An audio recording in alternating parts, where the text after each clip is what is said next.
to jackpots, DraftKings Casino has tons available on your favorite games, including single-level, multi-level, and progressive jackpots. When you're ready to join the fun, download the DraftKings Casino app now in Alberta. The crown is yours. Please play responsibly. 18 and over. Physically present in Alberta. Eligibility restrictions apply. See casino.draftkings.com for details. If gambling is affecting your mental health or well-being, 211 Alberta is here to help. Call or text 211 or visit ab.211.ca. Standard message and data rates may apply.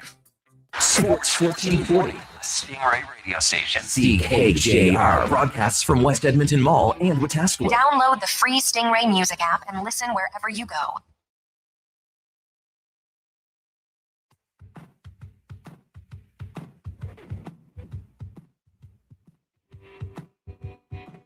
Oiler Insider and Jersey Aficionado.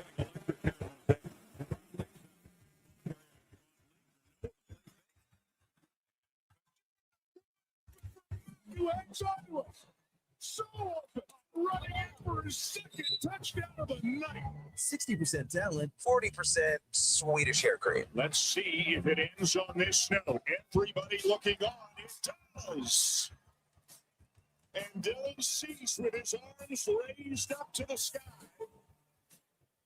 A masterful performance here at Fenway Park today. A one-hit shutout. The last 6 outs he records are by strikeout. And what an incredible performance by Cease here today at Fenway. It's all gas, no brakes. 77 yards for the win for Edmonton. Down, kicked.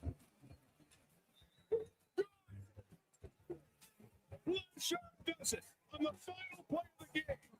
A walk-off winner for Cody Fajardo, Mark Killam, and the Edmonton Elks, who improved to 6-1 with this victory at Mosaic Stadium tonight. Presented by Bet365. Alberta, we're here to stay. The Tom Gazzola Show on Edmonton Sports Leader, Sports 1440.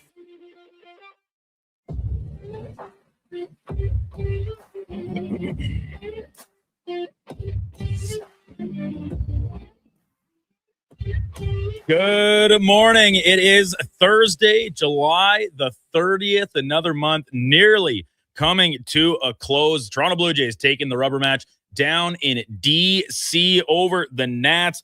Another domino falling on the MLB trade front with the deadline just a handful of days away. And Saturday afternoon, Edmonton Elks, Saskatchewan Roughriders trending towards 30,000 fans to be in attendance, and the possibility of the upper bowl getting opened up at Commonwealth Stadium. Good morning to you. Welcome into the Tom Gazzola Show here on Sports 1440.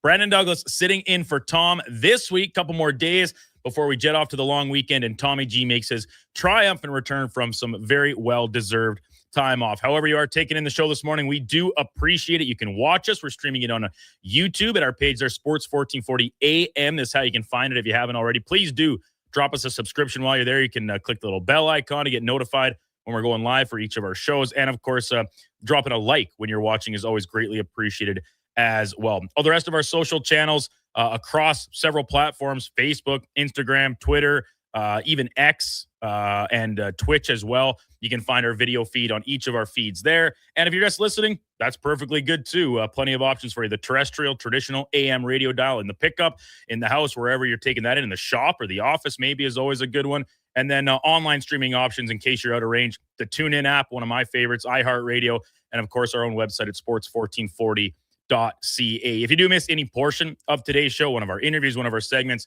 you can always go back and catch up via podcast. Just search the Tom Gazzola Show on Spotify, Apple Podcasts, Amazon. You'll find it there. You can subscribe to that as well. And also the auto download feature will leave the episodes in your library so you can catch up on them at your own convenience. Never have to miss a second of the show. Get in on the conversation with us this morning. Lots to get to in what is still the dog days of summer. We've been blessed. There still continues to be pieces of news, nuggets of news popping up, not only around some local teams, but across the rest of our country and beyond. You can get in on it with us on our text line, 1-833-401-1440, as well as the YouTube comment section, the chat, I guess, as the kids say, right? And Josh monitoring that over there. He's happy to banter back and forth with you if you're active in the chat this morning. And the show is, as always, brought to you by Bet365. Canada just hit the biggest home run of the summer. Bet365 is available in Alberta and here to stay. Download the app. Must be 18 plus. Please play responsibly.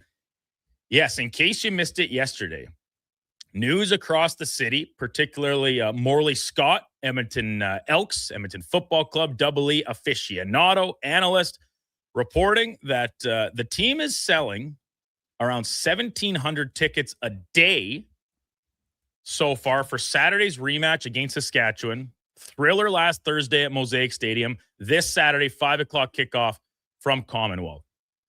And the quick math on the trends and the reported tickets sold is pushing towards 30,000 fans in attendance, which is this arbitrary marker. I don't know if it means that much, right? 30K compared to 28 or 29. It's a nice round number for sure. But I think the positive impact of that is that it is essentially a sellout, or would be a sellout, of the lower bowl at Commonwealth, which it's been a talking point on this show all week.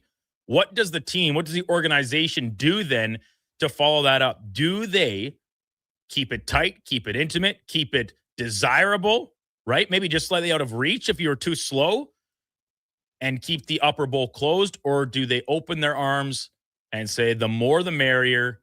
We want to give the people what they want and open up the upper deck, which is reportedly what the team is interested in doing. Chris Morris saying that if 27,000 tickets are sold by Friday, the East Upper Bowl will be opened. And I believe the last number I saw, and this is from yesterday, granted, was at about 24,000.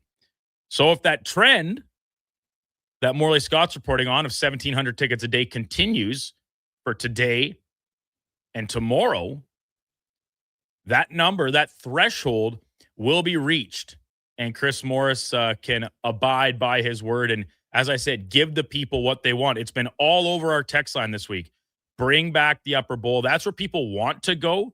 And we've discussed the drawbacks of opening it up if there's only, going to be a very small select of people over the lower bowl sellout number, where it can all of a sudden thin the lower bowl crowd. Because let's be frank, people want to go sit up there. It's a better view of the football game. If you're there to watch football, it's the best view. There's a lot of benefit from being down and close to the action. And this is applied to, in my opinion, every sport, I think. Baseball, hockey for sure, if you're at the glass. The speed, the size, the tight quarters of some of the plays that are made, it's really on display when you're up close. But when you get to sit up high on the upper deck at Rogers, at Commonwealth, heck, even at Remax Field watching the Riverhawks play, you get such a big picture perspective on the game, and you can see a little bit more of everything that's going on. And so many fans felt a little bit wronged by having their season seats that were in the upper bowl moved, reassigned to other spots around the stadium when that decision was made several years ago, that now they're clamoring to go and sit there again. And we know firsthand via our own Eddie Steele that when they do open that up, even if it's just a section, people just kind of go up there at their whim. The check-in, it's not exactly like the ushers are the most stringent or anything, and maybe they would have to be in this context. That's to be determined if they end up making this decision. But it is without a doubt an encouraging sign, and one that is being not just felt here in Edmonton, but across the entirety of the CFL. Chris Strevler, going back to last week's game against the Riders, he's been tweeting about this several times. He said he's invested in what happens here. And you see the responses to it on social media, to his posts and others saying the CFL, the league, is better when Edmonton is a healthy operating franchise, which it has certainly not been for a good stretch of time here. Full stop. The Thompson family, since taking over the ownership from the board of directors of the city, the publicly owned team, I should say, the turnaround has been swift and it has been effective. Bringing in the right people, Start at the top, Chris Morris and Hervey, coaching staff with Mark Killam and all of his hires. That's been great. Good starting point. And then now the actual product on the field has responded in kind to a level that has made them, if not the best, certainly one of the best teams in the league so far this season. Hey, we're 7 games in, 8 weeks. Nobody wants to crown a Grey Cup champion at the end of July because what's the expression, boys? There's 3 seasons in the NFL, before Labor Day, after Labor Day, and then the playoffs, right? There's a lot of runway here. But all signs and results are pointing towards the Elks being a formidable force and contender, championship contender in the league this year. And the fan base, the city, has responded in kind. They're coming back. It was a little bit slower than I had initially anticipated it to be, and that's on me. Because in all of our discussions around why people aren't coming back, I was so adamant it was just about on-field success. And then the start of this year and even towards the end of last season, I think I had to finally come to realization and admit that there's more to it than that. And I'm more detached from the situation than so many Edmontonians. I did not grow up here. I do not have this affinity, this emotional attachment to the team where the name matters so much to me. I just don't. A lot of people do. And I don't necessarily condemn you for that. I don't really understand it. I think you root for the team, the organization, not the name. But with that in mind, the way the organization went, forget what the name was, who would want to root for this team the past number of years anyway? Dark days, man. Not anymore. Things are looking up. Things are in the right direction and looking towards an excellent turnout of fans. There's no concert gimmick with a big headliner beforehand on a home opener. This is just 2 really good football teams a week after they last just played. Rivals, 2 invigorated fan bases, one of them reinvigorated if you're on Edmonton's side of the coin. And on tap, what should be an awesome game Saturday afternoon. Get your tickets while you can because it does seem like they may, in fact, be fleeting. And the push to get the upper bowl on the east side opened up via Chris Morris if 27,000 tickets are sold by Friday. On track for that as we speak. 7:12 in Edmonton. Let's welcome in the man on the other side of the board, Donovan Paulson, 1s and 2s this morning. Donnie, another beautiful afternoon in the city yesterday. Did you take advantage of it? Did you get outside, get a little sun on that really, really white skin of yours and get yourself a little tan going at all? I didn't get myself, well, I mean, I've already am about as tanned as you get. So, you just reach like a max and you're like, this is it. This is the best I can do. yeah, this is pretty much about the best I can do, which for those of you who are obviously listening on radio, it's still, I go from Casper the Ghost to about, I don't know, just a normal white person. I'm not a Family Guy. it. I'm not a Family Guy, but the one scene that quite frequently pops up on my Instagram feed is like when Stewie's talking to Brian. He's like, "You're like a ghost, Brian.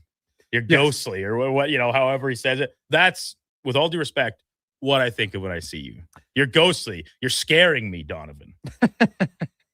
That is, hey, that is fair. You're not the first. Not everyone is the same complexion, and that's okay.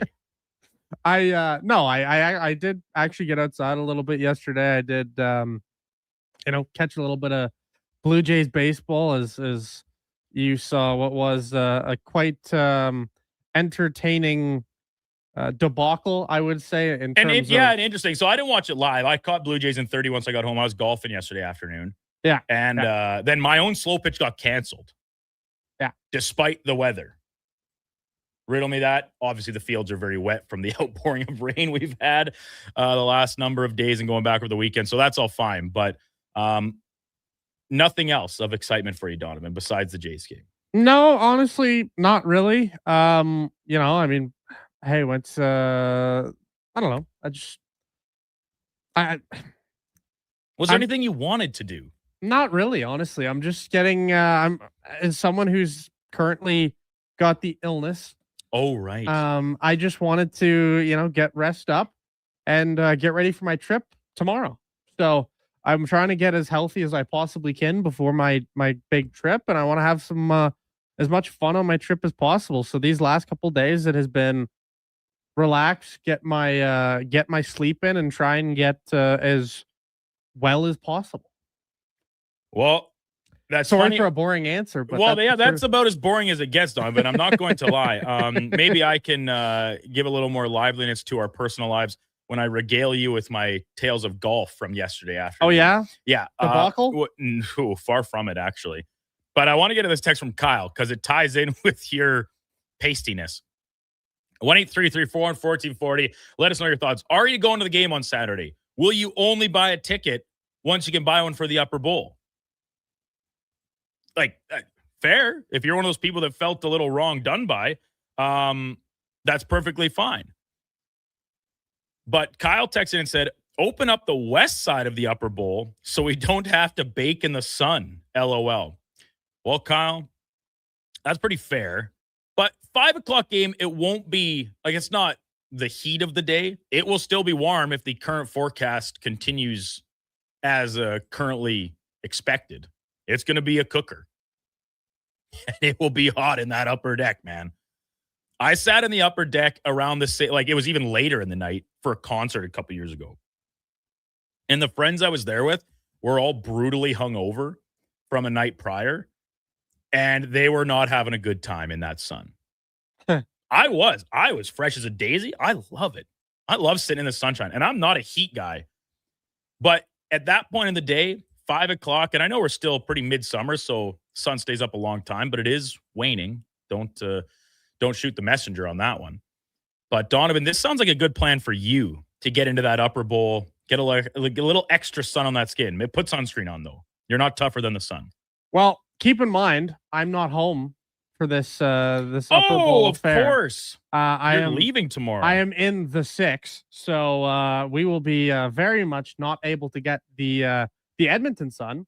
I'm hoping there will be some Toronto sun because I will be at the Rogers Center for Jays Saturday Cards and Sunday. So I will be getting hopefully what is plenty of sun, but not too much sun to where I burn like I did at the Outdoors Comedy Festival because I became a tomato and it was really bad. I'm pretty sure Josh could probably attest to how bad he saw the burn on my right arm / shoulder.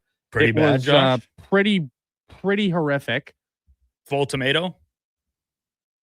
You the all tomato or you half a tomato? I was total tomato. Okay. It was not pretty. The burn was probably the worst one I've ever had, actually. It was too hot, so I had to go tarps off, which, made the ladies go wild, obviously. Totally joking. Of course. Why wouldn't it? Totally joking. But it went horrifically wrong. And I became a pumpkin on my back, my chest, my right arm, basically everywhere that wasn't covered up. Right. Well, I wish you the best in Toronto. We'll maybe touch on that a little bit more towards the end of the show, what shenanigans you might get up to and who you're going with. And we'll give a full preview of the trip because I know the people want to know. I want to know. I'm going later this summer. So I want to get a good impression of what I should and should not do both before you go and then maybe a recap once you make your triumphant return. Busy show today. We'll start things off with some football talk, but NFL style with Brandon Cristal from Guerrilla Sports covering the Denver Broncos as camps are underway for the team that made it to the AFC Championship game last year, but unfortunately had to turn to Jarrett Stidham and came up short against the Patriots. What are the expectations in Denver this year? Are they planning? Do they want to get back there? I'm sure, of course, they do. Mark Spector at 8 o'clock for On the Mark. And then at 8:20, we'll talk some baseball. Well, Jason Beck from MLB.com covers the Tigers. Tarek Skubal making what likely could be his final start as a Detroit Tiger last night. He did so in resounding fashion. Second fastest left-handed pitcher to hit 1,000 strikeouts in his career. We'll hear from Cam Tate at 8:40. And then at 9 o'clock, Sean Bell, the former NHLer, will pop by as our co-host from 9 to 11. We'll talk hockey with Jake Hahn from SiriusXM NHL Radio, go in or out with Donovan. And then in the 10 o'clock hour, Max Miller from down in San Jose, Sharks Hockey Digest.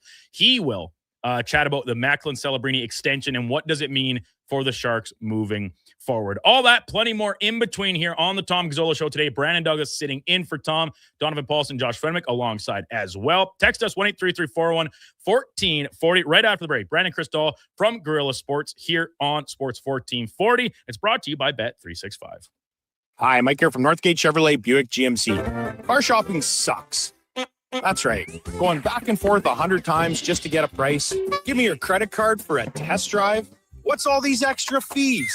That sounds ridiculous. At Northgate, we do things a little differently. Good deals on new, pre-owned vehicles, good people, and a great selection. Stop in and see us today. 13215 97th Street or visit us online at northgategm.com.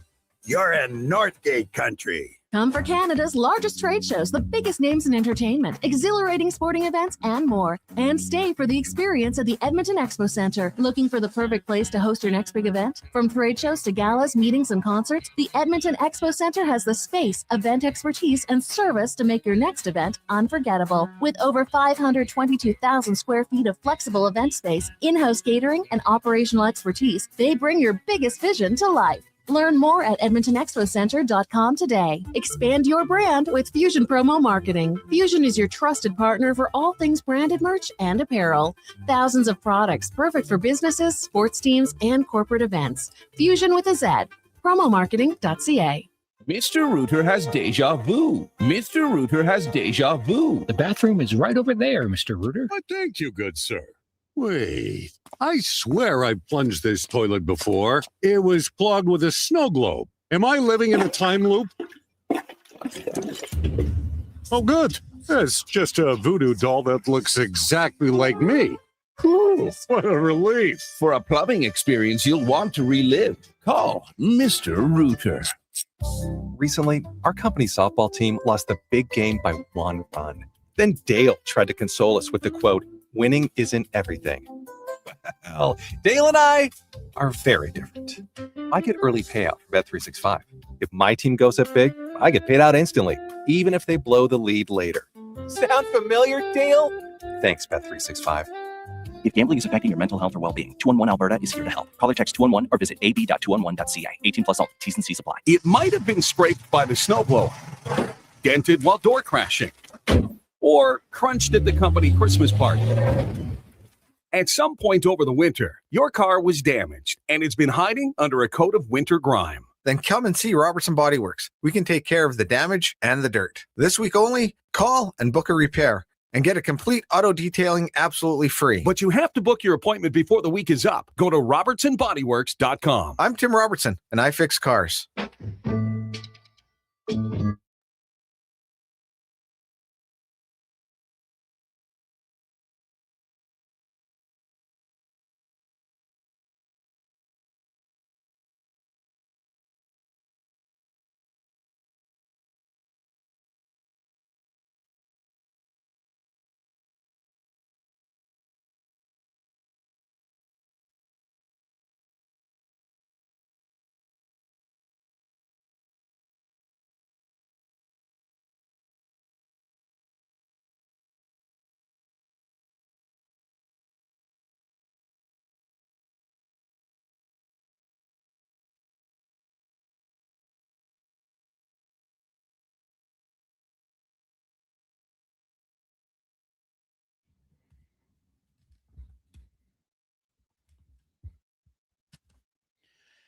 $7:22 in Edmonton. Welcome back to the Tom Gazzola Show on Sports 1440. Brandon Douglas in for Tom this week. Tommy will be back on Tuesday after a much-deserved little time away, helping out with some hockey camps around our province and beyond even, I think. Very busy guy, very in demand is Tom Gazzola. Happy to be sitting in for him. Josh Fenwick, Donovan Paulson in studio as well, keeping us on track and on time. Let's get to our first guest of the morning. We head down to Mile High where Brandon Cristal from Guerrilla Sports now joins us back on the morning show. Brandon, good morning. Thanks, as always, for taking some time with us to talk a little Denver Broncos. Appreciate it.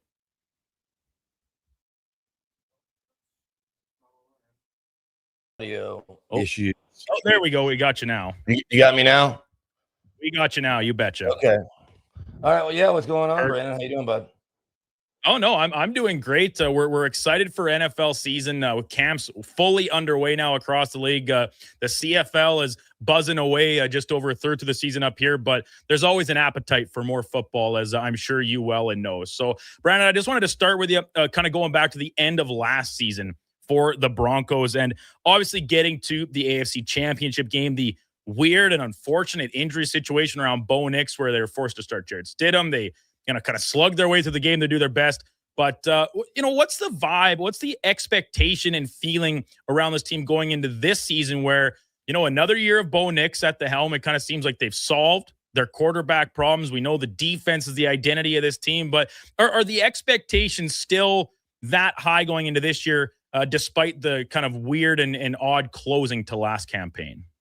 Yeah, I think once you raise the expectations, then there's no real way around keeping them that high, maintaining them if you return most of your roster. In this case, the Broncos have done something we almost never see, which is return almost every starter on both sides of the ball. Last year, I want to say the number was 84% roster retention, which was the most in the league and the most in a long time. And this year, I think it's even higher. When I brought that number up to George Payton, the general manager at the owners' meetings, he was surprised that it was that high. Didn't disagree, but just hadn't ever really quantified it. And so I think that when you not only have Bo Nix coming now off the injury, but not one but two surgeries, you get him back, you get J.K. Dobbins back, you add Jalen Waddle to the mix, so he becomes maybe your true number one, although Cortland Sutton might have something to say about that. And you're bringing Evan Ingram back, plus all the tight ends. And on defense, you're bringing everybody back. You lose Dre Greenlaw, but he didn't play very much anyway. Justin Sternad stepped in more than admirably and got a new deal out of it. And your only real loss is John Franklin Myers, who's certainly a loss, but he signs a big deal to go to Tennessee. When you then have everybody back and you have some young rotation guys that are going to vie for that spot, but that's it. With no big free agent signings. Again, the Waddle trade is big, and they traded their first round and third round pick for him, but they didn't think at picking at 30 they'd be able to improve that anyway. So when you've got all these guys back, you've got your head coach back, obviously you bring your defensive coordinator back in Vance Joseph, who's maybe calling the best defense in the league the last 2 years, certainly in terms of sack numbers. There's no disputing that. They've led the NFL in sacks for 2 straight seasons. When you've got all that back, the expectations are going to be high. But as Sean Payton reminded us again when he spoke to the media yesterday, you don't get to just pick up where you left off. You start back at 0-0, just like everybody does. And we see it every year where teams have high expectations, and one reason or another, it's almost often injury, they don't meet their expectation. You look at the Chiefs a year ago, right? They're in the Super Bowl and get their doors blown out against Philly 2 seasons ago, and last year they fall off a cliff. Patrick Mahomes got hurt late, but that was as they were trying to just stay alive for the playoffs. The point being, you don't just get to pick up where you left off, is what Sean's continuing to reiterate. Talking Denver Broncos with Brandon Kristoff from Guerrilla Sports down in Denver here on Sports 1440. So I want to start with Sean Payton, Brandon, and several years at the helm now in Denver. It's so funny when you look around the landscape of the NFL, and the turnover on coaching seems, maybe it's just a recency bias, but seems higher than ever. And Payton's been around a very long time, one of the most tenured coaches overall in the entirety of the league. What is a Sean Payton training camp like in your experience covering it, maybe compared to some others that you've seen or had the chance to be around? Is he a real throwback type guy with what he demands from his players, or has he evolved and changed into the more modern version of the game that's maybe kind of been demanded of him? I think the short answer is both. Okay. Because he references Bill Parcells all the time, and it even starts in the offseason program where he says stuff like April, and now this year is April and May are for running and lifting. They didn't get on the football field until June and had the shortest time on the actual grass of any team in the NFL, and that's because Sean said repeatedly he didn't want them to feel like they had just left football practice and be back at football practice. He wanted it to feel like a real offseason, but he understands there's kind of a ramp up and a rhythm to the season. And even with Davis Webb now coming in to call Sean's plays, because they're running Sean's offense, just Davis's interpretation of it, he knows that there's enough time. And when, go back to the roster retention, when you've got that many guys back, you're just building on what you've already been doing the last couple of years. So he's going to always have a demanding camp, but the CBA limits what you can do. I asked him yesterday about the 2 days of acclimation workouts because they look like OTA workouts, but even dialed down a bit. They didn't even really do any team period stuff yesterday, and then we'll see what happens today, and they get going full-blown training camp practice on Friday and Saturday, day off Sunday. And then I think Monday or Tuesday they're in pads. It might not be till Tuesday or Wednesday that they're fully, really, really getting after it. And so he said he likes the science behind it. That's the thing about Sean is he's old school in a lot of his techniques and approach to how he runs the building. But I remember hearing this, and then I've now asked him about it a handful of times. He was the first coach in the NFL to have a cryo chamber in the building. He was first to have a float tank for recovery, and the red light therapy. I don't know if he was first with that, but knows how important all these new techniques and recovery process elements that are now added to their new training facility. They had it at the old building that's just across the field from where they're practicing. But he was the first in the NFL. He's had a partnership with Zebra Sports, which is that's what powers Next Gen Stats. He's been walking around at the Super Bowl for years wearing a Zebra Sports polo one day during Radio Row, the Super Bowl, talking about the statistical analysis and using that to track practice and everything. So he's kind of that blend of old school. Hey, we're going to get after it. It's going to be competitive. We're going to hit. I'm going to play my starters in every preseason game, at least as much as I think I should, which means the quarterback will play. Drew Brees often played in most preseason games. And so he still looks at football like you need to play football to get ready for football, but he listens to the data or wants to have all the information and then process it the way he feels is necessary. So his camps are in the modern NFL as old school as they can be. But, not only the acclimation workouts, talking about the recovery stuff, the time on the field is just so limited. And, they can't have 2 a days or 3 a days or be on the field as much as I think even new, younger coaches that understand trying to take care of players would still like a little more time on the field. They just can't. And so Sean is handcuffed by that. But for as old school as you can be in the 2026 NFL, Sean checks that box. Brandon Cristal from Guerrilla Sports, our guest here on Sports 1440, talking Denver Broncos with training camp underway. Now, I obviously want to talk about the players on the field and like I said, this largely returning roster from last year. But before that, I wanted to touch on Vance Joseph. You obviously mentioned in there talking about Peyton and the staff that he's assembled. Like Joseph is without a doubt for me one of the very best defensive coordinators across the entirety of the NFL. It's a unique case here where he was the head coach of this team really not all that long ago and had, pretty limited success in that role. But when you have this much success as a coordinator, again, your name naturally comes up in conversations for all the other head coaching vacancies. To you, Brandon, at this point in Joseph's career, do you think he's content as this premier D coordinator, especially when you got someone like Sean Payton as your overture? And do you ever envision him maybe pursuing other head coaching jobs again, or do you think this is where he sticks it out? No, I think he had some meetings last offseason and was almost a victim of the Broncos' success because it's my understanding the Ravens conversation went really well when he met with Eric DeCosta and Ozzie Newsome and Steve Bisciotti there. They ultimately go with Jesse Minter, but I think he felt like he had a good chance there. And, there's just some thinking around the league that maybe they would want to pair an African-American coach with Lamar Jackson. That obviously wasn't the case. Jesse Minter is a guy that's been in that building and somebody that obviously Lamar signed off on. I don't think that they just hired him and they're like, oh, Lamar, this is the guy we're going with. I think they took his opinion. We heard that they were going to do that.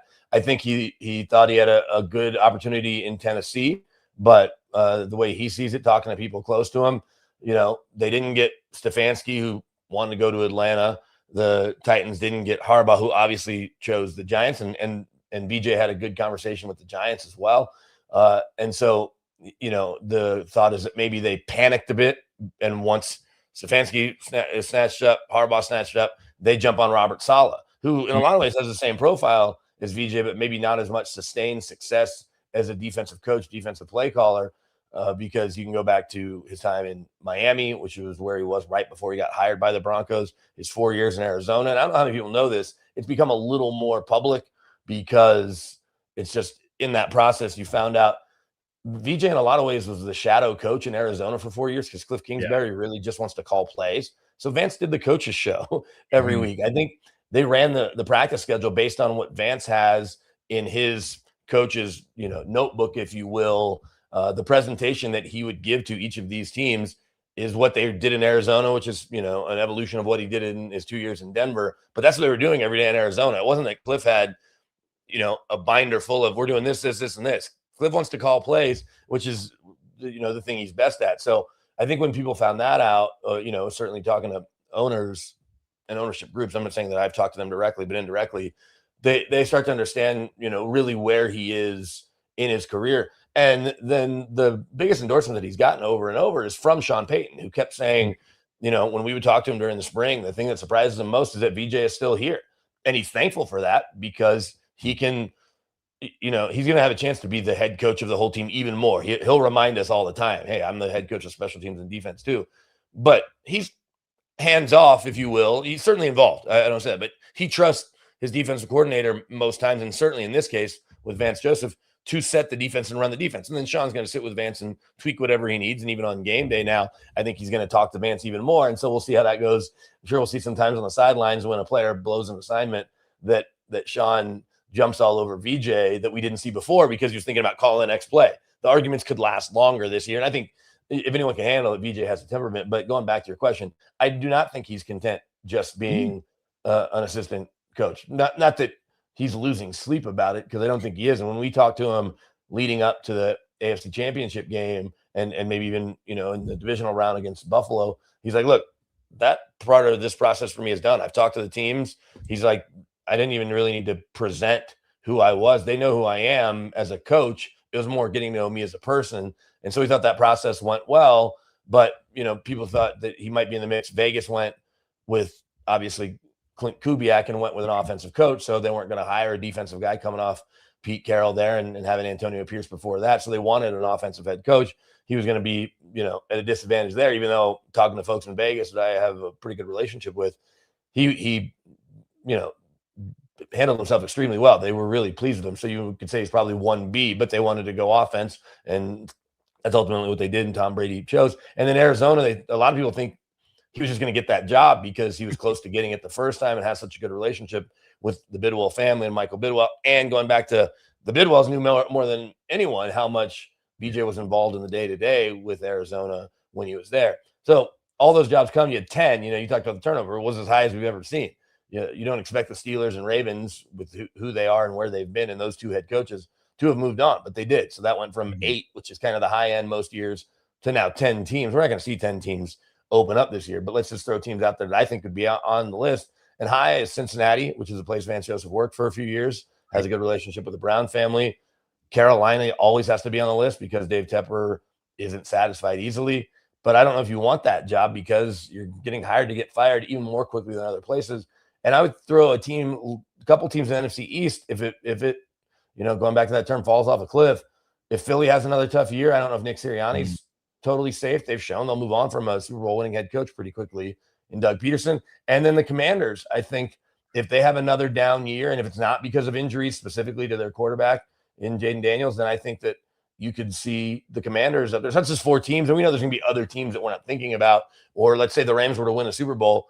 Who knows if Sean McVay just walks away and decides to be around while his kids are still little and take a couple of years off and then, get in TV and come back. So I'm just throwing a couple teams out there, but VJ definitely wants to be a head coach. It's just going to be a question, I don't think of if, but rather when. Right.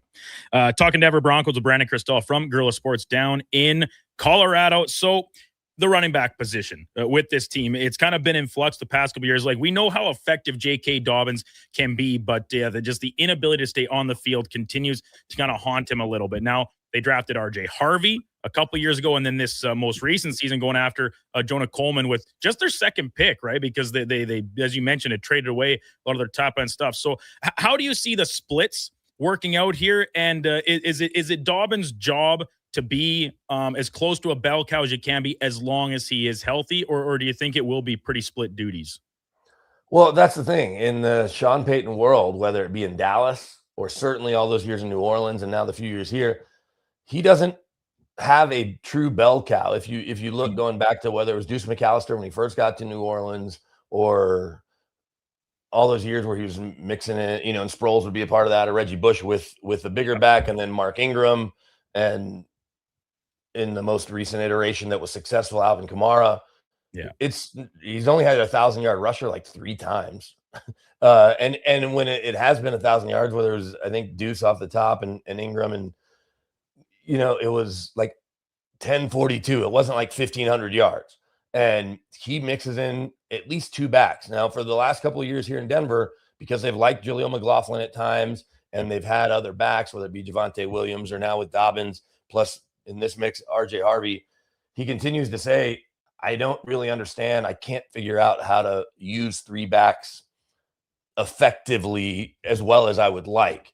And he's going to have that problem again if Jonah Coleman produces to the level that a lot of people, especially folks associated with him from his time at Washington, think about a kid that was affectionately nicknamed the human bowling ball, and got plenty of carries, but was durable, is a kid that understands football. He's the youngest, or rather the oldest of 10 from Stockton, California, which is not the nicest of towns, even though University of Pacific is there, which is a nice school. But Stockton has some rough parts. If you watch the show Sons of Anarchy, it's basically Stockton where it takes place. Is I don't know how much they ever say Stockton, but that's I think the creators are from there. It's not the easiest place to grow up. And this kid has shown not only that he understands the football part, they had him on the field quickly with the ones. And running back rotation is a little different than wideouts. Like, you'll see young wideouts that jump up with the ones because of the rotation. If you got a 3 wideout set and one guy's out and this guy just needs some water, you can see the 5th or 6th receiver, if that's even a rookie, or an undrafted guy that you don't know that's bounced around, with the ones pretty quickly. But you don't often see that with the running backs. And we only got to see 4 days of practice in the spring, 2 OTAs, 2 days of mini camp. But in at least 3 of those days, we saw Jonah Coleman working with the first team offense. And so that says something about him. I don't think it's an indictment on RJ Harvey, who's a really smart football player, was a high school quarterback, went to Virginia to play quarterback. When Dobbins went down, Harvey really thrived, I think, especially catching the ball out of the backfield. So he's going to demand some playing time. And they brought Dobbins back, not just for what he brings on the field, but he was having as good a year as he's ever had, again, before he got hurt, which is something we have to say about him almost every year, one way or another. He played 13 games 2 years ago for the Chargers and was really good. In that first game against the Broncos, he was lights out. In the second game, which happened right around Christmas, where they got flexed to a Thursday game, and I was at that game in LA, of course, he didn't play. That was one of the 4 games he missed. And so that was the one where the Broncos blew the 21-0 lead or whatever it was, and they're up early. But no Dobbins in that game. Nonetheless, when he came in at the very end of the offseason program last year, right in mid-June, he immediately took the locker room by storm. He's just one of those guys that has an infectious personality that is now a vet, whether, he has veteran carries on his resume. He just kind of doesn't because of his limited playing time, whether it's in Baltimore, great year in San Diego, LA with the Chargers, but those 4 missed games. And then last year with missing, nearly half the season with the foot injury, they wanted him back. And so he is going to be your 1A, but this is a 1A, B, and maybe C. So I don't think it gets any easier in a perfect world where everyone's healthy for Sean Payton and now Davis Webb to figure out exactly how you want to handle this rotation. But there's never a true bell cow, or there hasn't been. Love to see if Sean ever got his hands on a Christian McCaffrey or a Derrick Henry or someone like that in their prime. And I don't think any of these 3 guys are that, obviously, for the obvious reasons. But Sean's never really had that. And this year he doesn't have it either. So from a fantasy standpoint, and we're not there yet with fantasy drafts. There's a couple weeks away, and I don't know next time I'm going to talk to you, Brandon, or talk to Tom. But I don't feel great about any of them. I feel good about all of them. And Coleman feels like the best stash candidate or late round addition because it's the NFL. Running backs go down, and Coleman could have some huge games. But Dobbins is the guy you have to take first, and Harvey could end up having a monster game here and there. And could be worth playing most weeks, especially once you start getting into the challenges of having buys in the middle of the year. So I know it's a long answer, but I don't think that there's a clear defined, hey, this guy's number 1. I think it's Dobbins is the leader in the room. And how do we figure out where these 3 guys end up in terms of game in, game out and how they're used? Now, Brandon, the defense is still the identity of this team, and it almost feels moot asking about it because it seems like we know what we're getting from them because of what we talked about with Vance Joseph and Sean Payton, et cetera. So instead, I want to stick on the offense for my final question on you, and it's the addition of Jalen Waddle and how it can change the dynamic of what this team can do offensively. And obviously in the pass game in particular, like Bo Nix has been rock solid through his first 2 years. He still faces a lot of criticism for how he goes about the game. You know, like is he a stalwart? Is he just average? And then that's all fine and dandy. It's good for discourse. But when you have somebody as steady and consistent as Cortland Sutton, and then you add a dynamic player to take the top off like Jalen Waddle, does that create a little bit of extra expectation for Nix to take his game to another level when all of a sudden that call it excuse or built-in excuse for those of us watching the team say, well, you know, he doesn't have the best weapons out there. He's got Cortland Sutton and not a ton else. Does this change that when you bring in a player of Waddle's ilk? I think it does. And it's funny because, you know, you talk about the defense, you talk about Vance Joseph, and I don't know how many people outside of Denver were paying attention, one, to Alabama football. Not that they weren't really good when Pat Surtain and Jalen Waddle were there, but even when this trade went down. But PS2 and Jalen Waddle are best friends, and they were roommates in college and have remained very close. Obviously, Jalen getting drafted to Miami. He was on a team where PS2's dad was a cornerbacks coach for a little while there with Mike McDaniel. And when you're from somewhere, you can go down there a lot. You know, Jalen's from outside Houston, so it's not like he's from South Florida, but they would find a reason to be in South Florida together plenty.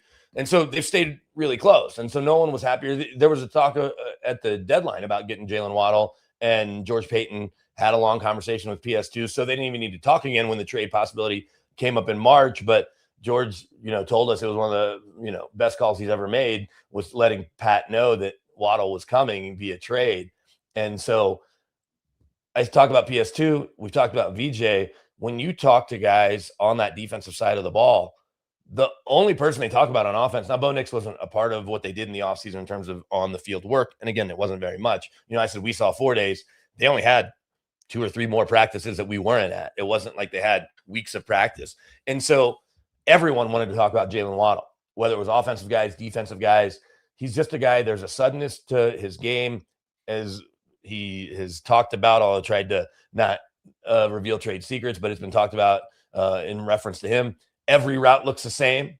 And I know that sounds like something that should happen all the time, but it just doesn't. The way guys run down the field, deeper, ins, whatever, short, it doesn't always look exactly the same, but he prides himself similar to the way Jerry Rice does. I'm not saying that Jalen Waddle's Jerry Rice, but where you just didn't know what he was doing.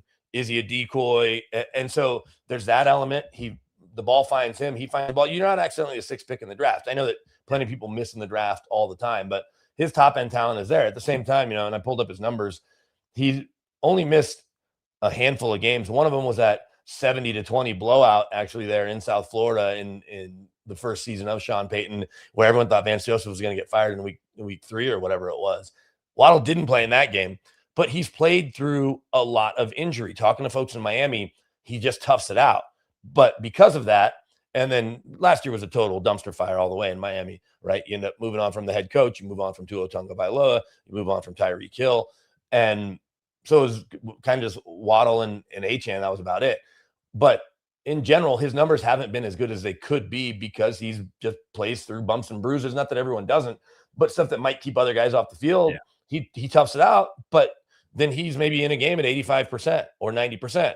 And I don't mean because like normal wear and tear, just like something that's nagging. Maybe it's, you know, a wrist, an ankle, a hamstring, a groin, and he toughs it out, but that's limiting his production plus the other variables that he can't control. And so the Broncos have been remarkably healthy in the Sean Payton era because they give a lot of credit to their head of medical science, a guy named Bo Lowry, who was with Sean at the Saints, left LSU. Sean gave him a bunch of money, or a bunch of the Penners money to come and get back in the NFL in Denver. And they haven't been, you know, the Bo thing was a fluke, obviously. That's not bad coaching or whatever. It's a broken ankle. But they haven't had a lot of soft tissue injuries. They haven't had a lot of nagging stuff in the 3 years that they've been here. So saying all that to say, Waddle could end up being, you talk about a fantasy draft, the guy you want to take. And even though Sutton will be a huge red zone target, you got to expect more from Evan Ingram this year, plus the running backs. And they like where Troy Franklin's headed. They really like what they saw in rookie Pat Bryant a year ago.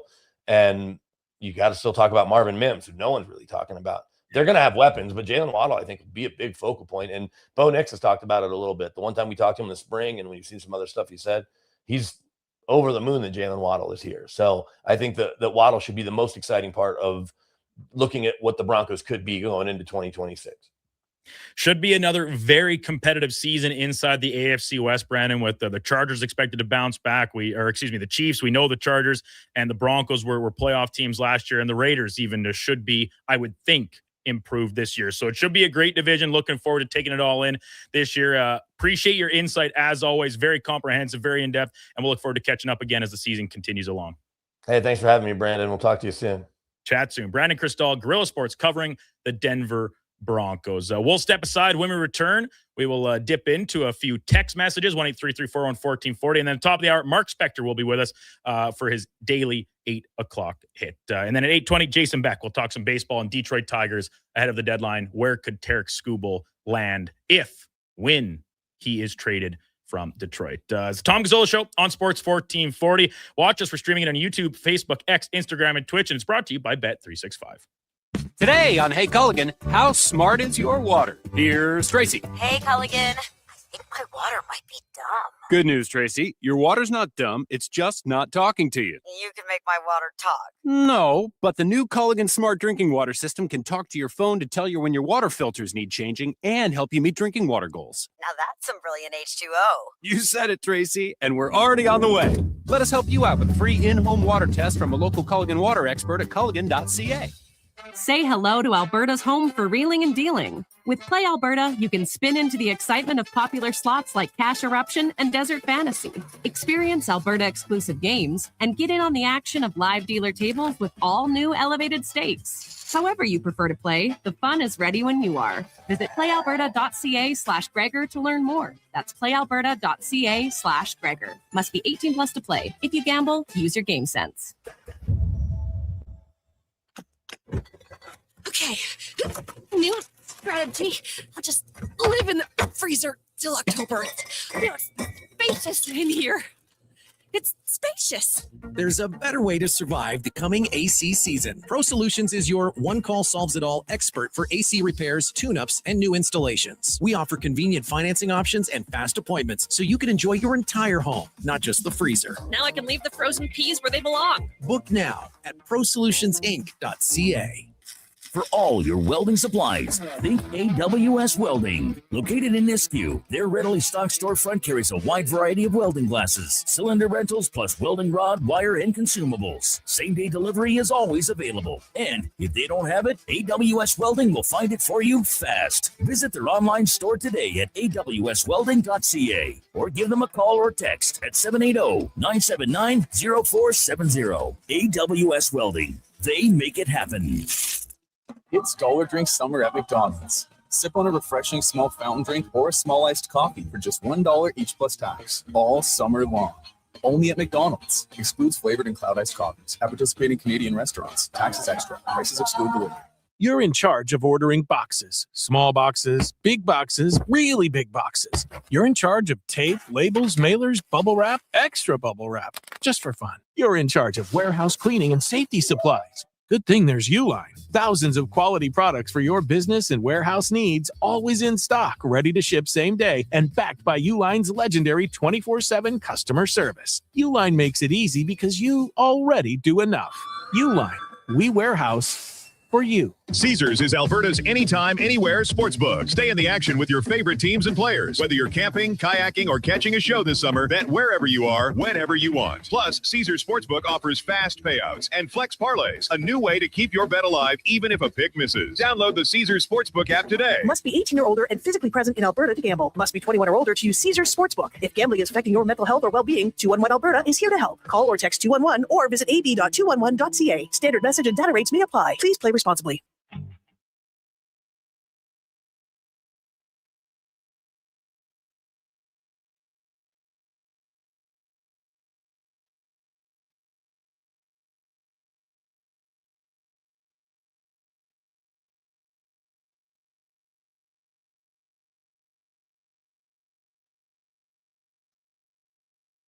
The Tom Gazzola Show on Edmonton's sports leader, Sports 1440. Presented by Bet365. Alberta, we are here to stay. Welcome back to the Tom Gazzola Show. Coming up on 8 o'clock. Quick little segment here because we ran long with Brandon Cristal talking Denver Broncos. That's all right. No problem. Got into a few topics that I think are very pertinent, including McDavie. He'd been curious on the text line, 1-833-401-1440. He wanted to know about the running back situation because, yeah, as we said, they took another guy with their second pick. Like they went D tackle, classic Broncos. Why not shore up a position of strength? And then they go back to a running back. When they have RJ Harvey, they brought back Dobbins. It was a little bit of a head scratcher. And as Brandon said, like, it's just the Sean Payton way. He likes to have options, but the reality is it's probably only going to be two of them. What two it ends up being? Well, do you just wait for the inevitable injury to J.K. Dobbins, and then all of a sudden you look at Jonah Coleman as a potential boon? I think it's worth a shot because we just know that Dobbins is going to miss time. How much time? I don't know. Do you view RJ Harvey, and this is like from a fantasy perspective, do you view RJ Harvey as like one of the ultimate red flags? Because I personally do. Yeah, I like, as Brandon said, like if you're talking fantasy, I don't know if I'd love any of those guys. I wouldn't either. You could do worse, but like I just feel like the upside is pretty limited. And if you're looking at Dobbins for injury risk and Harvey risk of getting passed on the depth chart by Coleman, there's a lot of risk. And so I guess red flag would be appropriate, as you said. My thing with J.K. Dobbins is he's always so undervalued for what he is because of the injury risk and because there is that, I guess, possibility that he could get passed. But he goes way down in fantasy drafts. For sure. And he always gets undervalued. So he's still a player that I will look at depending on the round. And he's probably going to be round 10 pick. That's kind of where he was, I think, last year. I'm not looking at ADPs. It's too early. Yeah, no, for that's fine. But for Harvey, like that's a guy where I'm sticking away like the plague. Yeah, no, I'm with you. I am. I think I'd be, if I'm looking for a late round, like handcuff or stash type pick, if you got bench space, I would be more interested in Coleman, I think, at this point. Really quickly, before we get to our sports update and spec at the top of the hour, I did want to mention there was a trade in the MLB last night. So the Texas Rangers, whose two catchers, including former Blue Jay Danny Jansen and the guy whose name I can never pronounce, Kyle Higashioka. Higashioka. Thank you, Donovan, our Japanese correspondent. Both injured, both banged up. So they bring in Logan O'Hoppe from the LA Angels of Anaheim. The predicted nuclear explosion of this team, in Donovan's eyes, underway. He thinks this is the first of many dominoes to fall. So they send O'Hoppe and Chase Silseth, who's a right-handed reliever, having a good season. Numbers are strong. They go to Texas, and in return, minor league infielder Angel Arredondo back to LA. So listen, the return is essentially nothing, but Texas needs a catcher. They're first-place team. Game up currently in the AL Central. They needed it bad. Or AL West, good for them. They address a position of need, get a little bit of help in the bullpen at the same time, and the Angels just do what Angels do. Nothing, essentially. We will continue to keep tabs on them as well as many other teams as the deadline now just a handful of days away. Monday, 4 p.m. That's Mountain Time, as our board directs us here in studio. The Connor Halley whiteboard, as filled out by Josh Fenwick this week. Top of the hour, Mark Spector will be with us. We'll talk a little Macklin Celebrini and maybe some MLB expansion to Vancouver? ? We'll touch on that with Spec at 8:20. Talk more baseball with Jason Beck from MLB.com. A potential future of Tarek Skubal. And we'll hear from Cam Tate before the 8 o'clock hour is out as well with Cam and Eggs. Before that, Sports 1440 update brought to you by AWS Welding Supplies in Nisku. Product sales, servicing, calibrating, and free same-day delivery of in-stock items to Leduc, Nisku, and South Edmonton. Your one-stop shop for all things welding. AWSwelding.ca. Here is Donovan Paulson. This is a Sports 1440 update. The aforementioned MLB trade from last night saw the Angels fire sale kicking things off nicely. Logan O'Hoppe and Chase Silseth going to the Texas Rangers in exchange for shortstop Angel Arredondo. And then you have some action from the majors yesterday. Of course, the Jays took down the Nats 5-2. The Mets and Braves split their doubleheader. The Orioles snuck past the Tigers 10-9 in extras. The Giants dumpstered the Brewers 16-3. The Dodgers doubled up on the Mariners 4-2. The Yankees, they dropped one in extras as well. Coming up on the show, we've got Mark Spector right after the break. I'm Donovan Paulson. That's your Sports 1440 update. Sports 1440 in West Edmonton Mall and Wetaskiwin. CKJR is a Stingray radio station. Download the free radio player app and listen wherever you go. Hey, sports fans, we've got a clear choice for you. At Crystal Glass, we provide customers with the perfect glass for any job. From home to auto and even commercial, installation or repairs, we're your team. Call 310 Glass or visit crystalglass.ca. Crystal Glass. Hurry in for hot summer savings at Wolf GMC Buick. Take advantage of 0% purchase financing for up to 72 months on select new 2026 GMC Sierra 1500 pickups. 0% purchase financing for 36 months on select new 2026 Sierra 2500 Denali and Denali Ultimate models. Plus, huge cash savings on GMC Sierra heavy-duty trucks. And ask about the $1,000 truck trade-in bonus and low-rate lease offers. Wolf GMC Buick. We're making it easy. WolfGMCBuick.com. Silent Ice Sports and Entertainment is an innovative market leader across Western Canada. Properties include the Spruce Grove Saints, the Junior Prospects Hockey League, Silent Rides Charter Company, the Hockey Super League, and the newly launched Female Super League. Silent Ice also owns the Western Hockey League Seattle Thunderbirds and operates the Morinville AAA Arena. The Silent Ice Center, a new state-of-the-art entertainment facility in Nisku, features 2 sheets of ice, a 1,600-seat arena, as well as Summit Restaurant. Learn more at silentice.com. You wanted local sports on weekends. Saturday mornings at 9, check out the Saturday Sports Setup, where we'll tee up what's happening on the weekend sports scene. Tune in Saturday morning at 9 on Sports 1440. Everything is going to be okay. If you're feeling the weight of too much debt, you have options.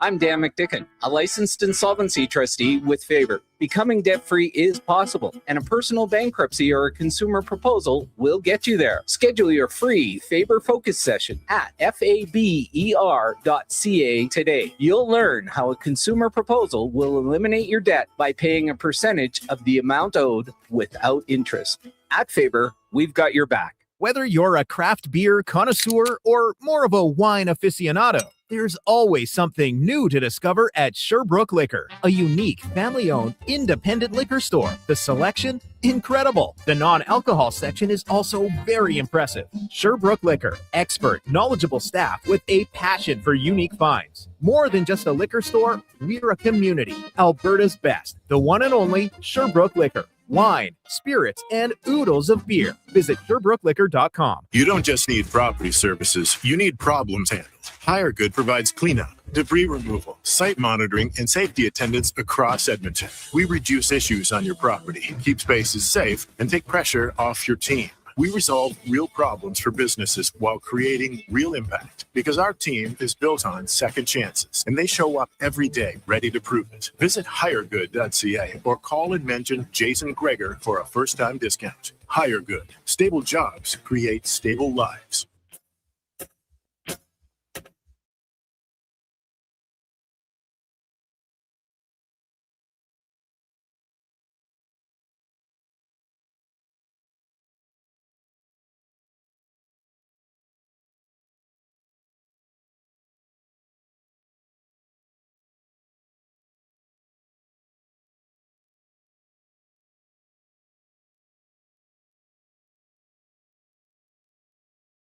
The Tom Gazzola Show, the best of Edmonton sports talk and beyond. Watch us on YouTube, Facebook, and X. Presented by Bet365. Alberta, we're here to stay.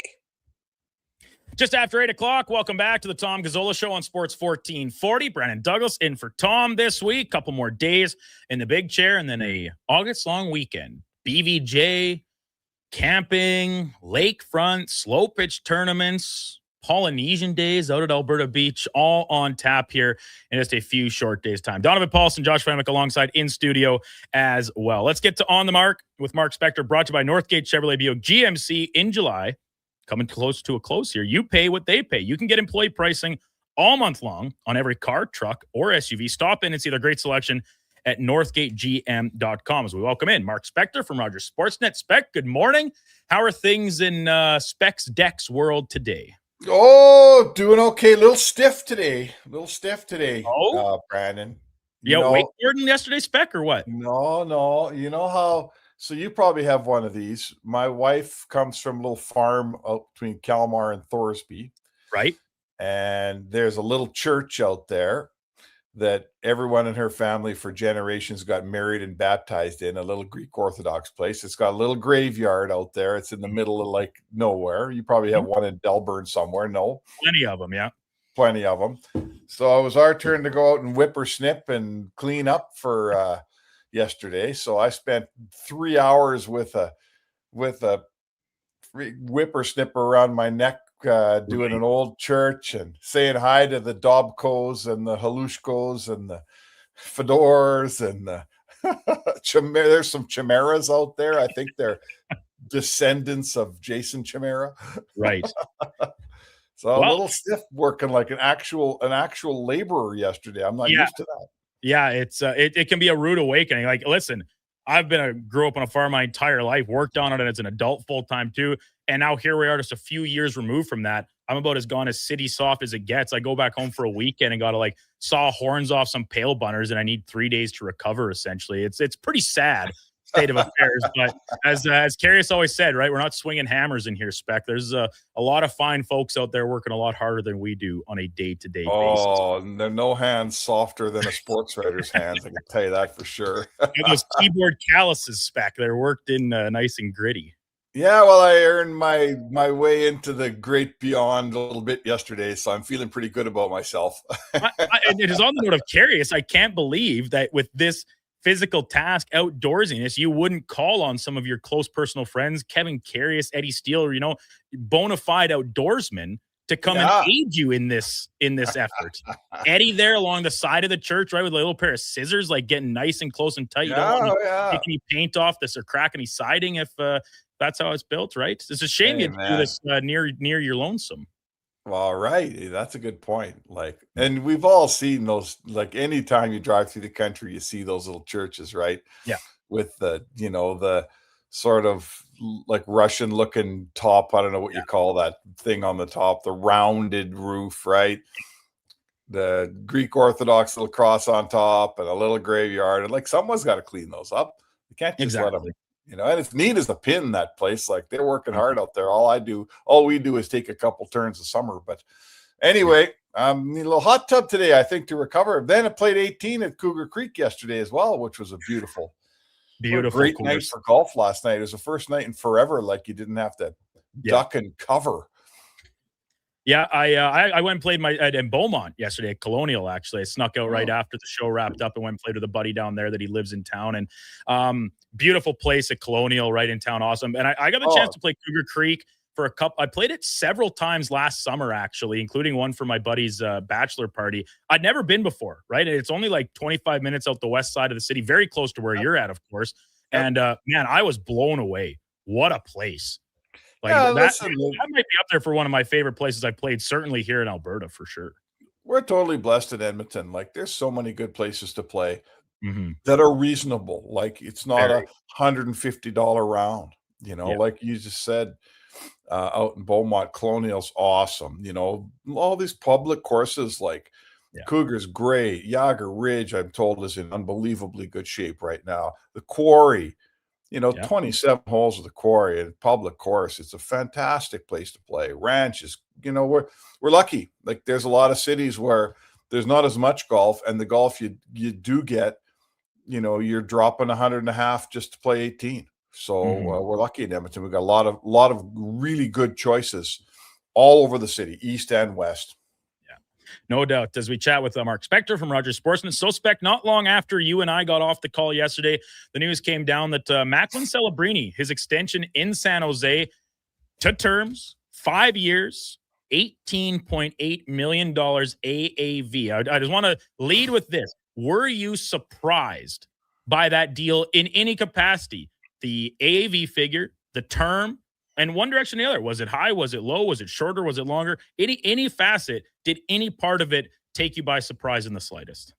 I don't know. Like, I think I've said it this way before. Like, we can argue whether Macklin Celebrini should be the highest paid player in hockey. Is he the best player in the league? No, he's not the best player. Really, really good one. is he the best player under 25? I'm going to say yeah.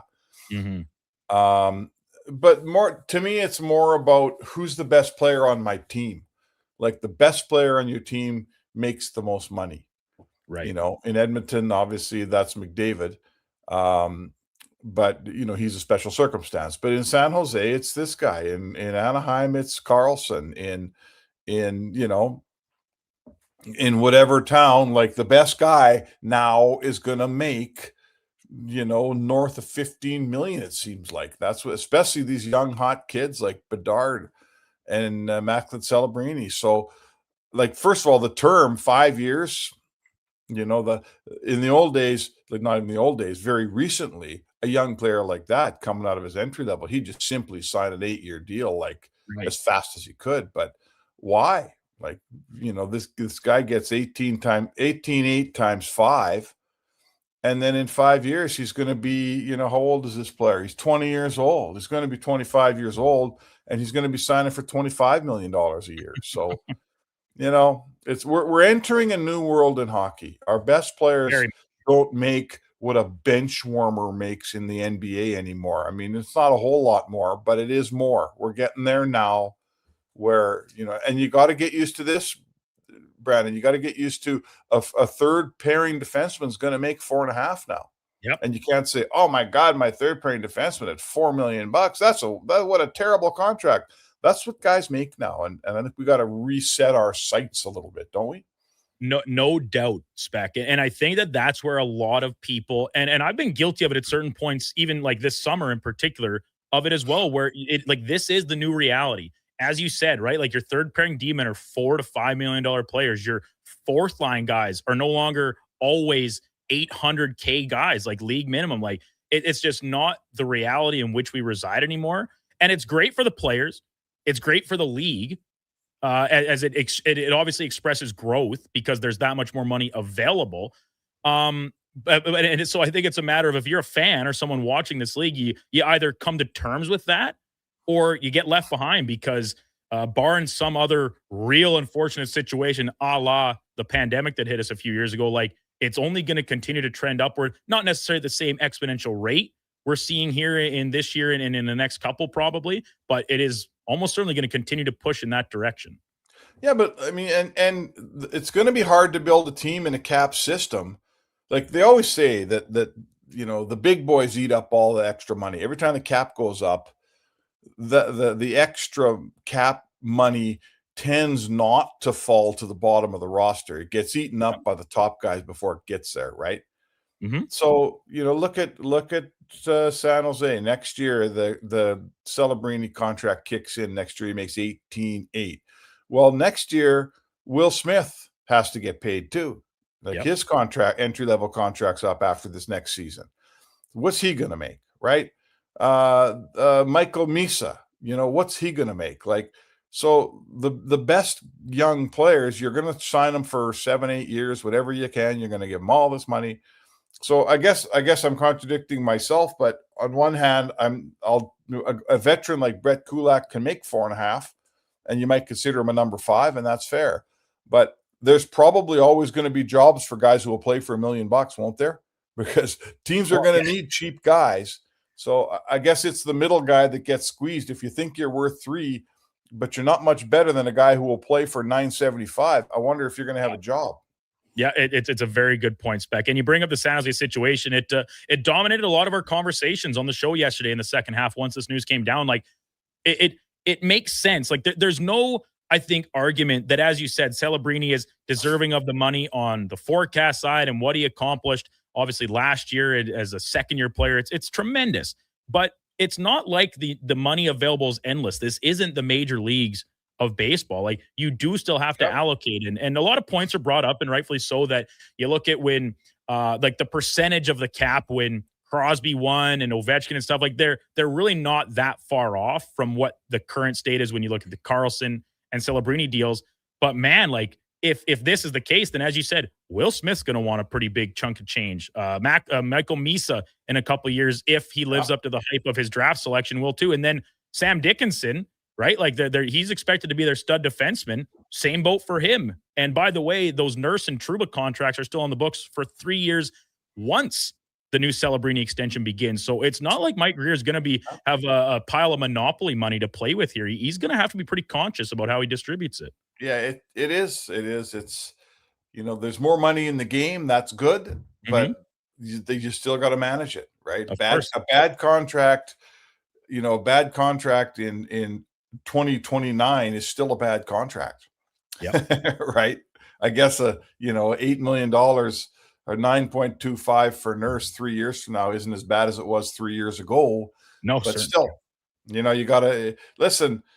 As long as they keep raising the everybody's price to go to to buy a beer, to buy a ticket, to buy a viewing package, to buy everything, it's all going up. As long as the Rogers of the world are paying $12.5 billion, on one hand, that's great for hockey because there's more money in the system and there's more going on. On the other hand, guess who ends up paying for all that stuff in the end, buddy?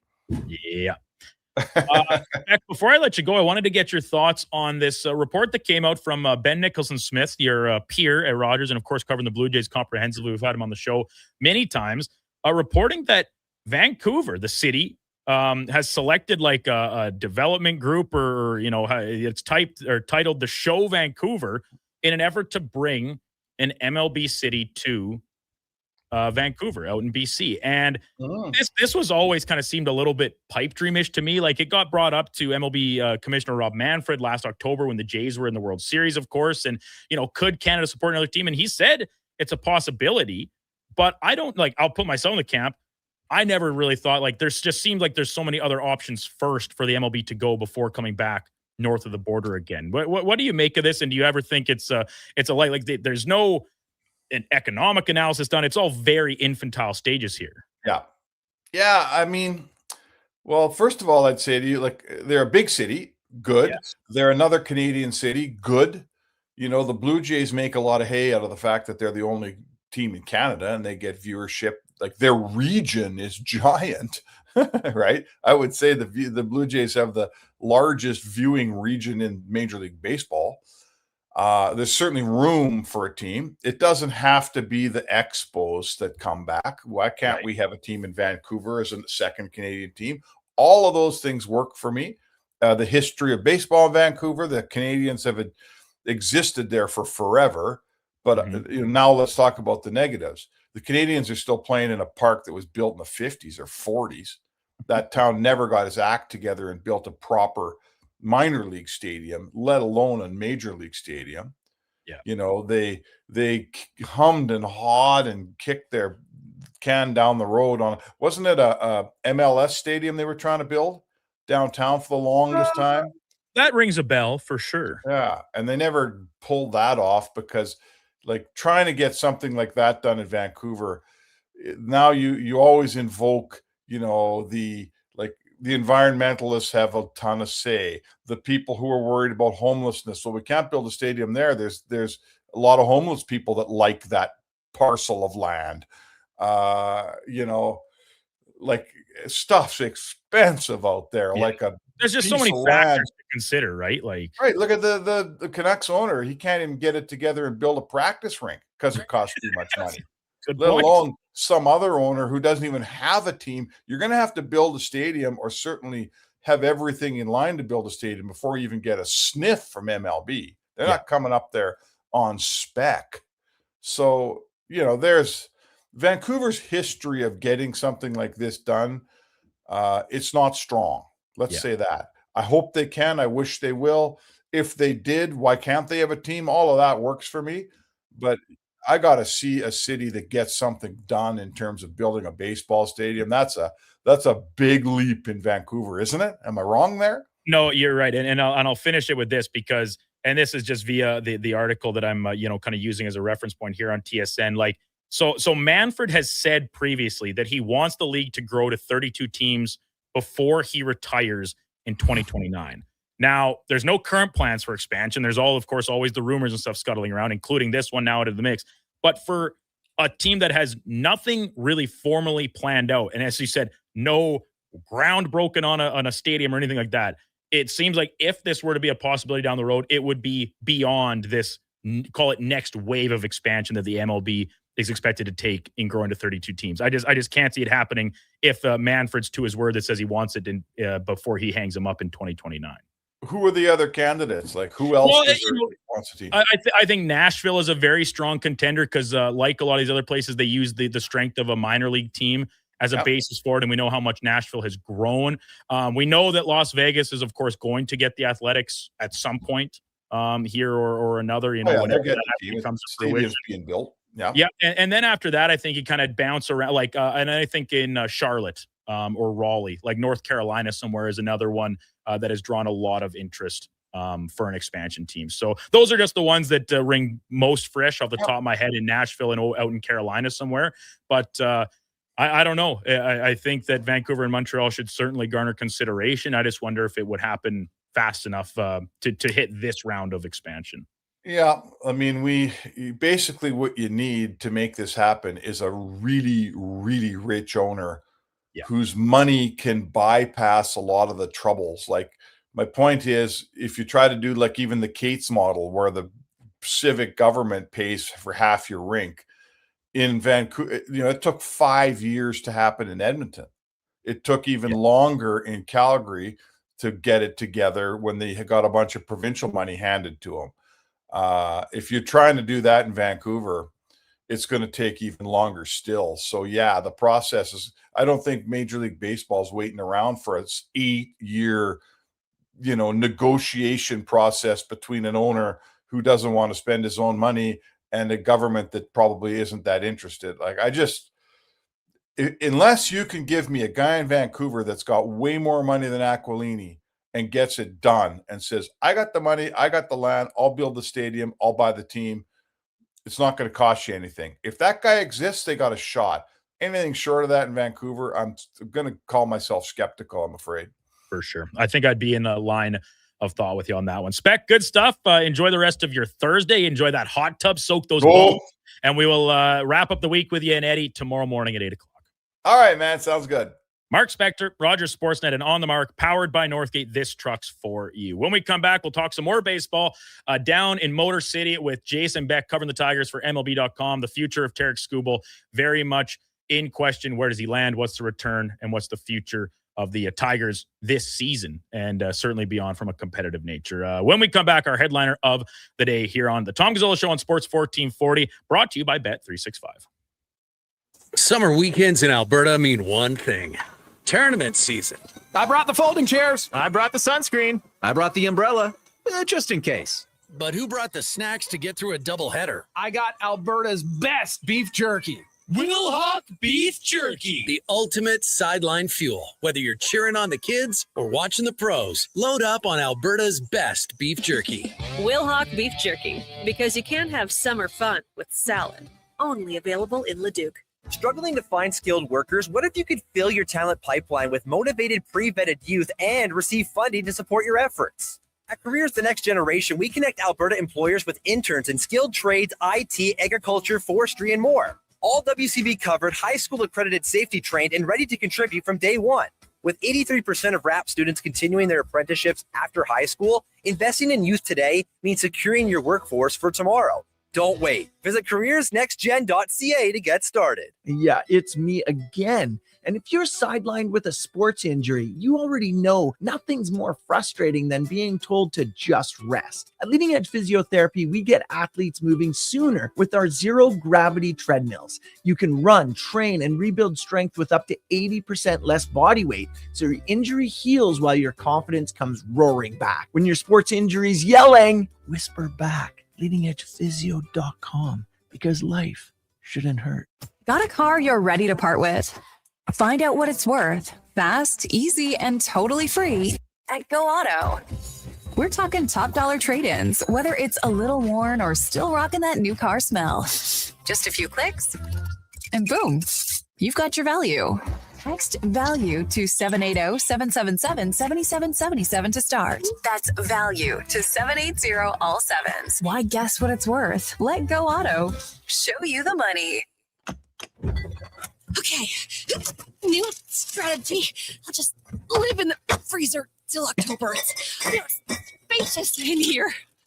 It's spacious. There's a better way to survive the coming AC season. Pro Solutions is your one-call solves-it-all expert for AC repairs, tune-ups, and new installations. We offer convenient financing options and fast appointments so you can enjoy your entire home, not just the freezer. Now I can leave the frozen peas where they belong. Book now at prosolutionsinc.ca. It's cone season at McDonald's, which means vanilla cones are $1 each plus tax in the McDonald's app all summer long. Soft, creamy, and crunchy. For just $1 each plus tax exclusively in the McDonald's app. App download and registration required at participating McDonald's in Canada.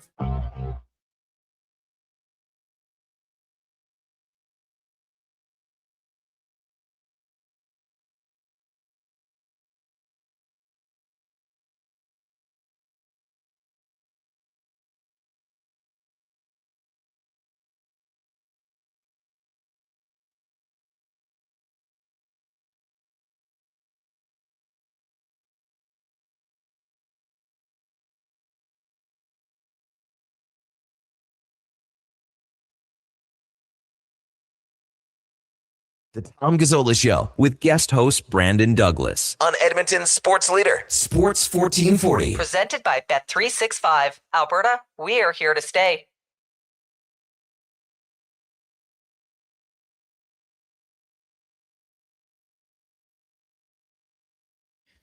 $824, welcome back to the Tom Gazzola Show on Sports 1440, brought to you by Bet365. Brandon Douglas in for Tom this week. And let's get right to our headliner of the day, brought to you by Mr. Rooter Plumbing, stepping up to the plate so you won't have to. For all your plumbing needs, go to mrrooter.ca. We welcome back Jason Beck from MLB.com, covering the Tigers down in Detroit. Jason, good morning. Thanks for taking a little bit of time with us. Certainly busy times around the Tigers organization as we await the word, the future of Tarek Skubal. Thanks for hopping on this morning. Thanks for having me on. So, Jason, deadline coming up on Monday, and Skubal potentially making his final start as a Tiger, and in a historic fashion, second fastest left-handed pitcher to reach 1,000 strikeouts. I guess I'll just lead with the simple one. In your opinion, is it a foregone conclusion that Skubal will be playing for a different team by the time 4 o'clock Mountain passes on Monday afternoon? I mean, it sure looks like it. The Tigers have been kind of spinning their wheels lately. Right. They haven't gone on the run. They've needed to get back into the thick of the playoff picture. And, given, they've struggled to take advantage of strong starts from Skubal. And with free agency coming now, they're kind of at that point now where they have to figure it out and make a decision. And right now, when you look at this team, I know they went on the huge run 2 years ago when they had a 0.2% chance, but it's hard to really base a decision with a free agent and a potential prospect package or a comp pick on a 0.2% chance or something lower than that, which their chances were as high as 40% last week, and they've taken the drop here, especially when losing 2 out of 3 of the Orioles felt like an elimination series for postseason contention, whether it was or not. It just felt like, okay, which one of these teams is a serious contender? And given the backs and forths of the series, and especially, yesterday, you could argue maybe neither of them are, but it's hard to look at that and say that the Tigers are there. And in fact, they're just second again this morning. Their playoff chances now have dropped below 25% again. Yeah, 4.5 games out of the final wildcard spot currently in what is a surprisingly, at least in my opinion, competitive AL Central division. I think we all thought the White Sox would be better this year. I'm not sure we thought they would be this much better. And a little bit of a disappointment for Detroit this season after the run they had last year. Pretty similar, to be honest with you, with what a lot of Canadian baseball fans are feeling around the Toronto Blue Jays, who sit 5.5 game back of that same wildcard spot. So sticking with Skubal for a second longer here, Jason, like the reason for, like I said, the idea of getting nothing for him and, departing via free agency is simply too much of a cost to bear. But what's the sentiment? What's the reasoning behind the lack of desire or lack of in period an extension to keep him in Detroit moving forward? Is it financial commitment from the team itself? Is it Skubal looking to wanting to pursue other options competitively, or what's the idea there that you can't keep one of the game's very best inside a Tigers uniform? Well, I mean, the time to extend Skubal would have been like a few years ago. Right. Particularly like, arguably probably after, right around 2023 or so when he was coming back from the flexor tendon surgery. Once he hit it big, and especially once he got within a couple years of free agency, it was going to take a massive contract offer, if that. And then at some point, free agency just gets so close that it just makes all the sense in the world for Skubal to hit the open market and let the bidding do the talking. Right. Once you get other bigger markets involved, then, the bidding gets to a price where it's going to be difficult. And especially with, the Tigers losing their TV deal, they were one of the many teams that had to, go with their own package here this year. It's they don't have the finances of some of the bigger markets. Yeah. And like I said, once the time passed, you kind of figured that this was coming eventually. It was just going to be, okay, do you trade him at some point or do you let him walk? And, even now you can, with the dwindling chances, you can squint and say, okay, well, if the Tigers make some moves and get serious about upgrading their bullpen, they can look like a contender again.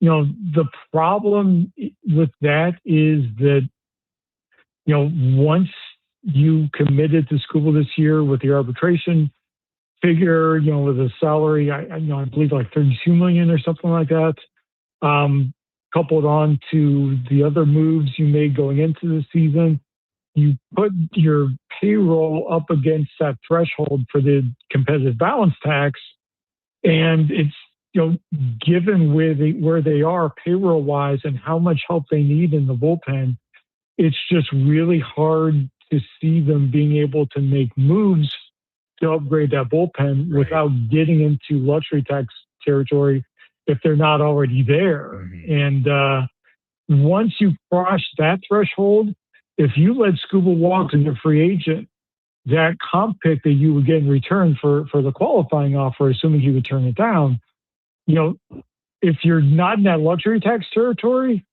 that comp pick is a first rounder. And you could argue, well, we used that pick, and that pick is right around the same range where we drafted Kevin McGonigal. Well, for teams that are paying into that, that competitive balance tax, that comp pick goes from a first rounder to at the end of the fourth round. And that just makes a world of difference in the type of prospect you're getting back. No doubt. Jason Back from MLB.com covering the Detroit Tigers with us here on Sports 1440. So if and, maybe more so when they do find the suitor for Skubal, of which there is no shortage, and as you've touched on several times, the package in return should be one of pretty significant note. It pretty clearly puts the Tigers in full seller mode. Are there any other players on the roster currently that you could see parted out here as the Tigers shift away from trying to remain in contention in the final stretch of the season? Well, I mean, Casey Mize is going to be another one we're watching. Like Skubal, he is our free agent at the end of the year. He has quietly put together a very good season, interrupted at a couple different spots by, nagging injuries. Groin injuries, not arm related. He hasn't really had arm related injuries since he came back from the Tommy John surgery a couple years ago. So, he's going to be one worth watching. He could have, potentially a bigger market given, he's not making nearly the salary that Skubal makes, and he's not going to have, quite the same market. I think it could be a little bit more opportunistic on him. After that, they could try to, see what the market is on some of the relievers. Granted, it's not a good time for them to be dealing with relievers given the way their bullpen is gone. Right. but Kenley Jansen is a veteran, experienced closer who could attract some interest out there. Kyle Finnegan, if he can get things righted amidst a pretty rough July, could find a market given his versatility in the bullpen. You could see what market is out there for Gleyber Torres, given the market for right-handed bats right now, which is a scarce commodity on the markets. So they could end up doing a larger scale sell-off here just with guys who would be coming up on free agency, and that's before you get into potential decisions on guys under team control. And I know you got to run here, Jason. So one last quick one for you. Now, it said the Tigers turn into sellers here in the next couple of days. Do you envision a quick turnaround in the offseason and they want to get back to competing for an AL Central title, or do they look around and kind of maybe take a step back and maybe take a little bit of a reset moving forward after dealing their ace and, a couple times Cy Young winner? The sense I get is that they think that they can turn this around fairly quickly, and that it's not a full on rebuild. Mm-hmm. They have McGonigal, rookie of the year candidate. They're just calling up top prospect Max Clark, getting a look at him in centers. So, those guys with Jose Brasinho slugging in AA right now, their system is in a position where they're going to get a good infusion of talent there. You have other good young talents, already established with Riley Green, with Spencer Torkelson. They even have, a good young pitching to kind of reform the rotation with Troy Melton. Jackson Jobe should be back within the next few weeks coming off Tommy John surgery.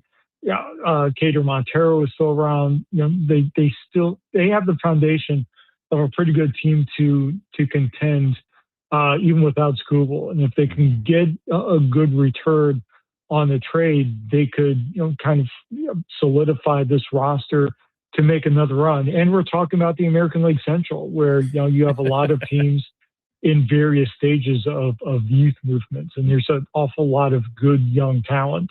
No doubt. Jason, thanks a lot for hopping on with us. Take care, and I'm sure very busy you will be kept here over the next handful of days ahead of Monday's deadline. Have a good one. Thanks for coming on.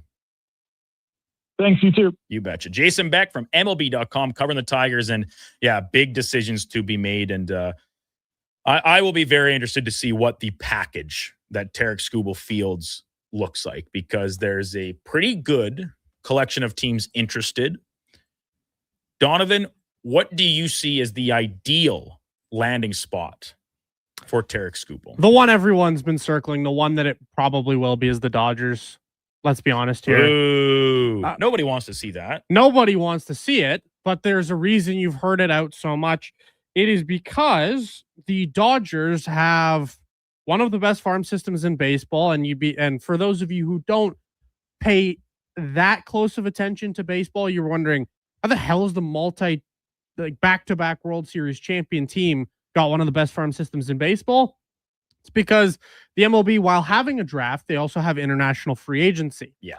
And so when you have international free agency, you can recruit young players who are, 16, 17, 18 years of age. You can sign them. And because they're the Dodgers, they carry a little extra weight, and you can recruit some of the more talented players and so on and so forth. But Donovan, and they develop players well. It's the Dodgers. But Donovan, aren't taxes in California really high? They are. Oh, so you're telling me that in terms of recruiting players via free agency and otherwise, the quality of your organization and how you develop them might play a bigger role than lower taxes? Yeah, it just might. It really might. You never see players go to the Miami Marlins or the Tampa Bay Rays or any of these no tax states, and I really wonder why. Now listen, baseball's different. It is, and a lot of what Jason just said about how the Tigers, they're not a rich team, but their owner is loaded. Well, yeah, it's just they don't want to spend the money on this team. It's the biggest problem in baseball is the owners are just horrible. Like the Tigers ownership, it was I don't know if you remember, but they used to have Max Scherzer. They used to have Justin Verlander, Miggy Cabrera. They used to have David Price as well. Thank you. They had a loaded roster. Their former owner, team goes down to his son. And then as soon as the team goes down to his son, he declines to give contract extensions to, your ace level pitching, trades away guys like Verlander, Scherzer, David Price, etc. And then the Tigers suddenly fall off a cliff and no longer become relevant because the son doesn't care about a team. Yeah. He doesn't give a you-know-what about baseball. All he cares about is the profit coming his way. And Tarek Skubal, while he is the best pitcher in baseball, he looks at Tarek Skubal and goes, can I make enough money out of Tarek Skubal to make a $500 million contract worth it? He thinks no. So hence why you're going to see Tarek Skubal as a free agent and probably sign with the LA Dodgers, because he looks at the $500 million deal and goes, nah, I won't get enough profit out of this. I've pegged the Brewers as my preferred destination. Have you? That would be, I like that shout. They have enough prospects to get it done. This will be a 2 for sure. I think there's no world where this isn't a 2 top 100 prospects type of deal. It's just, are the Tigers going to go the quality over quantity route, right, or will they choose quantity? If they want, they could 100% get a top 50 prospect for sure. Like, this will be a bidding war for Tarek Skubal. Don't think it won't be. There will be probably 5 teams at least in the mix who have really compelling trade packages.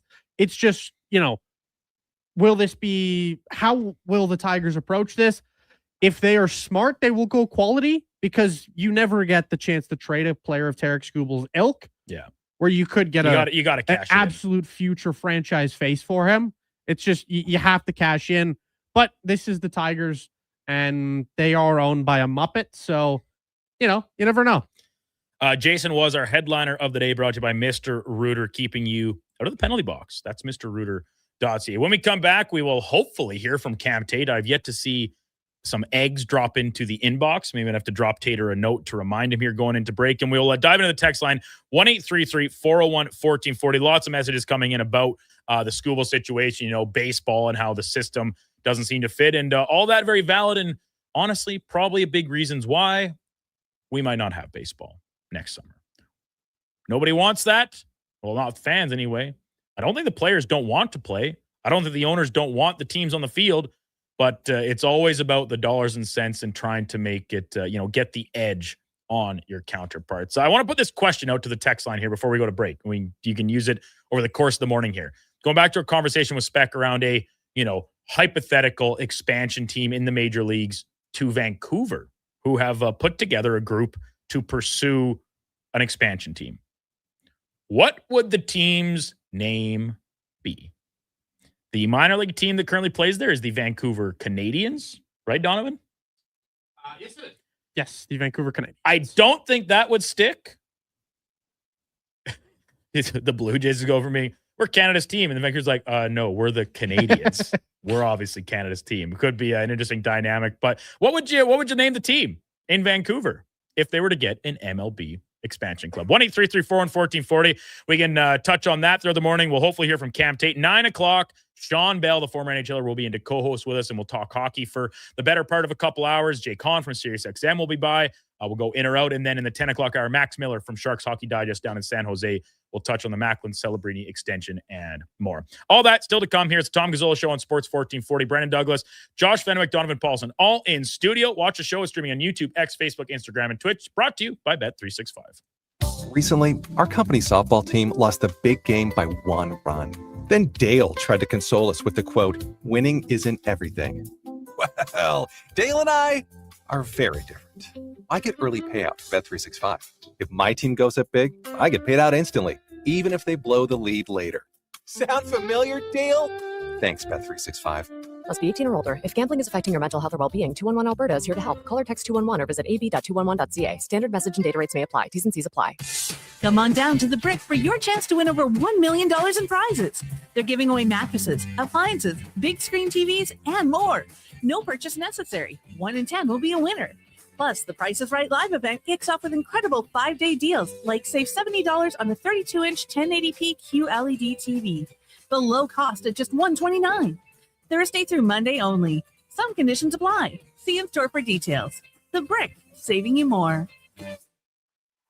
You wanted local sports on weekends. Saturday mornings at 9, check out the Saturday Sports Setup, where we'll tee up what's happening on the weekend sports scene. Tune in Saturday morning at 9 on Sports 1440. Kickoff is coming August 1st. Elks, Rough Riders at Play Alberta Field at Commonwealth Stadium. The prehistoric party is back, presented by Purolator Tackle Hunger. Experience family-friendly fun all game long with the dinosaur-themed contest. Get your tickets at goelks.com/tickets. So you're dying from the heat, sweat dripping on your sheets. You want to cool it down, but your AC can't compete. So you fall upon your knees and cry out, oh please, I need a cooling breeze. Send me Legacy's AC Repairman. Legacy's AC Repairman. AC Repairman. Can't spell legacy without AC. Legacy Heating and Cooling's got a guy who's really good at fixing broken ACs. So if you got one, call Legacy. Okay, see you later. Legacy Heating and Cooling. Guys, there never seems to be enough time in the day, but you need to make time for this. Ken Franchek here. If you're 40 or over, a quick PSA blood test is crucial for early prostate cancer detection. The Prostate Cancer Center's Man Van is a mobile health clinic driving change for men's health. A few minutes could save your life. To get the Man Van out to your business or event, book today at getcheck.ca. Hi, Edmonton. With summer adventures calling, there's no better way to answer than from behind the wheel of your Subaru WRX. The WRX delivers turbocharged performance, confidence-inspiring Subaru all-wheel drive, and the kind of driving excitement that makes you look for excuses to hit the road. Summer won't last forever, but the memories will. So make sure you give yourself something to remember. Visit your local Subaru dealer today and test drive the WRX yourself. Welcome to Uncommon. Alberta, this one's for you. Around here, trust takes a few winters. It's why players have known Jackpot City since 1998. Home to hundreds of exciting casino games, live dealer action, and new adventures waiting to be discovered. Jackpot City. Nothing beats the original. Please play responsibly. 18 years or older. Alberta only. If gambling is affecting your mental health or well-being, 211 Alberta is here to help. Call or text 211 or visit ab.211.ca.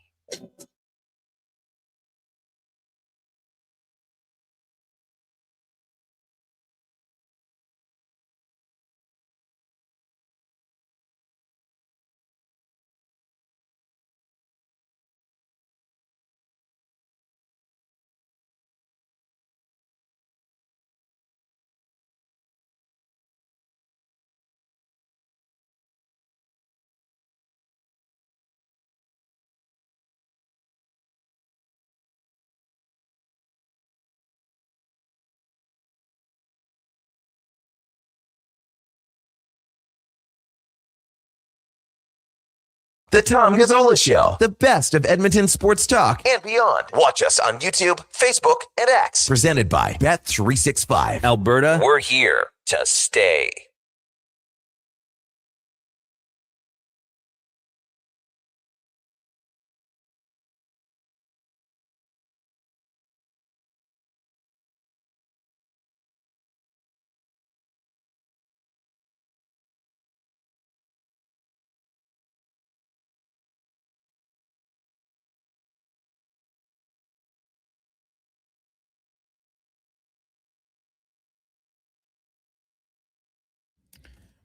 $8:45, welcome back to the Tom Gazzola Show on Sports 1440. Brandon Douglas in for Tom, Josh Fenwick, Donovan Paulson alongside no Cam Tate.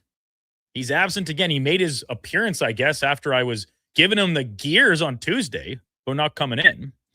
Showed up with bells on yesterday. Was in studio all morning with us. But absent today, that's all right, Tater. No sweat. We do have a Tate's Cam and Eggs locked and loaded. We'll get to that in a moment. I want to dive into some text messages first. 1-833-401-1440. We posed the question before the break of an MLB expansion team in Vancouver. What would you name it? What are you calling them? The Vancouver Canadians currently play At what level, Donovan? They are high A, right? Yeah. Yeah, that's what I thought. Okay.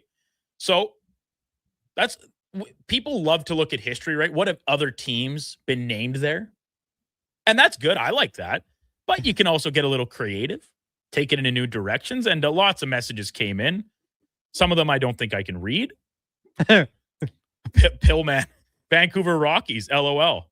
And he attaches the LOL because we know there's already the Colorado Rockies. He falls out. Hey, there were 2 Rough Riders in the CFL. Well, they'd have to spell it differently, right? The Ottawa Rough Riders was capital R Rough, capital R Riders, if memory serves correct. Whereas the Saskatchewan Rough Riders is all just one word, lowercase. Maybe the Vancouver Rockies go the Red Blacks route and just capitalize the whole name to differentiate them.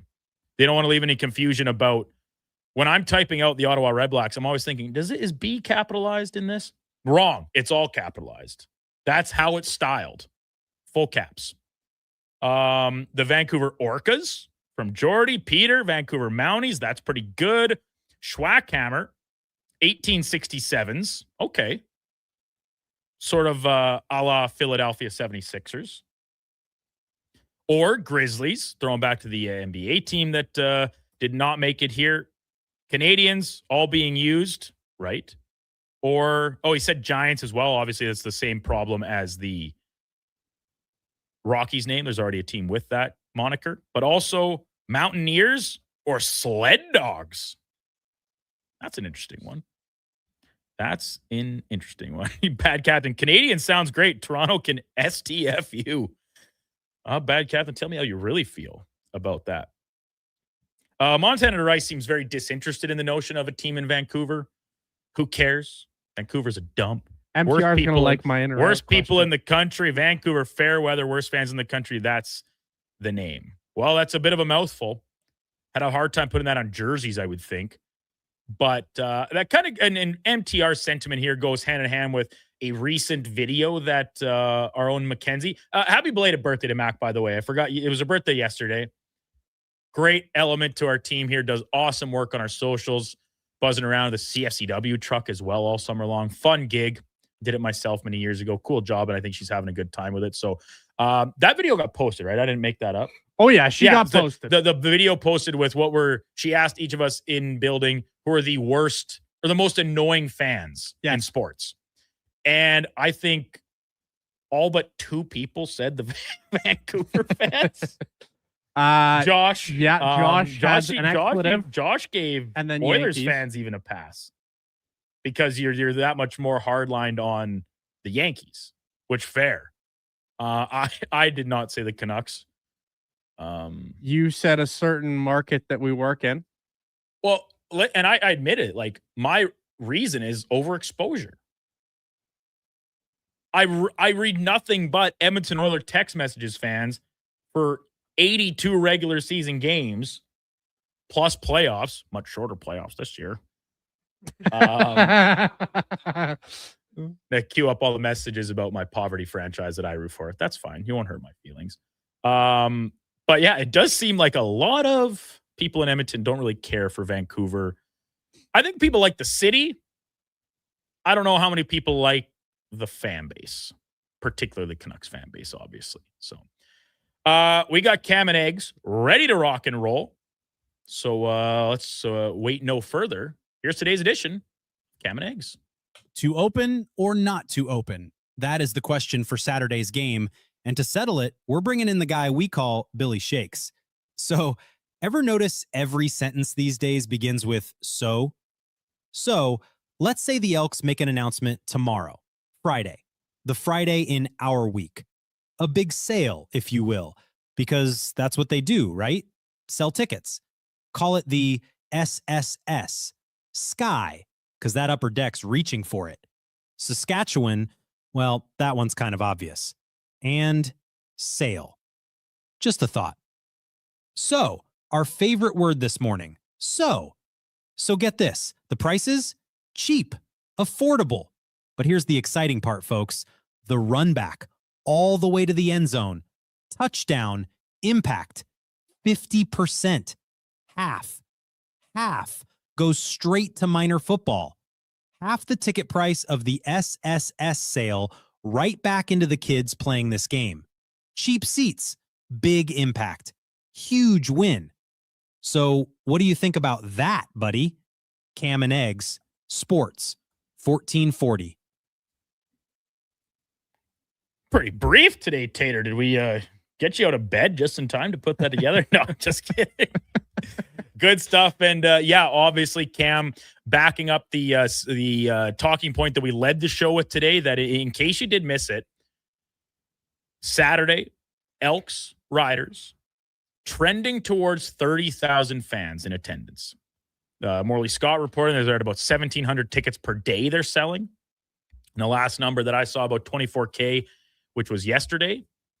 Quick math tells us that by Friday, they should be very close to, or if not past, the threshold set by Chris Morris, the team's president and CEO, of 27,000 tickets sold by Friday, and the East Upper Deck will be opened.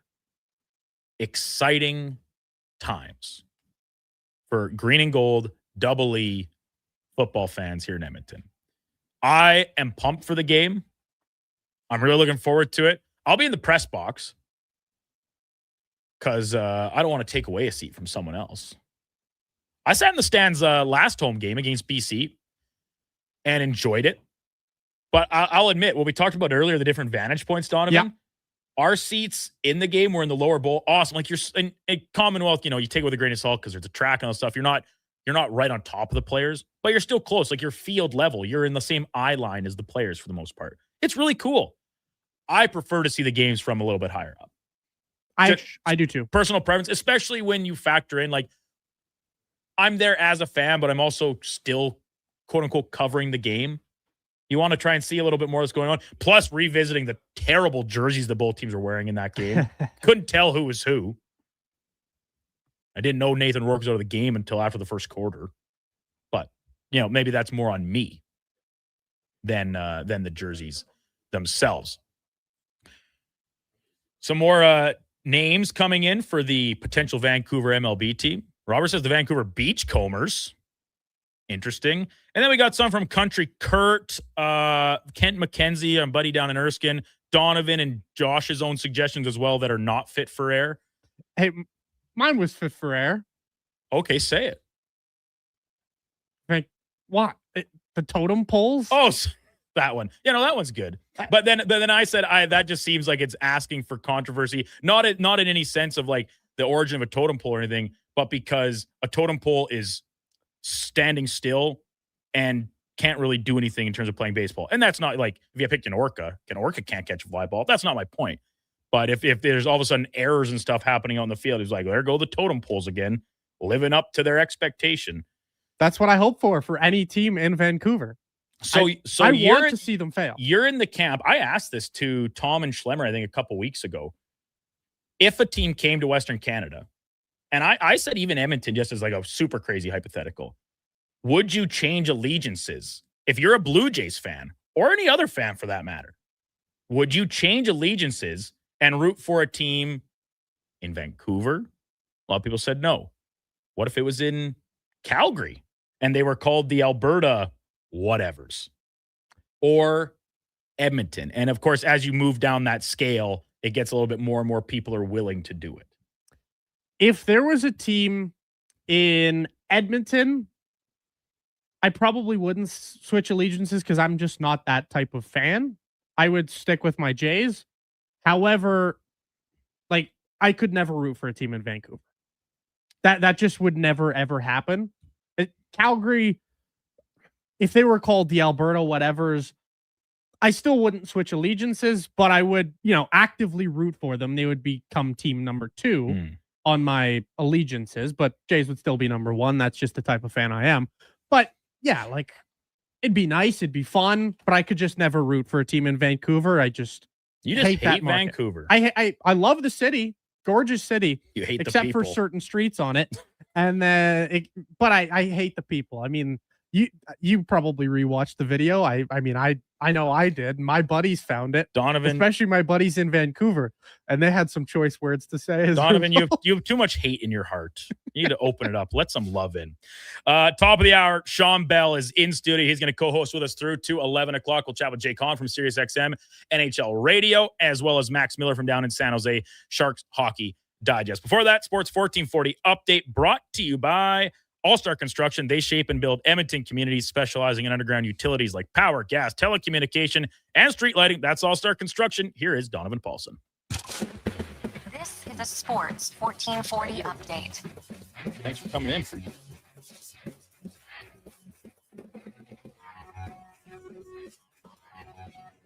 MLB deadline action. The Angels fire sale began last night as Logan Hoppe, the catcher, and Chase Silseth, a right-handed reliever, went to the Texas Rangers in exchange for shortstop Angel Arredondo. Some other MLB action from last night. The Toronto Blue Jays, they topped the Washington Nationals 5-2. The Mets and Braves split their double header. The Orioles snuck past the Tigers 10-9 in extras, despite the fact that Tarek Skubal became the fastest pitcher in Tigers history to record 1,000 career strikeouts and the second fastest left-handed pitcher to reach that same mark. The Dodgers doubled up on the Mariners. The Giants dumpstered the Brewers, and the Yankees dropped one 6-5 in extras to the Chi Sox. Coming up next, we've got Belsey in studio. I'm Donovan Paulson. That's your Sports 1440 update. Sports 1440, a Stingray radio station broadcasting on Treaty 6 territory. Download the free iHeartRadio app and listen to CKJR wherever you go. Recently, our company softball team lost a big game by 1 run. Then Dale tried to console us with the quote, "Winning isn't everything." Well, Dale and I are very different. I get early payout from Bet365. If my team goes up big, I get paid out instantly, even if they blow the lead later. Sound familiar, Dale? Thanks, Bet365. Must be 18 or older. If gambling is affecting your mental health or well-being, 211 Alberta is here to help. Call or text 211 or visit ab.211.ca. Standard message and data rates may apply. T's and C's apply. At GS Construction, people grow with the company. 50 years of experience doesn't live in a binder on a shelf. It lives in our people at every level, passed down on every site. Many of us started with a shovel in our hands and built whole careers here. The work is honest. The company's been around since 1974. So if it all sounds good to you and you want to grow with us, GS Construction is currently looking for experienced pipe layers and topmen. No shovel required. Visit gsconstruction.ca today. Hi, Mike here from Northgate Chevrolet Buick GMC. Car shopping sucks. That's right. Going back and forth 100 times just to get a price. Give me your credit card for a test drive. What's all these extra fees? That sounds ridiculous. At Northgate, we do things a little differently. Good deals on new, pre-owned vehicles, good people, and a great selection. Stop in and see us today. 13215 97th Street, or visit us online at northgategm.com. You're in Northgate country. You wanted local sports on weekends. Saturday mornings at 9, check out the Saturday Sports Setup, where we'll tee up what's happening on the weekend sports scene. Tune in Saturday morning at 9 on Sports 1440. It's time to hit the greens. Elevate your golf game with Country Club Tour Golf Academy. No matter your experience, our PGA of Canada teaching pros are here to help. Enjoy lessons year-round between our 7 CCT golf courses and 2 state-of-the-art indoor facilities. Choose the location convenient for you. We offer private lessons, group lessons, expert club fittings, and junior camps. Visit our website to learn more and get ready to take your game to the next level. Booking is easy. Go to countryclubtour.com/golf academy and schedule your lesson today.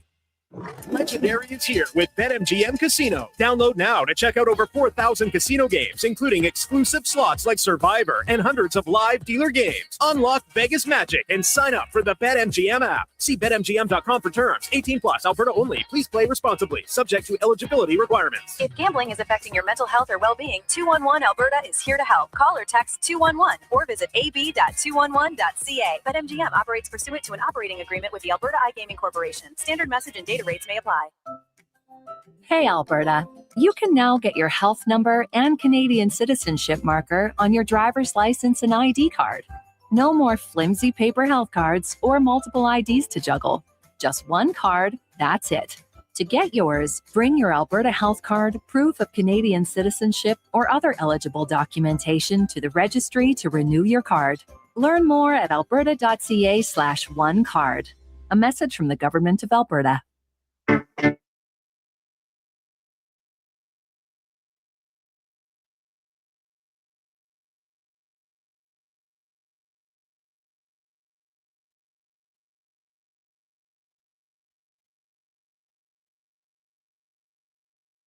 The Tom Gazzola Show with guest host Brandon Douglas on Edmonton's sports leader, Sports 1440. Presented by Bet365. Alberta, we are here to stay.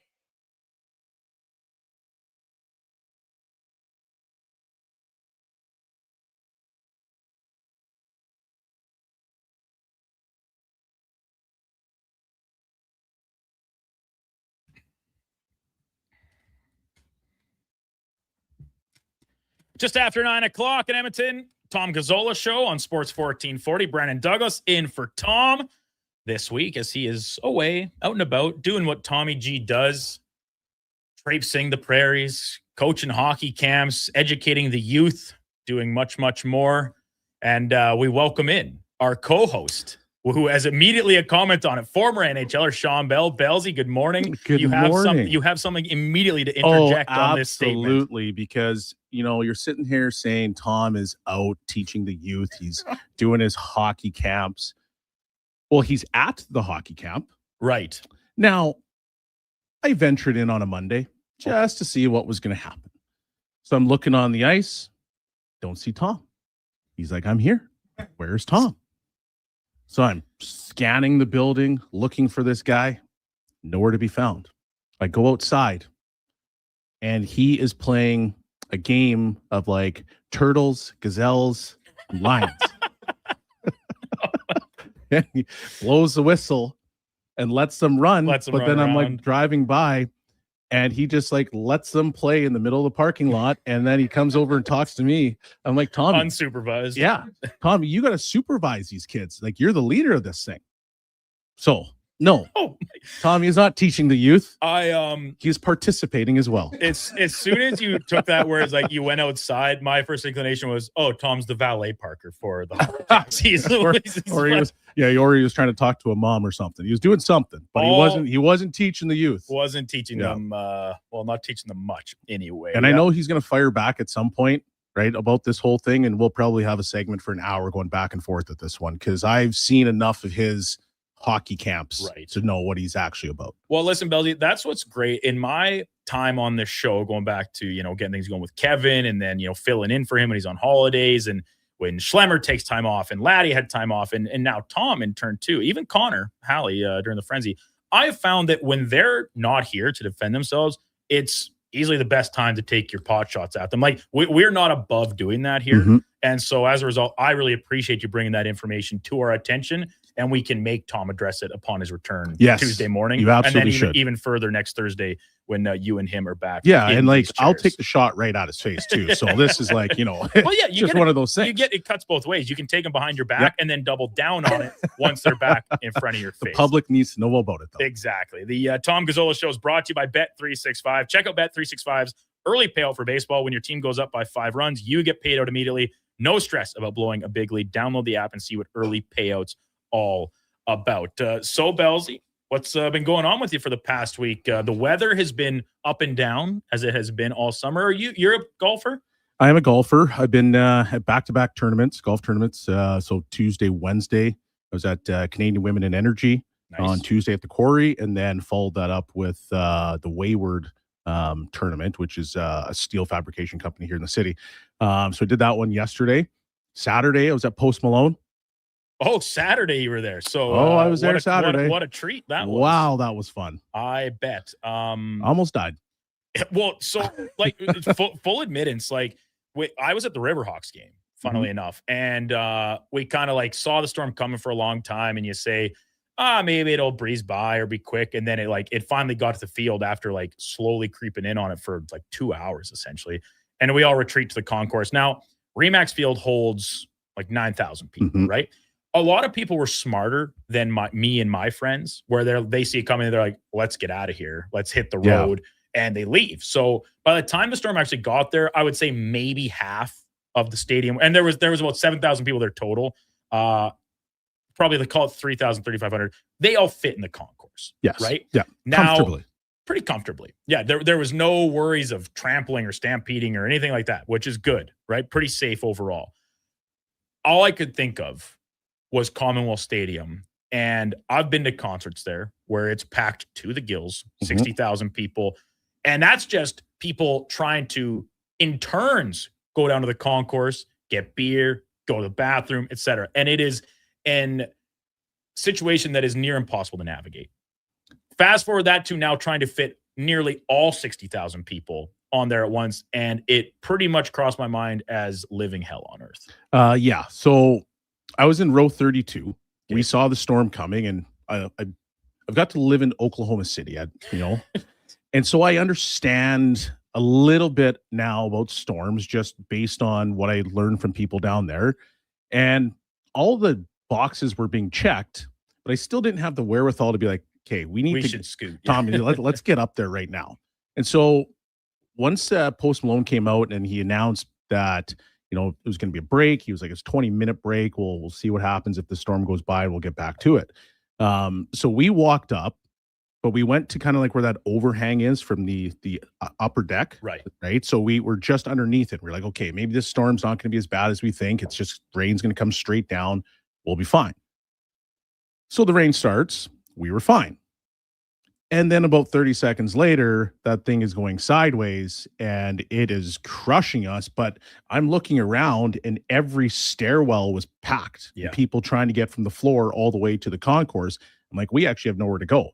So I had my jacket with me, put it up, kind of like block some of the water, but we were getting destroyed. And then the wind started picking up even more. So finally, at one point, I kind of peeked my head up like over my jacket.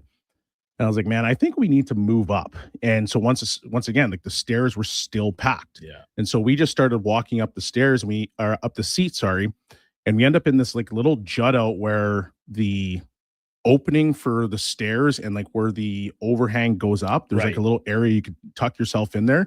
And we tucked ourselves in there. So we didn't actually get onto the concourse and did the best you could. Yeah. Like we didn't have to worry about any of the nonsense going on in the concourse. We were tucked away safely. And it was still like we were still getting hammered by wind and rain, and people are crying and screaming. But then I started hearing about the fights on the concourse. So it was I haven't seen anything like that, and that's coming from living in Oklahoma City. Right. I think after I got traded, actually there was a tornado, but it was definitely interesting. They might want to do some just renos to that stadium because it just creates that wind tunnel, and it felt like there was a tornado in the stadium. Inside the stadium. And we've talked about it so much, like everything, because it's become such a non-factor with the most common event there, which is obviously the football team playing. And some great news coming out yesterday from Morley Scott and others, and Chris Moore saying like, yeah, looking like we're going to have 30,000 people at the game on Saturday. That's awesome. It can hold 30,000 people with the facilities, right? Like it can operate that level of people. 60,000 people cannot use that place at the same time. Like it's just a matter of fact. I've been at it twice, 2 different concerts in the summer, and those were beautiful days. You couldn't have asked for better weather. And then you throw stuff like this in the mix, and it's just like a disaster waiting to happen. And to be honest, talking about the wind picking up, man, when you get to these concerts, and there's these giant towers and the lights and the electronics and the speakers and all these things. It is it's great that we have that facility to bring in the big name talent that go on these tours that are stadium tours. Like they don't go to Calgary. They don't go to these other like more call it premier cities across the country because we have the place that can hold the amount of people they want to sell tickets for. But with that being said, there has to be some sort of action taken to like make it more feasible to have that many people there at one time. Yeah, I think hopefully after seeing what happened with Post Malone and on Saturday, I think maybe there should be some steps. I know you can't go out and turn everything upside down and change everything, but I mean, have some small steps to make it a little bit safer, just because you're trying to plan for if it were to happen again. And based on what we're seeing right now, it may or may not happen again. So lucky, where I think a lot of people are lucky and fortunate to obviously not have been like injured. But yeah, it was an interesting I was doing my best to like keep tabs on things and see if there were any reports, but it didn't seem like anybody got too seriously hurt or whatever. And like I said, there were some fights and some incidents, but nothing of too serious nature because like it's August long weekend this coming weekend down in Canada. Like how many years ago, like where 10, 12 years ago or so, where a lady died at BVJ when a huge storm came through like that, right? Because like the framework of all this stuff, the stages and things, they come crashing down. So glad that everybody ended up okay, you and Tommy included, of course. We did have some hockey news yesterday, yes, we did. And it was pretty substantial. What when you first scrolled across that on your feed or wherever you saw it, what did you make of the Celebrini extension? 5 years, $18.8 million. When the deal kicks in, he will be the highest paid player in the NHL. Well, I mean, I think I like the deal because Celebrini is he's a budding superstar. Yeah. Now I have thoughts about, okay, if Daniel Briere never entered the equation at any time, where would his number truly be? Would it have been 15?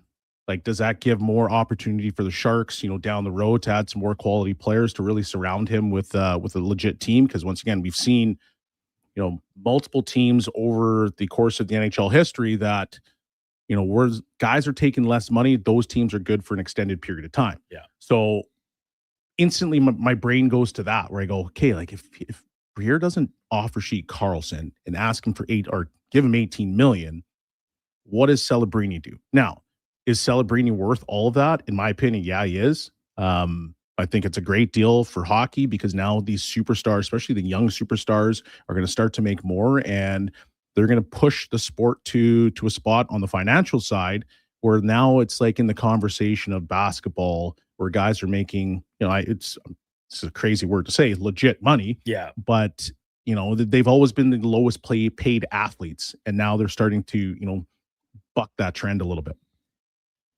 So, and Donovan and I talked about this pretty extensively yesterday, and I'm really interested to hear Max Miller's thoughts on it when we catch up with him at 10:20.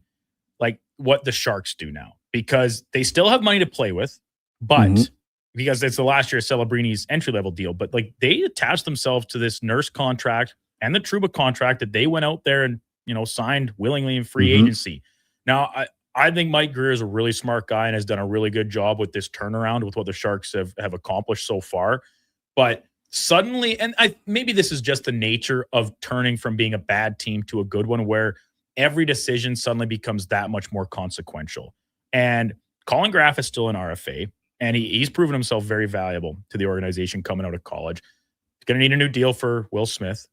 Another couple of years deals for Michael Misa and Sam Dickinson, who they view as franchise cornerstones at their respective positions. Like, with the understanding the cap is going to continue to go up, like this, as much as he's deserving and it's rightfully so handed to him, like it does complicate things for San Jose moving forward to try and round out the rest of this roster as equally much as it does Anaheim, who is very much more up against it because they're going to have to trade people away just to get Gauthier signed.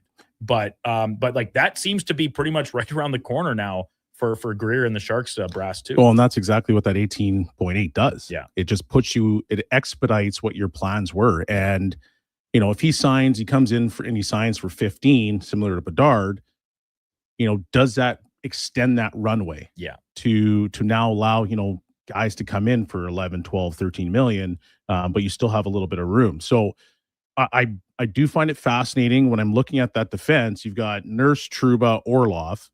All those guys are plus 30. Yeah. You got Kesselring, Dickinson. What are you going to do with that decor? Because when I look at that decor, I'm like, is that good enough to compete? It's a very good question. 4 years of Nurse, 4 years of Trouba. Between the two, they're making, was it 17 million? Yeah. Just north of 17 million.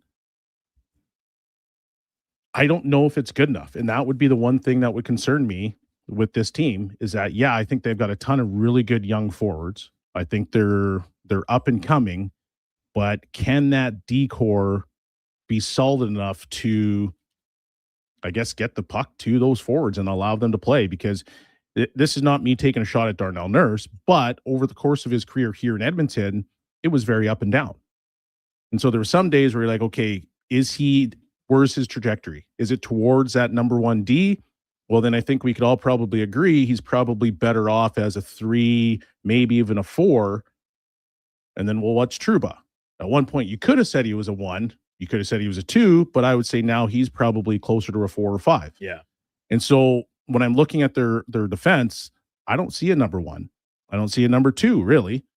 And so you're putting guys into spots where they're now elevating up the lineup, and that's usually when you find yourself in trouble, like we saw with Darnell Nurse. When he was elevated in that particular spot, it was a little bit too much for him. When he came down, better defenseman. Mm-hmm. So I'm fascinated by this one. But yeah, they've kind of painted themselves into a little bit of a corner. I wonder if there was a panic. If that was a panic move. When you see how Verbeek handled things in Anaheim and how it really came around to bite him. No, not necessarily the Celebrini, but I'm thinking more the Nurse, right? Because like the defense. Yeah, so like you barely had any defensemen signed at free agency. Oh yeah. The Nurse trade was on the table at the deadline. Morgan Riley was being discussed. And when you sit back and you say, okay, well, who would I rather have, Morgan Riley or Darnell Nurse? And I need to get somebody on the board, but I also go sign Trouba for $8 million. Does it feel like a little bit of a panic move? Just to be I need to get somebody? In hindsight, I think it does. Yeah, I do agree with you. And I also fully agree with you about like the state of the D, where who's their number 1 guy? Who's the number 2 guy? Like, unless you're seeing a huge jump from Sam Dickinson this year, which he was like not even a full timer last year. Like, he still like was playing pretty protected minutes. And it's going to be interesting, and we will have a chance to dive into extensively, not just with Max Miller at 10:20, but right after the break, we can touch on it with our buddy Jay Kahn. Sirius XM NHL Radio will guest with us to talk Sharks, talk hockey across the league as the summer rolls on, and suddenly training camps are really not all that far away in just the blink of an eye. It's coming up here on the Tom Gazzola Show. Brandon Douglas, Sean Bell, Josh Fenwick, and Donovan Paulson, all with you on Sports 1440, brought to you by Bet365. Kickoff is coming August 1st. Elks, Rough Riders at Play Alberta Field at Commonwealth Stadium. The prehistoric party is back, presented by Purolator Tackle Hunger. Experience family-friendly fun all game long with a dinosaur-themed contest. Get your tickets at goelks.com/tickets. It's dollar drink summer at McDonald's. Sip on a refreshing small fountain drink or a small iced coffee for just $1 each plus tax, all summer long. Only at McDonald's. Excludes flavored and cloud iced coffees. At participating Canadian restaurants. Taxes extra. Prices exclude delivery. Don't miss a moment of Blue Jays baseball this season. Join play-by-play announcer Ben Shulman for the games live on Sports 1440. The Toronto Blue Jays are on Edmonton's home for all things sports. Sports 1440. Hey, Alberta. You can now get your health number and Canadian citizenship marker on your driver's license and ID card. No more flimsy paper health cards or multiple IDs to juggle. Just one card, that's it. To get yours, bring your Alberta health card, proof of Canadian citizenship, or other eligible documentation to the registry to renew your card. Learn more at alberta.ca/onecard. A message from the Government of Alberta.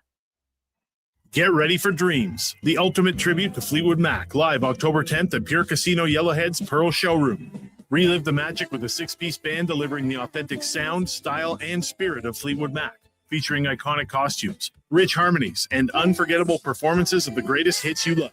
Tickets from just $44.99. Get yours now at Ticketmaster. Don't miss Dreams, the ultimate tribute to Fleetwood Mac, October 10th at Pure Casino. Pure entertainment, pure action, and pure imagination. Recently, our company softball team lost the big game by 1 run. Then Dale tried to console us with the quote, "Winning isn't everything." Well, Dale and I are very different. I get early payout from Bet365. If my team goes up big, I get paid out instantly, even if they blow the lead later. Sound familiar, Dale? Thanks, Bet365. If gambling is affecting your mental health or well-being, 211 Alberta is here to help. Call or text 211 or visit ab.211.ca. 18 plus only. T's and C's apply.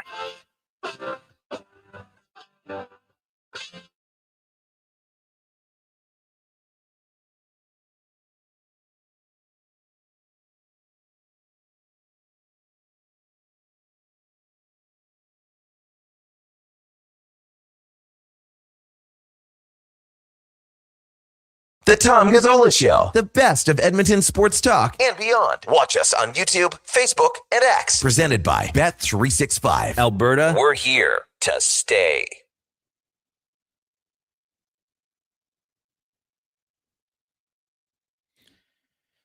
$9:22. Welcome back to the Tom Gazzola Show on Sports 1440. Brandon Douglas sitting in for Tom this week. Sean Bell, former NHLer, alongside co-hosting Josh Fenwick, Donovan Paulson, all hanging around in studio as well. Happy Thursday to you. Hope you're having a great beginning to Friday Junior. And for some people, it might very well be Friday. August long weekend is here, and excited to keep tabs on what everybody gets up to. You going to BVJ? Or you heading to the lake, playing some slow pitch somewhere?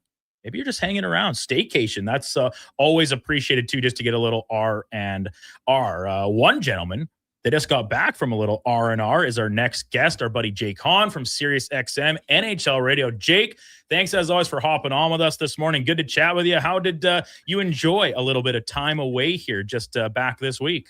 Brandon, it always goes by way too fast, as you know, but really enjoyed it. You mentioned a little slow pitch, little company softball, as I heard in one of your breaks there as well. A lot of golf, as much golf as I could, some beach days. So watched a lot of movies, read some books, kind of stepped away from hockey for a few weeks. You know, you got to clear the brain a little bit, do some other things. I do have other things that I enjoy, but obviously love hockey. It's been great to get back and doing shows this week as well, and kind of trying to remember what happened while I was gone. And apparently a lot happened when I was checked out of hockey for a few weeks. So it's been nice to slowly get back into the waters here. Also love that you called it Friday Junior, referencing Thursday. On our show, we call it Friday Eve. So we also have Thursday's kind of become the new Friday in a lot of spots. So it's basically extended weekend.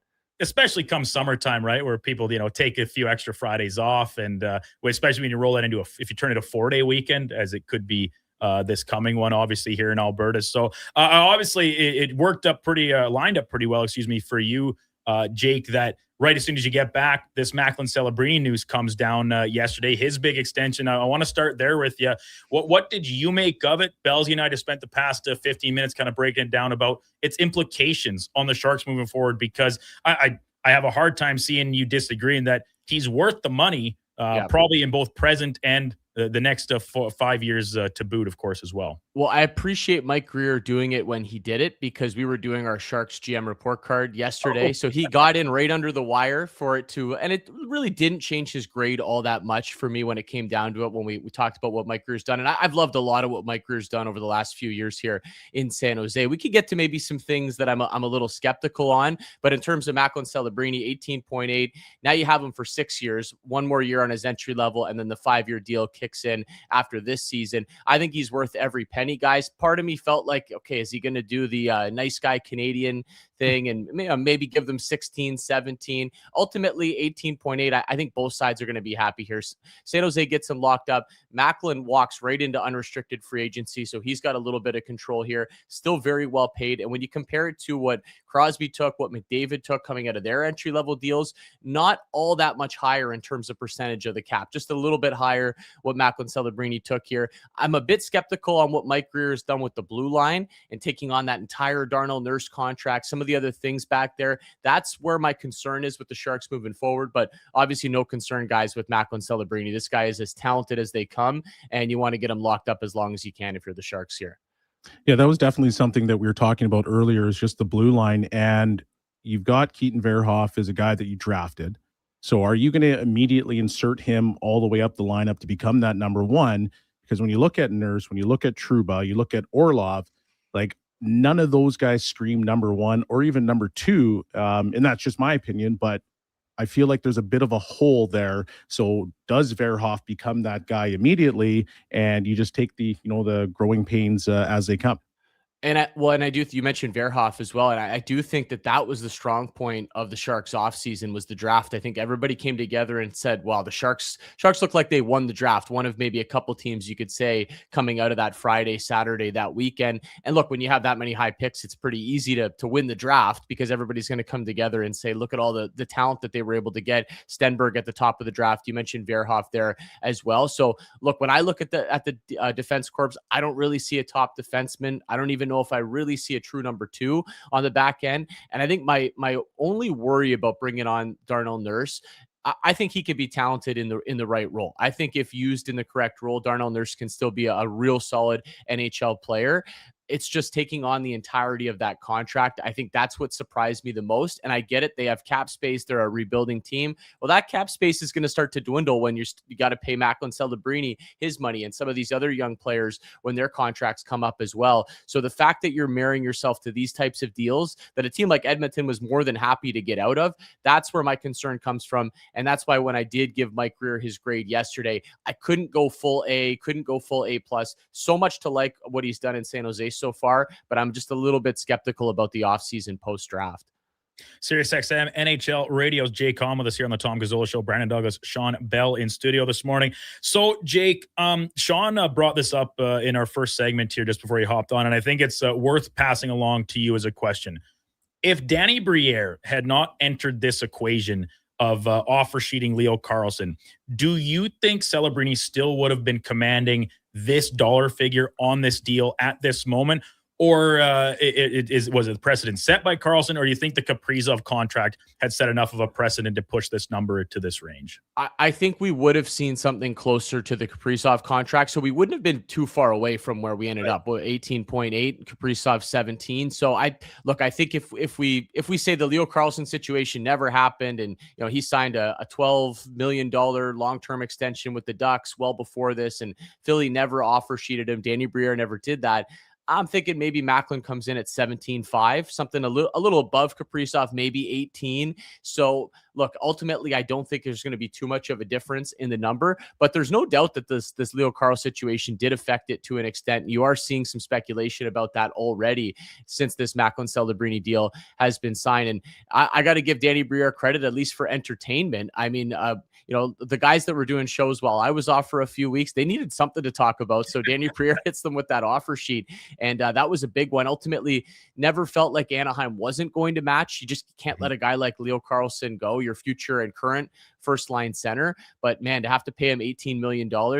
Look, guys, it just goes to show, don't take too long locking these guys up. Get in front of it. I think Pat Verbeek, that's where he really fumbled here. Is he left his guys vulnerable. Would Leo Carlsson really have said no to what I just mentioned, a $12 million long-term extension? I don't think he's saying no to that. And now you're stuck on the hook for $18 million.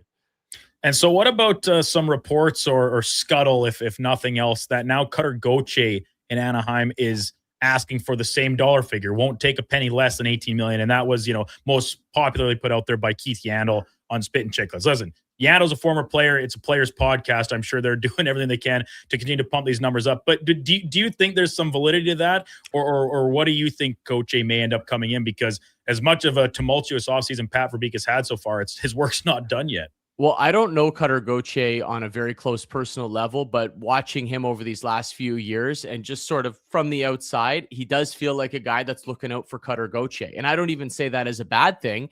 Players should look out for themselves. You should try to get paid as much as you think you should get paid. Now, other guys look at it differently, and they might say, you know what, I don't mind taking a little bit less, and I'm worried about team success. So everybody's a little bit different, but Gauthier feels like he's looking out for Gauthier. And if he wants $18 million, he wants the same as Leo Carlsson, he can ask for it. Guys, I'm not giving Cutter Gauthier $18 million. The guy can rip the puck. He can score. He's a very impressive young player, but he's only really done it for one season, and you're already on the hook for that. And they don't even have the money to be able to do that anyways in terms of cap space. They would have to move guys off to make something like that work. So it's a fascinating situation. And look, Pat Verbeek put himself into this situation, like I mentioned, waiting too long, not getting in front of this, not locking up, having these conversations with his young players. And if I'm Pat Verbeek and the Anaheim Ducks, I would have to play hardball with Cutter Gauthier. I'm certainly not giving him a contract anywhere close to that. Yeah, and I wouldn't disagree with that. But then, like you mentioned, he seems like a guy that is out for number one. So if you're going to end up playing hardball with him and he starts to reject the numbers because he believes, hey, I'm an $18 million player as well, what do you eventually do with him? Because then it seems to me like it's going to turn into a bit of a circus when a guy like that says, well, no, this is what I'm going to make. And if you don't do that, well, then we're probably going to have issues. So that would be my first question. But then it also goes back to the San Jose Sharks with Will Smith, right? Another young player, very good, has unbelievable chemistry with Celebrini. Yeah. Well, his deal's coming up soon. So what number does he fall in and under?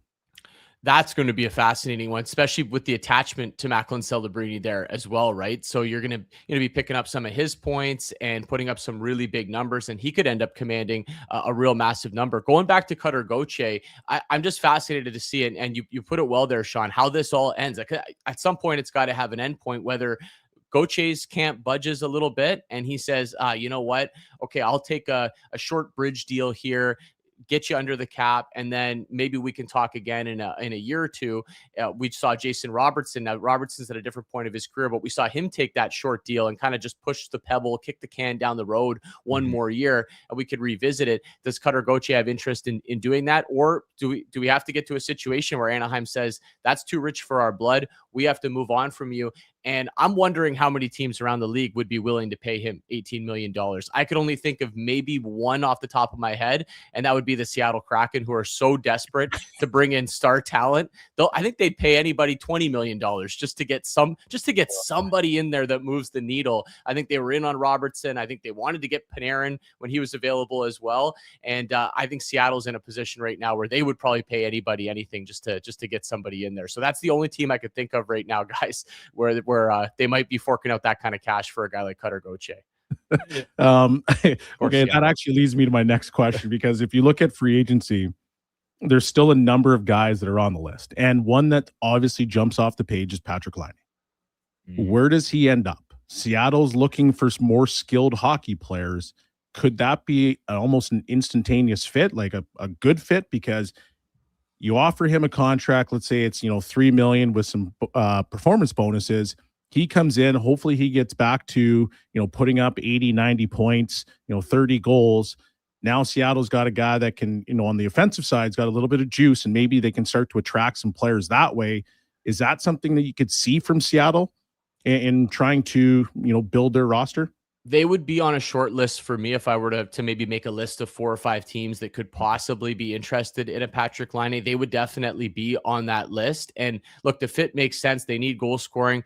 I've always said they need guys that can move the needle. Now, I don't know if Patrick Laine is the guy that moves the needle anymore at this point of his career. He was early in his career. If he shows up in shape, if he shows up ready to play, and he can stay healthy and play a full season and prove that he can score goals, I just worry about the even strength play guys. That's my major concern with Patrick Laine. On the power play, it's so fun to watch him hit those bombs on the power play. And if you put him with a few other good players on a power play, he could be very effective in that way. I just wonder if he can play that top line role in the National Hockey League right now, that 18, 19, 20 minutes, those heavy even strength minutes, playing against opposing teams' best players. That's where my concern lies. And I also wonder if a team like Seattle has the complementary pieces to maybe surround Patrick Laine, get him the puck with some space in those areas, and unlock the talent that certainly is there. So I'm wondering where the best fit for this guy is. It does kind of feel like we might be at last chance for Patrick Laine here in the National Hockey League. I do think someone steps up and gives him that shot, but this is one he's certainly got to make count. Jay Kahn from Sirius XM NHL Radio with us here on the Tom Gazzola Show on Sports 1440. So, Jake, from an outside perspective looking in, I said you played a little bit of catch up on it with the holiday stuff. But what did you make about the Oilers offseason here? So many changes in the form of new head coach, a little bit of the drama and the saga that surrounded Chris Knobloch's exit here. So they bring in Mike Babcock to the chagrin of a lot of local Edmontonians, but the players all seem to be on board. It seems like they okayed it according to what Stan Bowman and everyone is telling us. But they also made some moves outside that, shoring up the D. They move on from Darnell Nurse, this 3-headed goalie tandem they're going to at least try and start the season with. It's an interesting time in Edmonton where the pressure has, it's probably been higher, but at this point going into a season, it feels pretty dire with McDavid going into now the beginning of this darling extension he signed last year. There was good and bad looking back through this season, and I went through everything Stan Bowman did. We've been doing GM report cards throughout the course of this week, and look, I didn't love the goalie trade earlier in the year. Stuart Skinner, Tristan Jarry, how that's aged. Now join the club. You're an honorary Oiler fan with that. There you go. I fit it in perfectly. But look, there's the hope. The trade's been made. It is what it is. You kind of just have to move forward, and you hope that Tristan Jarry can find the game that we saw in the early part of the season with the Pittsburgh Penguins this year. You mentioned the 3-headed goalie monster, Frederik Andersen. I did not have that on my bingo card, Frederik Andersen going to the Edmonton Oilers. But again, we saw what he did with the Carolina Hurricanes this past season. Can he stay healthy? He is another year older. I did think that there would be more at the goaltending position, but when you're paying Tristan Jarry that kind of money, maybe you're a little bit limited at what you can do at the goaltending position. So it's, again, kind of patchwork in that situation. I like the contracts that they were able to give out to a couple players that they traded for at the deadline. So those don't just become rentals. Those become players that are now a part of your future for the Edmonton Oilers. And honestly, I'm going to put the Mike Babcock hiring in the positive only because I'm a hockey fan and I'm fascinated to see, just from an entertainment standpoint as an outsider, how this is going to work out. It could go really poorly. And we know the history with Mike Babcock. He didn't even make it out of training camp with the Columbus Blue Jackets. So I'm hoping for better with the Oilers this time. And if Connor McDavid and Leon Draisaitl and Zach Hyman, those guys have signed off on it, I think as an Oiler fan, you have to go, okay, if this is what the group wants, then let's go for it and let's see how it works out, because other things haven't worked. So from a sports fan entertainment standpoint, I am excited to see what Mike Babcock can do as a head coach in the National Hockey League, full well knowing it has a lot of different possibilities on both ends of the spectrum here. Jake, good stuff as always. I want to finish up with you with this. You mentioned during some of your time off playing a little company softball. Who's nice with it out there down in your neck of the woods? Who's got a big bat? Who's nice in the field? Are you team captain? You divvying things up with your athletic prowess or what? Well, I'm on a couple teams. I'm on a Friday night team with just some of my close friends, and then we've got the company team going as well. So look, it's nice. Downtown Toronto, a lot of nice parks. It just gets you out of the house, on a Friday night or whatever night, and have a couple of post game or maybe even during the game beverages, depending on what kind of player you are. But yeah, I lock down shortstop for the team. I like to say I'm like a doubles hitter. I don't try to go for the big home run. Just get on base, maybe single, double, set the table for the big hitters. One of our former employees at SiriusXM, Nick Alberga, we still sneak him on the team. He is our power hitter. He's our cleanup guy. He likes to bring us all home. So we have a lot of fun out there and a lot of laughs. But my Friday night team is the team to watch out for. Those we're going for the ship this year. Excellent. Love it. Good stuff, Jake. Always love catching up with you. Enjoy the rest of your summer, and we will certainly be chatting again very soon. Thanks for coming on as always. Yeah, Brandon, Sean, great talking with you guys. Keep up the great work here. Awesome. Jake on SiriusXM NHL Radio out in Toronto, and man, people love to take jabs at each other, Belsey. Toronto, Edmonton. Listen to Jake talk about slow pitch and stuff. They're just like us. They're just like us. Just like us. Well, we had great conversation about slow pitch earlier. So yes. I was just, he's playing shortstop, and we were talking about obviously shortstop and who's in certain spots. Mm-hmm. And it brings me back to the one and only time I created a softball team. And it was a bunch of hockey guys. So Matt Cassian was one. Drew Bagnall was another guy, some athletes. Mm-hmm. But then we had some other guys that were not as athletic. Right. And I remember one guy, we stuck him at first base, thinking it was a good idea. But what he would keep doing is that he would just put his glove up. Oh, boy. And he would hide his face. So I don't think he ever caught a ball. But guys would missile it at him. Oh, and we were like, why? You said you're an athlete. You can't catch? Yeah. He's like, yeah, but I'm scared that you guys are ripping this ball at me. And I'm like, okay, well, we can't have you at first base. First base is you got to be able to catch this thing. It's a hot spot. It's great. It's not a lot of movement, but get your foot on the bag, get that glove up, and make sure you catch that ball. So, needless to say, once we all left and went back to hockey, we went from being a first place team to lost to the worst place teams because he became the leader, the de facto leader of the team. You ever cross paths with another local guy, Duncan Siemens? Every now and then I'll see him around. Because I played when I was going to the U of A here, which is 10 plus years ago now. And I played in some summer leagues and got in with some people I didn't really know, but friends of friends. We played against him, and just a monster. Just mashed it every time up there. Like you said, an athlete playing a not very athletic sport. So makes it look pretty easy. But I don't know if he's still playing, probably just in a higher league than my current team is playing or trade him, because we are not very good. The team I'm currently on probably resembles the team that you and the rest of the hockey players left for the remainder of the season once you guys reported back at camps and stuff. We have a lot of fun. We're not taking it too seriously. Jake mentioned during game pops, post game pops, 100%. I think that's the only way you're supposed to do it, though. It's literally beer league baseball or slow pitch. Come on. And just because I'm like constantly searching it about where our schedule is. Like naturally, my phone's reading it all. My algorithm now on Instagram always brings me up these like intense, like semi-professional slow pitch league highlights and stuff. I'm like, who's doing this? Yeah. Who's playing in these leagues? It should be almost illegal to not have a beer 100%. while you play. And I subbed in with a guy, this is many years ago too, on like, it was like a full men's league. And it was up in St. Albert, those beautiful parks under the lights and stuff. We're playing slow pitch under the lights. Really cool. But I think it's like, isn't this kind of defeating the purpose? It 100% it is. Like, Slow pitch is to slow get pitch a little softball. exercise while also having some libations. It justifies, like Jake said, gets you out of the house. It justifies you going and drinking whatever, 2 to 5 beers with your boys and, whether it be their wives, friends, whatever, doesn't matter. And, saying you're getting exercise when in reality you're not really. Yeah, you're just canceling each other You're out. canceling But it's easy to trick the brain saying we got a little exercise. Exactly. It's all about concessions and, trading things off. So good stuff there with Jake. When we come back, we're going to go in or out with Belsey. Donovan's cooked up another banger list for us today. And then in the 10 o'clock hour, we will check in with Max Miller down in San Jose from Sharks Hockey Digest. All that, lots more in between still to come here on the Tom Gazzola Show on Sports 1440. You can watch it. We're streaming on YouTube, X, Facebook, Instagram, and Twitch. And it's brought to you by Bet365. Mr. Rooter has deja vu. Mr. Rooter has deja vu. The bathroom is right over there, Mr. Rooter. Why, thank you, good sir.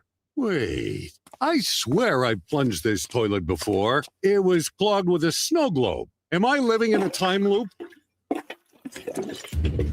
Oh, good. It's just a voodoo doll that looks exactly like me. Whew, what a relief. For a plumbing experience you'll want to relive, call Mr. Rooter.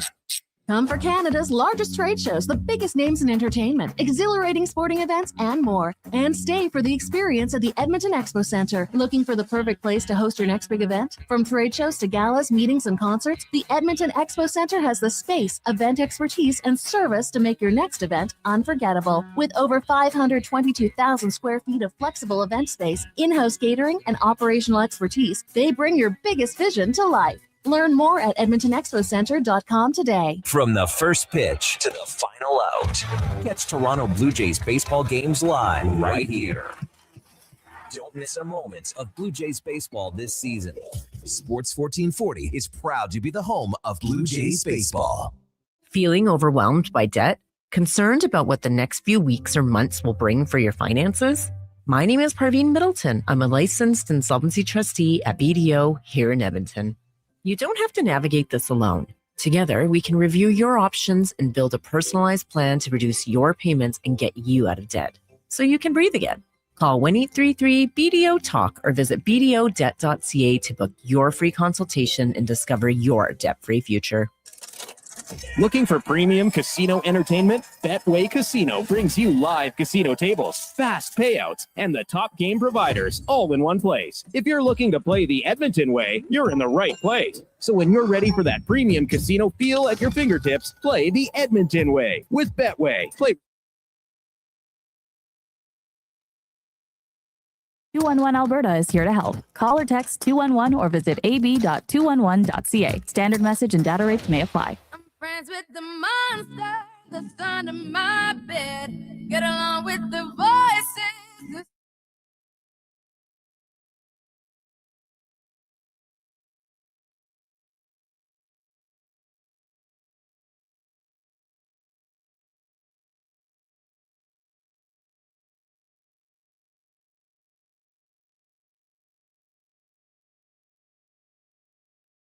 The Tom Gazzola Show, the best of Edmonton sports talk and beyond. Watch us on YouTube, Facebook, and X. Presented by Bet365. Alberta, we're here to stay.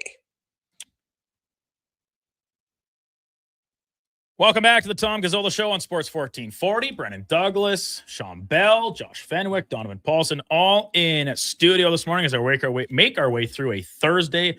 Supposed to be pretty nice. Again, today, beautiful dandy day tomorrow, or yesterday, the seemingly daily evening storms did not come, and it was beautiful. Unfortunately, not beautiful enough for my aforementioned slow pitch team to get in action. Fields were too wet, so we just had to sit by and waste kind of a beautiful night, try and get out and enjoy the weather while it's here, because it has certainly been a tumultuous summer so far.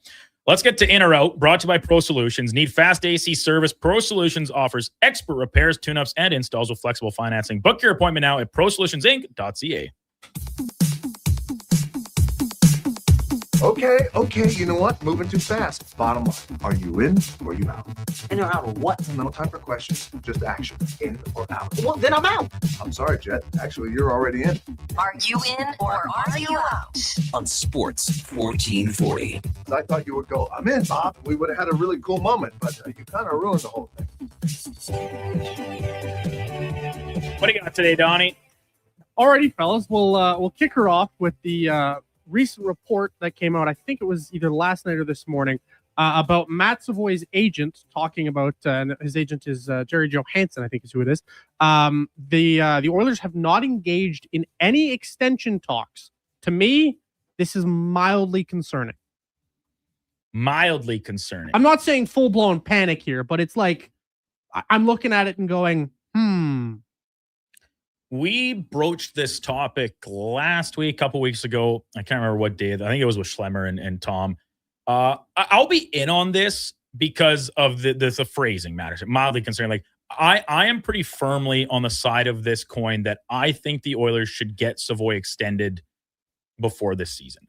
And that might sound a little hypocritical because last year when they were signing Ekholm and Wallman to all these extensions before the year got going, I was like, what's the rush on these guys? And get a little bit of justification there because I don't know if with this past season in hindsight, if that Jake Wallman deal is looking super great right now, but he's still a younger player, lots of time to bounce back, going to be a different looking decor this year. The difference with Savoy to me is that he's just scratching the surface of what he's capable of. So to me, getting the deal done now, if the Oilers are able to, and it takes two to tango, will probably benefit them because if he, which in a year we kind of expect him to be playing certainly in the top 9 all year, a lot of time in the top 6 based on how we finished last season, that number is only going up. And if Savoy and his camp say, yeah, we expect to be better, we want to drive our own price up, all the power to him. But I would think the Oilers should be making a pretty strong push to overpay in the short term to get the benefit in a little bit of a longer runway here on this player. Yeah, I'm going to agree with you on that. I also look at it, he's a young player with a team that needs to push a little bit more youth. Yes. And if I could lock him in at, $4 million before he actually truly showcases, 70, 80 points, then I think we've got a steal. Mm-hmm. And when I look at Savoy, he's starting to come into his own, and every single year he's improved. When you look at the minors to where he was, to where he is now, he's improved every single year, and he's going to only get more confidence, which is basically what your point is, is that number is going to consistently go up. I also say, guys, this just happened to you like a couple seasons ago. Exactly. So let's not even enter that conversation. Let's just get it done now. Yeah. And so whether you have to overpay or if you can find a good range for him, but you give him extra years, right? Lock him in now so that, 5 years from now, you're sitting there saying, well, that's actually a really big steal because that's what teams are doing. And you look at Montreal with all their players, they're signing him now. And so Demidov, we probably all think he's a star, but wait until he becomes a superstar, and at superstar money, based on what we're all seeing, that's 18 plus. Yeah. Not 9. Yeah, it's crazy. Right? So take a page of some of those books where let's get guys in right away. And there seems to be a little bit of pushback at times from, and it's different segments of different fan bases about this change in the NHL where it is so much more contracts on forecasting and potential as opposed to what you've accomplished so far. And I think there's no better example of that than the Bedard deal, the Karlsson deal. And listen, to an extent, the Celebrini deal. He was obviously very good in his rookie season, explodes last year. That's just 2 years, a 20-year-old player. That is still no surefire thing that over the next 5, he's worth $18 million. I think we all expect him to be, and ditto can be said for Bedard and Karlsson, but it's a very short sample size. That's just the nature. That to me is what separates really well-run teams is how you evaluate players to say, this is a risk worth taking on a longer-term deal that, once again, maybe for the first year, maybe even 2, looks like it's still a little expensive, but then all of a sudden by years 3, 4, even 5, if you're going that long, and for someone like Savoy, as you said, Belsey, you're laughing at it because you're like, man, we have a first, second line player at what's suddenly becoming like a fourth line player's going rate. Yeah, and so people are going to hate this reference, but if you look at Frederick's contract, right? Okay, I know the money involved, I know the term involved, and based on last season, we're all sitting there saying, man, it's a waste of 3.8. Yeah. Okay, but what happens if he scores 15 this year? Yeah, and it's not an impossible thing to say because he has done it before. Exactly. So if he can be there, and suddenly at $3.8 million, like that is a third line player. Honestly, that's a high end fourth line player, and you don't want all your fourth liners making $3.8 million bucks, but if you have one making that, and you got other value contracts elsewhere in your lineup, like it's stomachable. The term is where the Frederick thing kind of hits a little bit of a roadblock, but listen, it's done. There's nothing you can do. There's about nothing you can do about it. So you want to put that guy into a position to make sure he's succeeding. Yeah. And if he ends up, scoring 12 to 15 over the next 5 seasons, I think everybody would probably be like, okay, that was actually a pretty good deal, despite the fact that we all know that he had a terrible season last year. So it's like one of those things where like you are forecasting that he has success. Now, if it goes wrong, then everybody's pissed off. The problem with Frederick, I think, is like players have down years. His down year came in the first year of this massive. Yeah, and it becomes a giant eyesore. Hopefully, it's not another down year and they compound. It's like that was a down year. Can he bounce back? That's what we're all waiting for to see. And all of a sudden, it makes it much more stomachable and exactly. So then, if you switch it and you're saying, "Hey, Savoy gets." $5 million over the next 5 years, and he turns into a guy that's putting up 60, 70 points. Yeah. I think we're all laughing. 100%. Yeah. Second up here, fellas, we obviously saw the Celebrini deal yesterday. I'm saying the NHL's first $20+ million player will be Matthew Schaefer. You go ahead on this one, Belsey. Ooh. I'm going to be, I'm out on that one. I think he's going to be right at the same level as Celebrini. 20 million. I wouldn't, if he got it, I would not be shocked. I would say he deserves it based on what he did. But at the same time, is he the guy that's going to get it to 20? Or is it going to be Connor first? It's a fair ask. Like, it is a really fair ask. This is obviously a lot of projection after one season of seeing Matthew Schaefer, but I think we all realize he is that guy. He is going to be one of the faces of the NHL for years and years and years to come. I just think like there's 3 guys I think you can have this conversation about, and it is Connor McDavid, potentially Nikita Kucherov, who this is the last year of his deal. And then you have Matthew Schaefer, who will be eligible to sign an extension after this next season as well. So those 3 people, I don't think, and DJ's chiming in, Cale Makar's due for a raise. Yes, he is, but I think you'll see him top Macklin Celebrini's deal, but I don't think you'll see him take 20 million. Because at this point, like the percentage of cap on that one would absolutely massacre the Colorado Avalanche, who are already beyond dead in their cap space. Yeah, they're in trouble. They are in trouble. I'm going to be out as well. And I know we just talked about this yesterday, Donovan, about the Hughes and Makar situation. Like, what are their next deals going to look like now all of a sudden? And both are UFAs at the end of the season. That is when, as of July 1st, when they would, in theory, become UFAs, when Connor McDavid can sign an extension, when Matthew Schaefer can sign an extension. Like, they're all kind of coming to a head at the same point. I don't think Schaefer will out-earn Makar or Hughes. And I think both of them will be signed before he is eligible to sign his extension. Now, do any of those numbers crest 20 million? Man, it's certainly possible. So I'll be out. Unfortunately, I don't have an alternate answer. I think the easy one is Connor McDavid, that with his next contract, wherever it is, it will pretty obvious to me cross that threshold. But yeah, I love Schaefer. I like what a season. Watched him play at the Hlinka Gretzky here in Edmonton, the start of his draft here, and immediately was drawn to like that's the best player on the ice. Unreal.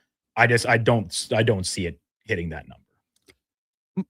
The thing about McDavid though is I think he proved with his last little contract here, it's really not about the money. So I know you said I wouldn't be surprised. I'd actually be pretty surprised if he decides to go over 20.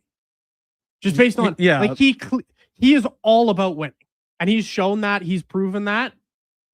If he truly, what if they win this year? Well, then it's a different story.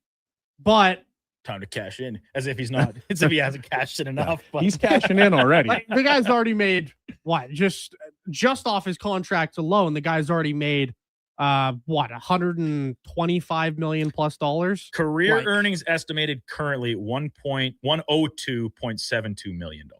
And then he's got the extension going to kick in here. So like, yeah, it's what, 120 plus million. Yeah. Like it's the guy's set up for life, for his kids' lives, for his kids' lives.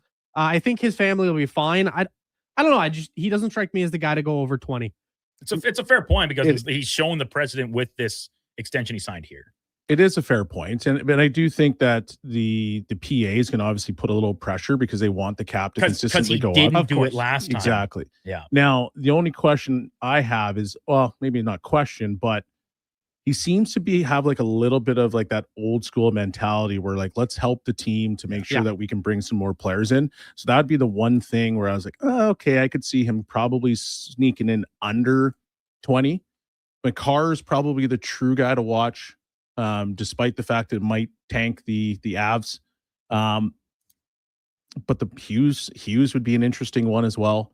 Still out on it, but I think there's some guys around the league that American guys that would probably be, I could see them taking 20 million before some of these other guys.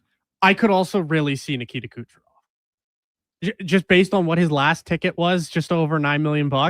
I think he could absolutely cash in. This is a fun debate because there's a lot of guys who I think could, and we'll see who really is all about that cheddar, all about the dollar figures.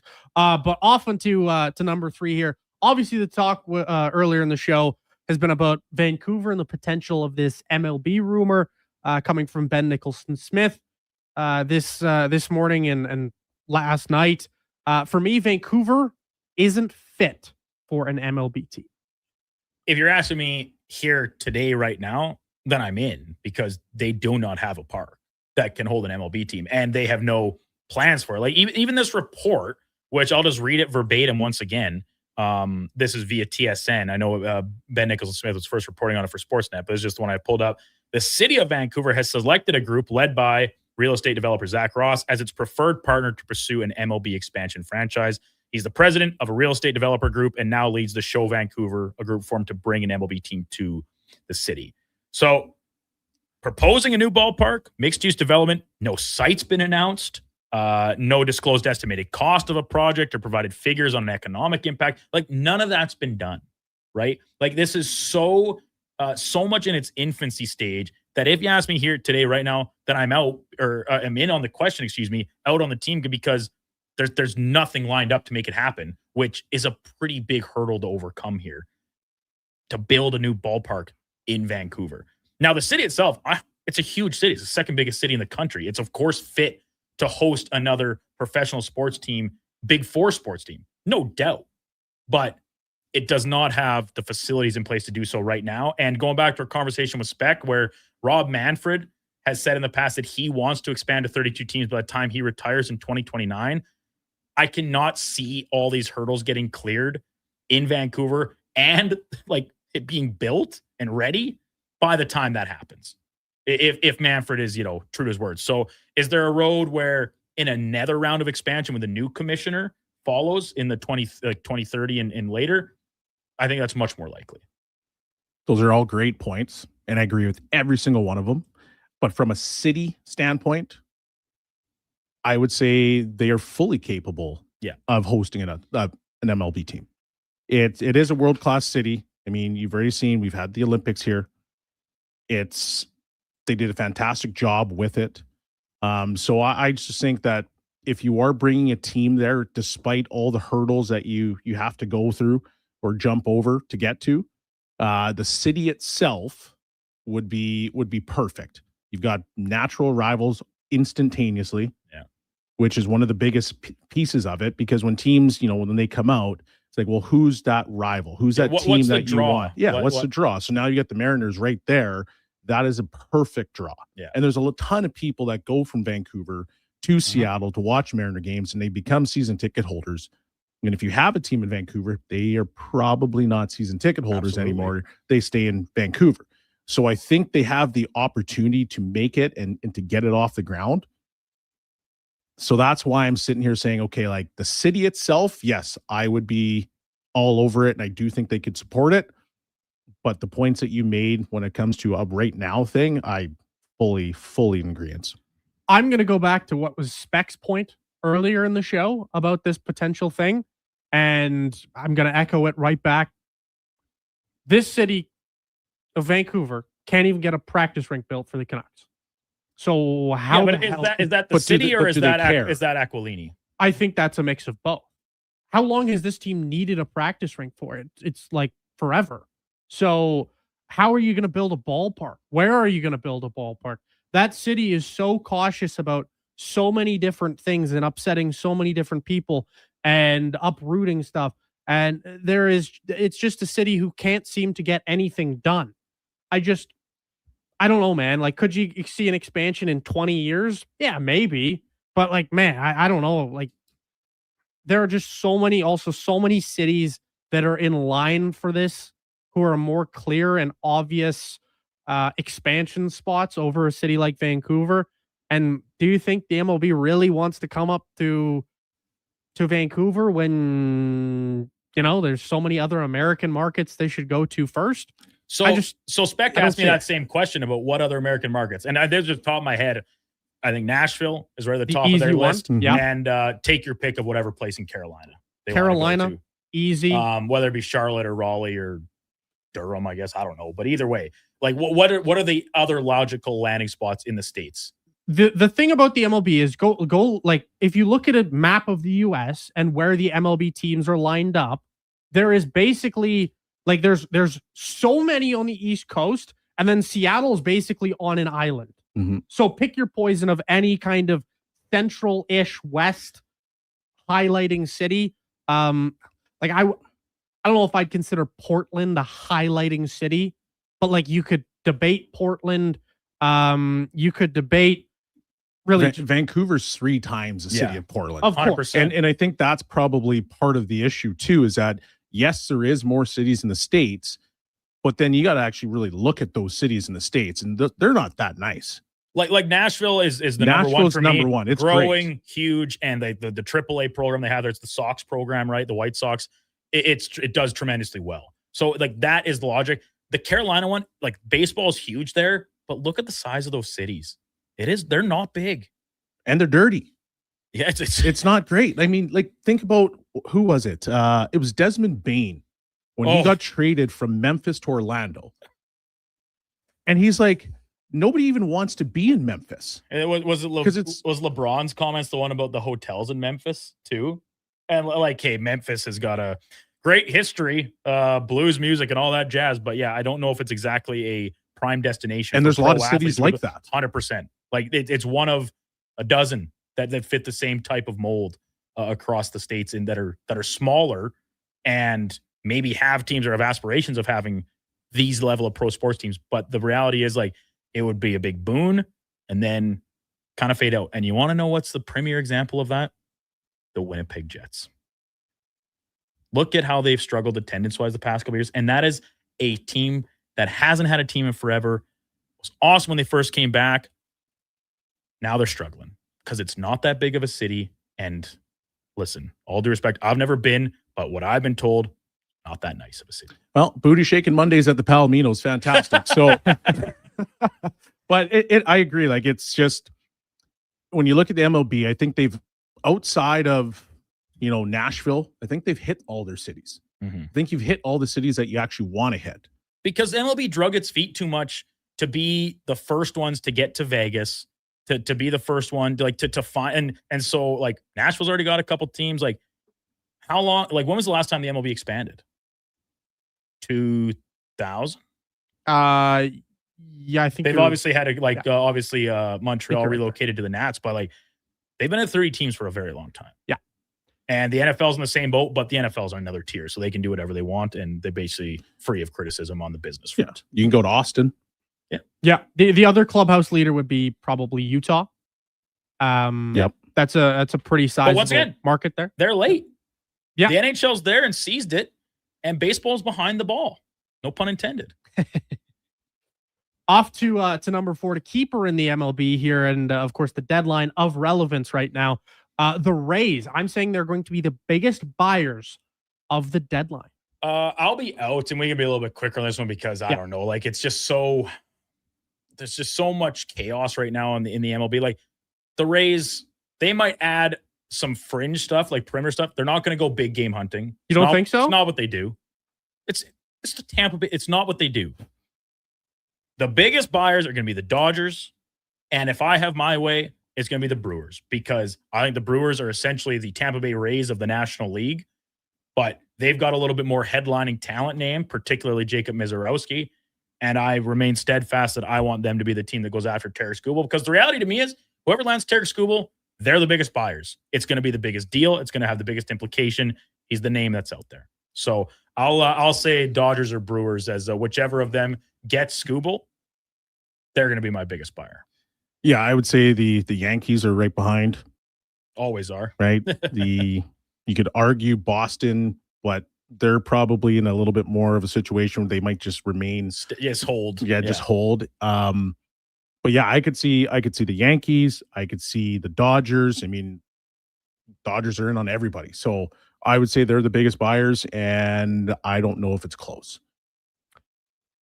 For me with the Rays, the last time they were truly this competitive, they were pretty damn aggressive, and then they went on to make a little bit of a run there in the playoffs.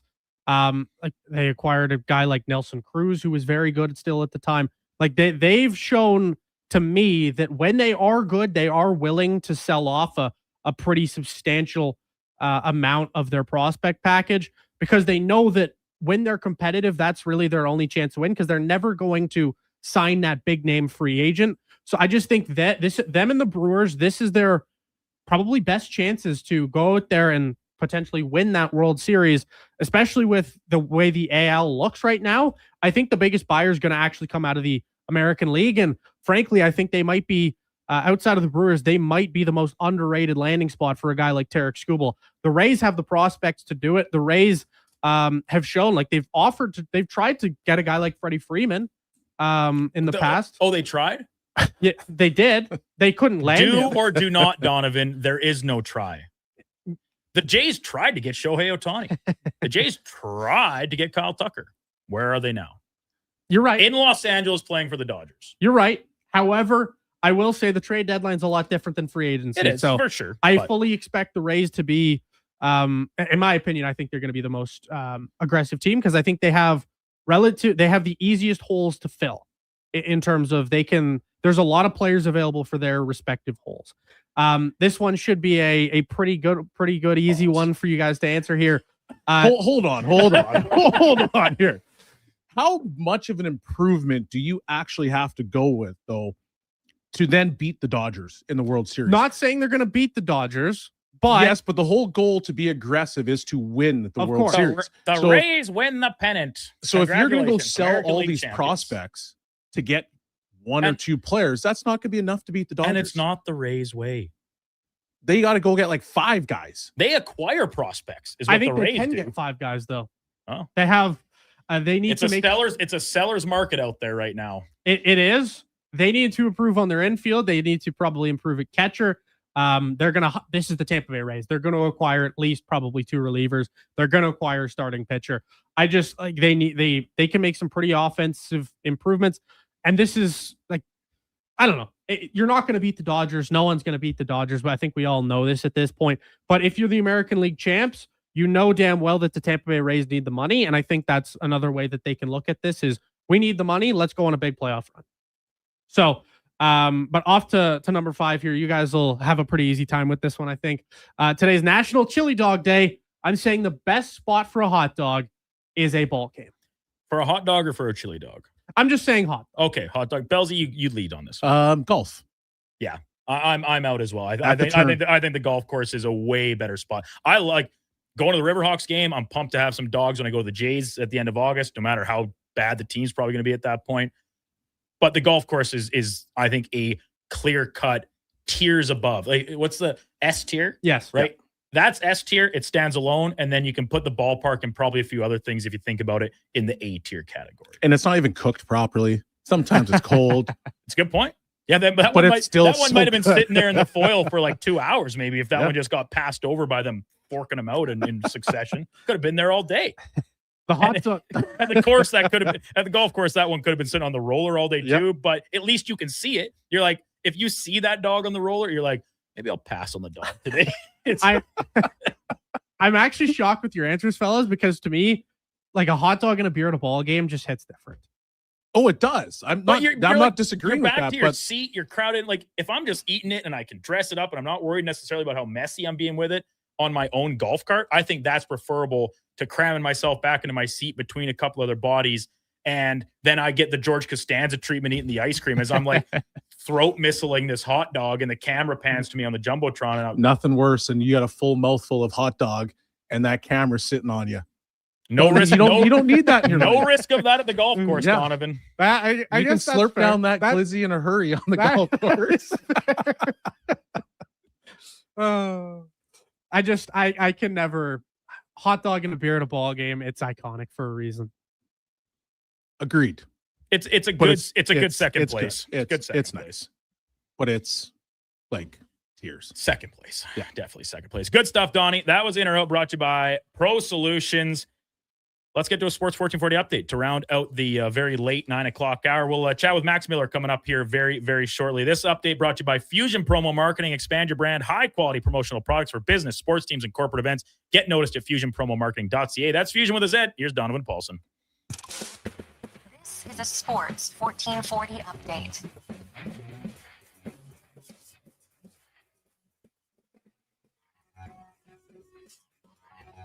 We'll start with a piece of breaking news related to the Cincinnati Bengals. Former rookie sensation, Shamar Stewart. It's not as bad as feared. It is just a hyper extended knee. MLB action. The Rays and Rangers have gotten underway. They're currently tied at zeros in the top of the first. The Royals are in Minnesota to battle the Twins. The Yankees and White Sox get underway at just after 12 o'clock. Another matinee. The Cubbies are in St. Louis. The Reds host the Pirates. The Mets clash with the Marlins, and the Braves hosting the Washington Nationals. Coming up, it'll be the shortest segment in radio history. I'm Donovan Paulson at Sports 1440 Update. Sports 1440, Stingray Radio Station. CKJR broadcasts from West Edmonton Mall and Wetaskiwin. Download the free Stingray music app and listen wherever you go. Are you a skilled laborer? All Star Construction wants to talk to you. A heavy equipment operator with Traco or backhoe experience, All Star Construction wants to talk to you, too. With work in and around Edmonton for local land developers, All Star Construction offers year-round employment. Whether it's power, gas, or telecom, developers rely on All Star Construction to get the job done. So if you're a skilled laborer or a heavy equipment operator with Traco or backhoe experience searching for work, search All Star Construction on Indeed. Summit Restaurant, located in the heart of the Silent Ice Center and just minutes from South Edmonton Common. Summit is your destination for exceptional house-made pizza, delicious entrees, and expertly crafted cocktails. Experience the perfect blend of flavor and ambiance in a modern setting. Join us for a straightforward yet elevated dining experience where our commitment to quality speaks to every bite and sip. Make Summit Restaurant your next night on the town. I finished a 5K in 94th place, right after a man wearing jeans. Then a volunteer gave me a medal. But I don't want participation trophies, unless they're from Bet365. With their daily prize matcher game, I win by matching gold coins, cherries, and more. Take that, Denim Man. Thanks, Bet365. Must be 18 or older. If gambling is affecting your mental health or well-being, 211 Alberta is here to help. Call or text 211 or visit ab.211.ca. Standard message and data rates may apply. T's and C's apply. Don't miss a moment of Blue Jays baseball this season. Join play-by-play announcer Ben Showman for the games live on Sports 1440. The Toronto Blue Jays are on Edmonton's home for all things sports. Sports 1440. It's cone season at McDonald's, which means vanilla cones are $1 each plus tax in the McDonald's app all summer long. Soft, creamy, and crunchy. For just $1 each plus tax exclusively in the McDonald's app. App download and registration required at participating McDonald's in Canada. It's the hard jobs that take know-how, expertise, and the right experience. And that's why, time and time again, GS Construction gets the call when it comes to the hard jobs. Underground projects that are genuinely difficult, like deep installs, tough ground conditions, or tight urban sites. So remember, when it's a hard job, the list gets short, and GS Construction is on it. Want to tackle the hard jobs? We're looking for experienced pipe layers and topmen. Visit gsconstruction.ca today. Kickoff is coming August 1st. Elks, Rough Riders at Play Alberta Field at Commonwealth Stadium. The prehistoric party is back, presented by Purolator Tackle Hunger. Experience family-friendly fun all game long with the dinosaur-themed contest. Get your tickets at goelks.com/tickets. I'm Dr. Vance Elliott. The goal of every one of the thousands of hair restoration procedures I've performed is a full, natural-looking head of hair. I work directly with my patients for the consultation, the procedure, and the follow-up, so we can achieve the best results possible. When people see what we accomplish, I don't want them to think, "Wow, great hair transplant." I want them to think, "Wow, great hair." Go to drvanceelliott.com and contact us today. Alberta, this one's for you. Around here, trust takes a few winters. It's why players have known Jackpot City since 1998. Home to hundreds of exciting casino games, live dealer action, and new adventures waiting to be discovered. Jackpot City. Nothing beats the original. Please play responsibly. 18 years or older. Alberta only. If gambling is affecting your mental health or well-being, 211 Alberta is here to help. Call or text 211 or visit ab.211.ca. I finished a 5K in 94th place, right after a man wearing jeans. Then a volunteer gave me a medal. But I don't want participation trophies, unless they're from Bet365. With their daily prize matcher game, I win by matching gold coins, cherries, and more. Take that, denim man. Thanks, Bet365. If gambling is affecting your mental health or well-being, 211 Alberta is here to help. Call or text 211 or visit ab.211.ca. 18 plus only. T's and C's apply.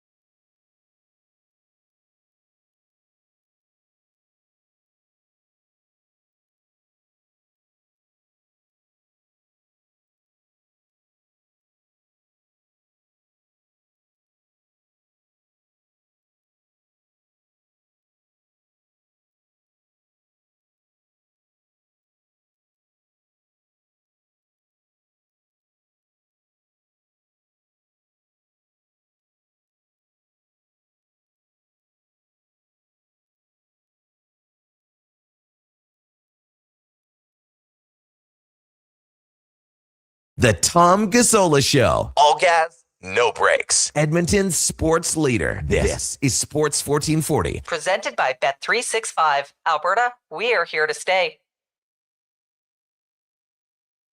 10:20 in Edmonton. Welcome back to the Tom Gazzola Show on Sports 1440. Brandon Douglas in for Tom this week, sending us off on Friday Junior into the August-long weekend here in Alberta. Former NHLer Sean Bell alongside co-hosting to the top of the hour, Josh Fenwick, Donovan Paulson, just combining characters over there. And even young Connor the intern, Connor the Lesser, as I've deemed him in studio with us as well. Let's head down to Cali, NorCal, and the San Jose Sharks Hockey Digest, and talk some of the Teal team with Max Miller from Sharks Hockey Digest. Max, welcome back to the show.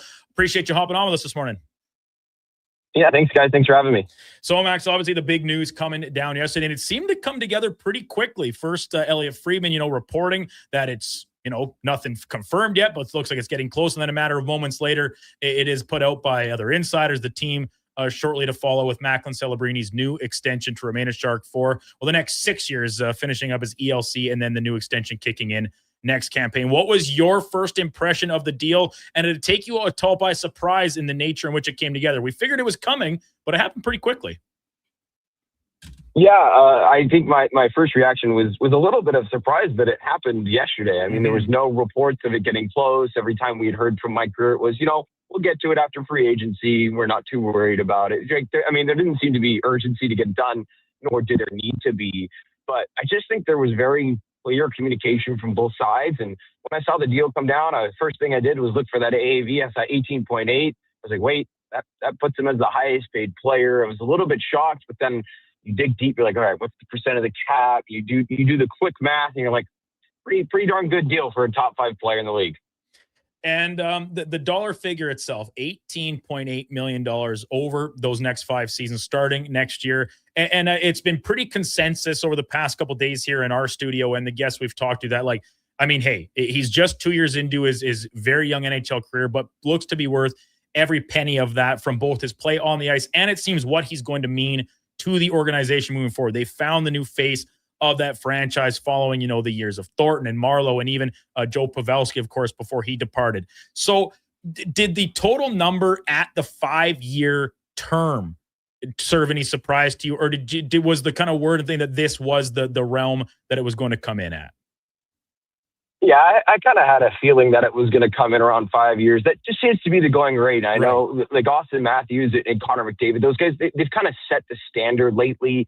Obviously, the Leo Carlsson, the 5 years, and then Bedard gets 5 years. That just seems to be the new standard. And for players, 20 years, 21, 22, right? Like 5 years is perfect because in this situation for Macklin, right, you get 1 year of the ELC left, and then you get 5 years, and you get 1 year of UFA status bought out from Macklin Celebrini, right? So that gives him a chance. This is something that Mike Grier said too, to not only assess where he's at financially and a chance to get paid again, but like brutally honestly, Mike Grier also said that this is a chance for him to evaluate the San Jose Sharks in 5 years to see if they're still competing. When you look at Leo Carlsson and when you look at Connor Bedard, right, these guys are so young, they're going to get paid a second time. But also if things aren't working out at their organizations, it gives them a chance to assess, is this the place for me to win and make the money I want to make in my career? When you look at these 5-year deals, I agree with you because on the player side, it allows them to reassess and to get paid a second time. But on the flip side for the teams, they can now move away from those particular players. So do you see more teams wanting to stick to that like 4 or 5 year contract? And does it help their books at the end of the day, being able to say, okay, it's not working out, we're just going to move on? With that being said, what is also the next piece of business for the San Jose Sharks? Because you've got Will Smith, who is going into his last year as well, and Colin Graff is sitting there as a RFA. So still 2 young players that need to get locked up. With that $18.8 million with Celebrini being already put onto the books, what do you do next after that? Yeah, I think you're right in that first question there with teams wanting to keep it shorter. I look at some of the other contracts Mike Grier signed before this deal. Tyler Toffoli came in 4-year deal. Alex Wennberg was a 2-year deal, then signed to a 3-year extension, so 5 years. Kiefer Sherwood, 5 years. Mason Marchment, 4 years. Michael Kessering, 3 years. Trouba and Nurse have 4 years left. Nurse has 4 years left and Trouba signed to 4 years. So it just gives more flexibility. And with the way contracts are being set up with bonuses and actual dollars and actual cash being really front loaded and then dipping out, it just allows teams more flexibility if both sides sour before the end of the deal. So I think that's becoming standard. And I think it also shows that in the new CBA, right? The total maximums of re-signing with your team is dropping from 8 to 7 and re-signing on the open market is from 7 to 6, right? So it shows that the league is shifting a little bit for a little bit more flexibility, just from the player side, but a little bit more on the management side as well. And then your second question there about what's next, I think what's probably next in terms of order of completion is probably Colin Graff. One of the questions I asked Mike Grier yesterday was, how does, you've ticked off Macklin Celebrini, is it on the next? How does it work? He categorized Macklin Celebrini as his own category, which is completely and 1,000% fair. But he also mentioned that Colin Graff he said he's pretty close with a contract extension there. So I think he'll be the next piece of business. And then they're hoping to sign Will Smith long-term this summer as well. But that, we haven't heard too much on any of those really contract talks other than pretty close with Colin Graff. But I know they want to get Will Smith locked up unlike, Cutter Gauthier or Colin Graff too. Those guys weren't offer sheet eligible. Will Smith, because he'll have played 3 full seasons in the NHL. I believe he will be offer sheet eligible after next year if he goes into it as an RFA. Talking Sharks with Max Miller from down in San Jose. Sharks Hockey Digest, where you can find his work following the Macklin Celebrini extension yesterday. So Colin Graff, it's an interesting one because, listen, this is a college guy, 3 years, two largely full ones in the NHL to this point, and really burst out last year. 21 goals was a big reason the Sharks kind of turned that corner, along with the likes of Celebrini, Smith, and others chipping in with the 46 points. Where do you envision his new deal coming in once they do get it hammered out here? Is it a little bit of a longer thing? Can you see they possibly bridging Graff, which isn't very common anymore, even with RFAs? But how do you envision that contract playing out? It's not common, but I do think this is a perfect bridge candidate. Yeah. I mean, he played, he came out of college, played a few games, and he played about 50-50 the next year in the NHL, AHL, and last year it was majority NHL. I think he gets bridged. I think it comes in as a 2 or 3 year deal.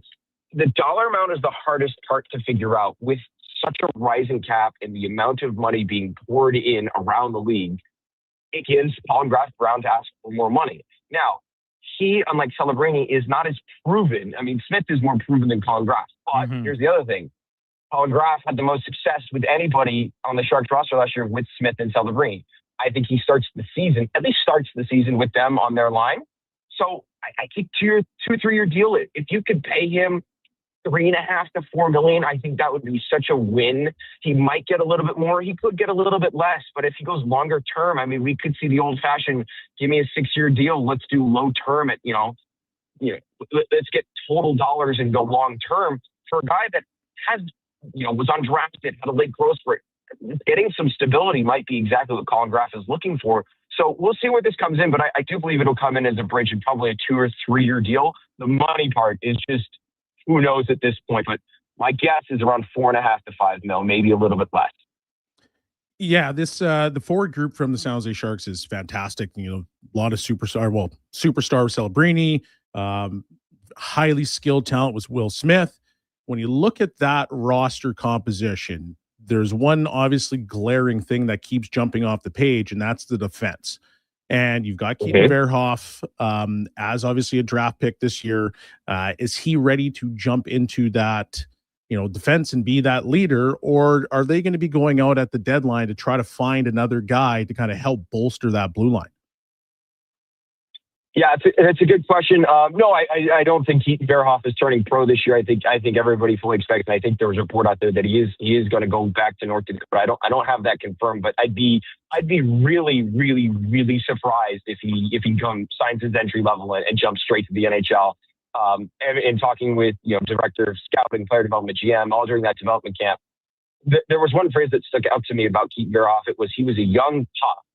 I think he was the youngest player draft eligible this year in the NHL draft. So going and playing against men I shouldn't say men, but older players in the NCAA last season was a big adjustment from juniors for a guy who did it at 17 years old. So I don't think he's going to turn pro. And I think the Sharks are going to play it somewhat patient right now. I think they're going to give a guy like Luca Cagnoni, maybe even see Eric Polkamp, who was nominated for the Hobie Baker Award last year in college. They're going to try and give them some looks. Luca Cagnoni has shown enough offensive production, and with the size around him, they can insulate him as a smaller defenseman, as a number 6 guy who could potentially be your PP1 quarterback to start the year, because the Sharks power play has been abysmal. And part of the reason has been no power play quarterback. The guy who's done it the best in moments has been Luca Cagnoni. He's a good skater, got a really good stick. Obviously, the size is what's a question mark there, but if that doesn't work out, if they can't get one of the young players to step into the 6th role and have a good, decent back end, with the 7th defensive being another young player, maybe a Nolan Allen, then I think the Sharks look at that deadline and say, okay, is there something out there for us to go after that maybe isn't a long-term option, but not a true rental either? Sharks Hockey Digest, Max Miller with us here on the Tom Gazzola Show on Sports 1440. Brandon Douglas, Sean Bell in studio this morning. Now, so it said some things to be decided at the bottom end of the Sharks D-core this year and who's going to fill those final couple spots. But a lot of the question marks I still have are around the top end of it. And we see some turnover. Like, it was such a, for lack of a better term, ragtag group last year with some guys in on 1 year deals and stuff. Dmitry Orlov remains there as the kind of the lone veteran holdover. But the additions of Darnell Nurse and Jacob Trouba, do you envision these guys, and it's some big money they're being paid, no doubt about it, but as a top pairing or two of your top 3-4 defensemen as enough to complement this forward group they've put together to get the Sharks back into the playoffs inside let's be very frank, a little bit weaker Pacific Division? Yeah, definitely the weaker Pacific Division, definitely benefits the Sharks given this defense. Are they getting paid a lot of money? Yes. Are they going to play roles that are probably too much for them?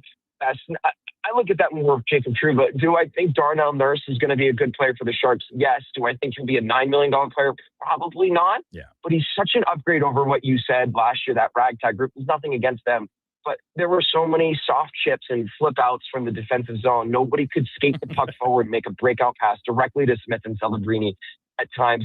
And that's what's hard, because if you can't do that, if it's all hope passes and hope flips, and it worked so well enough because there was so much skill up top to be able to make it work, it could be so much better with people who can make passes and also, let's be honest, defend a little bit better. Yeah. So are they overpaid a little bit? Yeah, a little bit. But this, to me, from the defense from last year to this year, is a significant upgrade. It's not a championship caliber defense just yet, but you get another year Sam Dickinson, see if they take the leash off him. You get Michael Kesselring, who's shown an ability to be a solid top 4 defenseman in the NHL, and is going to have a point to prove that after an injury-riddled season and a tough year in Buffalo, the Sharks wanted him, and he wanted to come to the Sharks too. When his name was rumored, he was hoping maybe Sharks. So he's going to be wanting to prove that he's worth the money he got. Yeah. Jacob Trouba, who got a paid raise from his last deal after being a cap casualty of the Rangers. So they're going to be better. It's not going to be perfect, far from it, but they're going to be better. Now, Max, one guy that's not on the team anymore was part of that D-core, and he finds himself in Winnipeg now that I was interested in your thoughts on was Mario Ferraro. This guy, slugs it out with the Sharks, a lifer there for the past, half dozen plus years. Call it a good soldier type player with his team while they went through some of the hardships. I was pretty surprised to not see them bring him back to continue to complement some of the younger guys that they're trying to bring up here. What was it, a matter of just ready to move on from both sides? Was there only interest from one side? Neither. What was the reasoning, to your best knowledge, that he ends up now a Jet instead of a Shark? I just think with what he was providing, it was great. He was one of the best. He's media good guy almost every year. Yeah. I've been on this for 4.5 years now. He's been media good guy, I think, every year I've been there, and it's been well-deserved. Good soldier player. But when you look deeper into the numbers and you look at his play style and you I just mentioned, being able to break the puck out, right? It's tough because he was one of those guys that really struggled to be able to make that breakout pass. And I understand it. It's tough for him to let him go. He was such a nice piece and a valuable player there. But also when you're looking for a culture shift, it's not Mario Ferraro's fault, but he's never played the playoffs. Right. Sometimes you just need to if you need to turn a page, you gotta turn the page all the way. You can't have a legacy move. And when you look at last year's defense, 2 are back. 2 of them. One of them is going to be a UFA after this year. So he's probably. I don't expect Dmitry Orlov to come back after this season. If he does, that's totally fine. But I think when it's time to turn the page, you turn the page. And I don't have anything against Mario Ferraro, but people ask me this question. What if he only got signed for 3 years at $4 million per? Why didn't they bring him back? Yeah, there's probably a reason why he only got $4 million on the open market. Yeah, very fair. Very, very well put. And that's kind of the benefit of having guys like you on that actually watch them day to day, as opposed to the maybe smaller samples that we catch them and say, yeah, that's a pretty nice player, but warranted in your explanation there, no doubt. And a last one for you here, Max, the goaltending, right? There not a lot of financials invested there, but with all the talk around Celebrini's extension, one's coming for Smith and Graf and maybe even Dickinson in another year's time.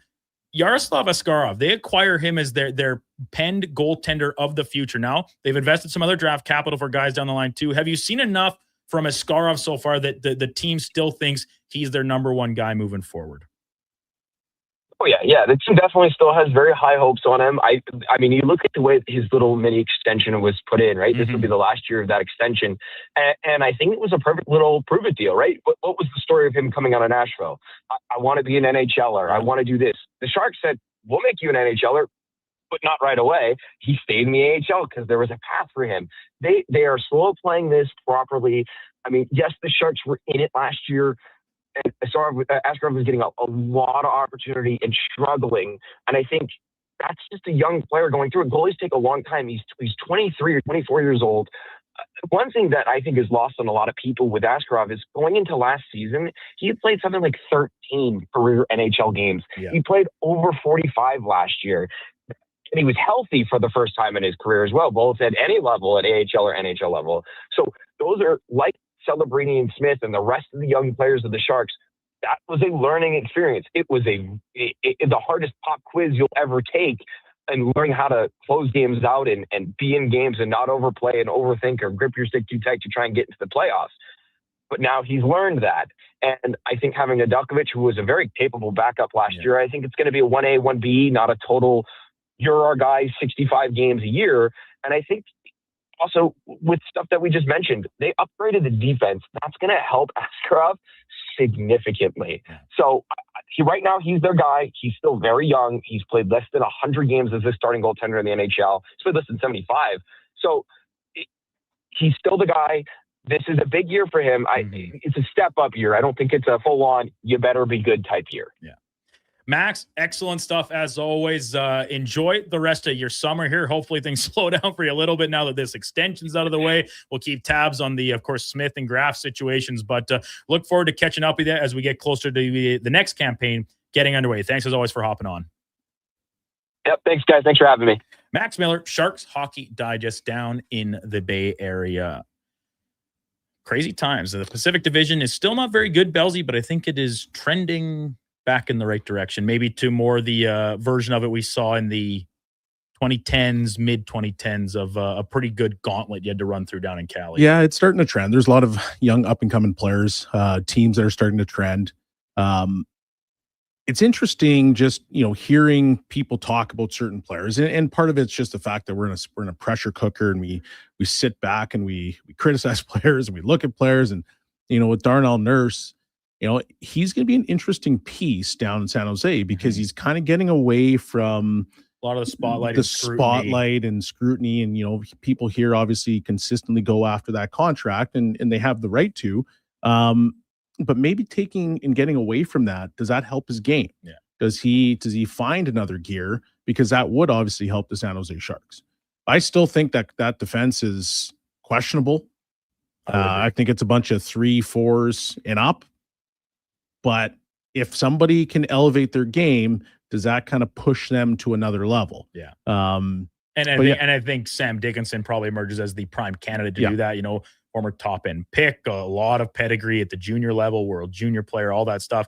He's got a lot of upside, but that can come with, especially when you're at that point, like, listen, not everyone's Matthew Schaefer, where you put the entire team on their shoulders can stomach it in the early going of their career. So the Sharks are an intriguing team, like so many others. That the parity in this league has expanded so much that there's really not a ton of real bottom feeders anymore. Yeah. And unfortunately, two of them, Vancouver and Calgary, are still in this division, which makes it all much more important to win your divisional games and try and grab one of those top 3 spots. Even if you look at Marchment, they gave him $6 million. Yeah. And I'm looking at that, and he's been a good player. He was a good player in Dallas. He was a good player in Columbus. Was he worth $6 million? Well, that's to me, that's almost one of the things where you have to rephrase, all right, what is a $6 million player now? True. But he probably will be worth that money. But at some point, when you're going to give Will Smith a raise, Colin Graf, you're going to give him a raise, a couple times. Is he going to be a hindrance? Is he going to stop that? Now, I know that I was looking at Puckpedia, and there's a ton of money coming off the cap. I think they've got like $9 million just with buyouts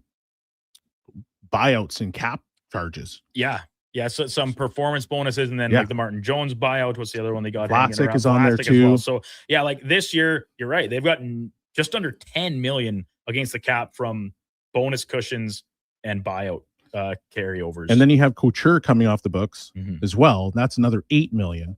So they could be in a really good spot, and maybe you're not even too worried about it. But the Marchment one, it's a good point because he's 31 already, because he was a bit of a late bloomer, and 6.75 is the highest paid forward on the team this season. Yeah. It's a longer term deal.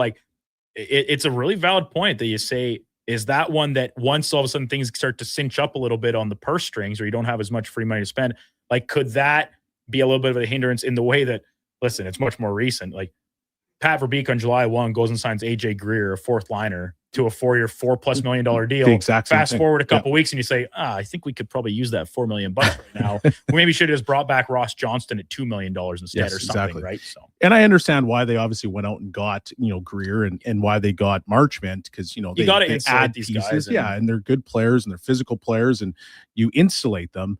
But at the same time, they become a bit of a hindrance depending on how obviously things shake out with the cap. We'll finish the segment on this text message before we come back and wrap up the show here on a Thursday. It is from Hammer, one of our resident experts, often at a lot of these skates and things that both Kevin Carius was at, Laddie Schmid. He would give the gears to him all the time. He mentioned earlier when we were talking about Tom Gazzola's exploits on this week off, he said, I don't see Tom either, Belsey. And then he just followed it up here as we were talking. Looks like Tom is tying skates today. A valuable use of Tommy's talents. Hard at work, but he's going to wear that jacket proudly. And he's going to come in here on Tuesday and be like, oh, what a week. I'm so overworked. Unreal. We're back to wrap up the show right after this. The Tom Gazzola Show presented by Bet365. Canada just hit the home run of the summer. Bet365 is available in Alberta and here to stay. Download the app. Must be 18 plus. Please play responsibly. We're back to wrap it up right after this. Watch the show. We're streaming on YouTube, X, Facebook, Instagram, and Twitch. What's 426 divided by 12? Okay, if I carry the one, yeah, we're out. Go Auto has a free credit calculator that does the math for you. See what you could qualify for, estimate your payments, and get a better idea of what's in your budget. Because shopping for a vehicle is exciting, but crunching numbers, yeah, not so much. Text check to 780-777-7777. That's check to 780 all sevens.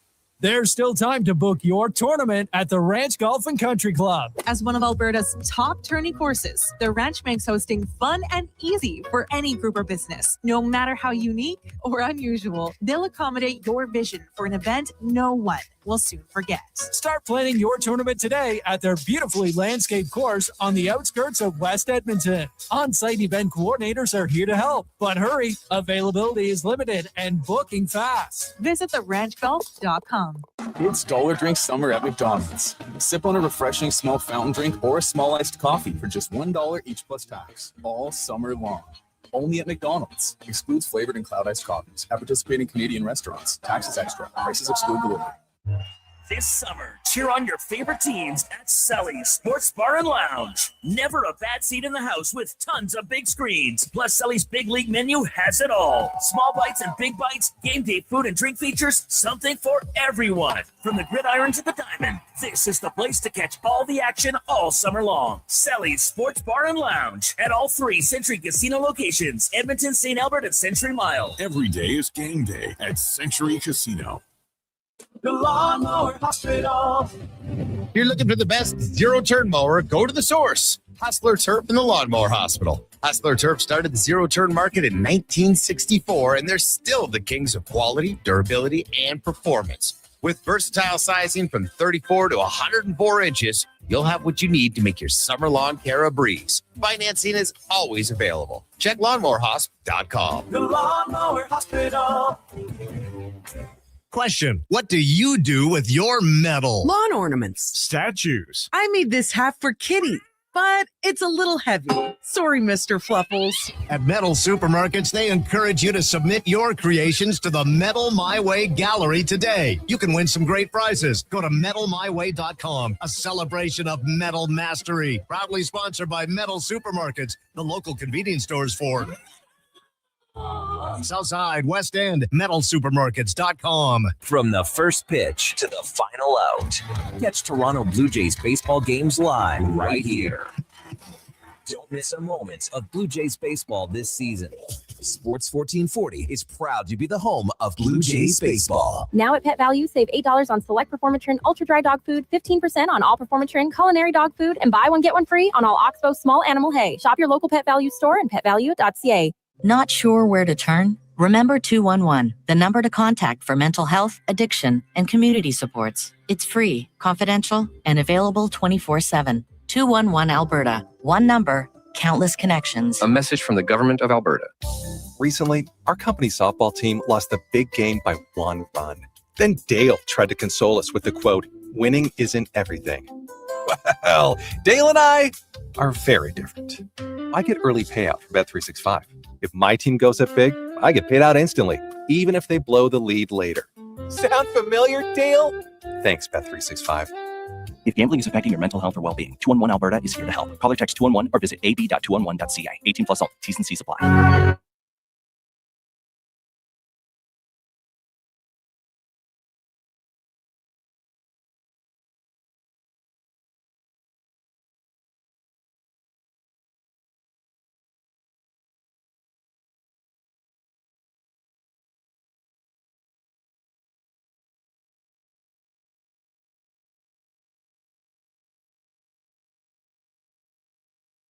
The Tom Gazzola Show, the best of Edmonton sports talk and beyond. Watch us on YouTube, Facebook, and X. Presented by Bet365. Alberta, we're here to stay.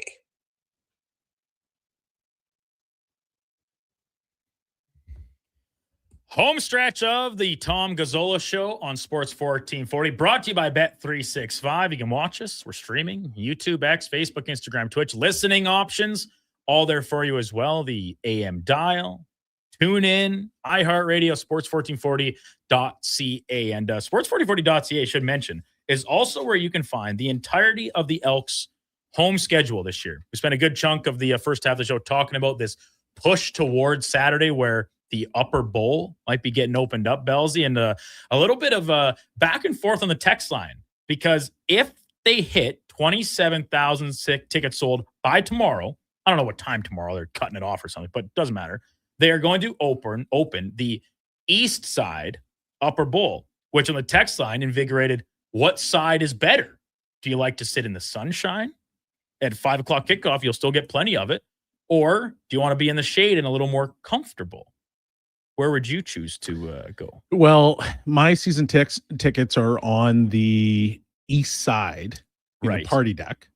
Good spot. So I'm going to go with sun. I like it too. We're locked down with winter for what, 8 months, 9 months? Enjoy the sun. Enjoy the sun while it lasts. So I would prefer the all sun. Yeah. And I get it. Sometimes it gets cooking in there, especially in the metal. Just but take a little break on the concourse, the coolness of the cement. Mix grab in a a cold water. drink, maybe a water too. Yeah. If you want to go to the game and you haven't yet got your tickets, I certainly encourage you to buy some for sure. Don't leave it to chance. But you can text us, 1-833-414-1440. All you need to send in is ELKS, ELKS, and that will automatically enter you in. We're doing it rest of today, tomorrow, every home game the week of. We're giving away tickets every day. So if you text that in, one more time, ELKS, to 1-833-414-1440, you get entered and then gets put in the random spinning drum electronic version, and you'll get a message from our great promo team, Brent and Marissa, down the hallway. They'll ask for some details from you so you can get your ticket sent and you can be at the game amongst what is expected to be 30,000 others. Probably a good contingency of Riders fans, I would suspect. But we don't want to let those Flatlanders, those watermelon heads, take over our stadium. Our stadium. Show up and show out for the number one team in the CFL heading into Week 9, which, by the way, does get underway tonight. Should mention that as well, as Week 9 kicks off with Caden Salter starting at quarterback for the BC Lions tonight. They're in Winnipeg, taking on the Bombers. Lions just 1-5. That one win against the Elks, of course, from Kelowna was a bit of a weird game. The only blemish on the Elks record, Winnipeg 4-3. They're also without their starting quarterback. Keep in mind, too. So we'll see Drew Brown again for the Bombers this week. I don't know if you knew this. Caden Salter guy starting. He played his last year at Colorado. Really? Under Dion. Okay. Yeah, he replaced Shadur after he went to the draft. So interesting. I did not know that. Good pedigree. Like QB1 for Liberty first for a couple of years and then wrapped up a transfer to Colorado. So I think there's a little bit of intrigue around this guy. He's mobile, dual threat, got a good arm. I'm interested in this one tonight. That kicks off 6:30 Mountain Time. Now, we are saying au revoir for the week to Donovan Paulson as he leaves tomorrow morning, 7 a.m. flight for the Big Smoke Donnie taking a week off, full week. Almost a full week. Oh, so you're back. You're back next Friday. I'm back on Thursday, so 6 days. All right, and you're going to 2 games. Yeah, I will be there Saturday and Sunday, taking on the St. Louis Cardinals. The Jays are off today, and then they'll open this set against the Cards tomorrow afternoon. Anything else planned specifically? Belsy, I'm sure you've been. You got any recos for Donnie to hit while he's out there? Well, there's a few spots, but I mean, let's start with where are you sitting?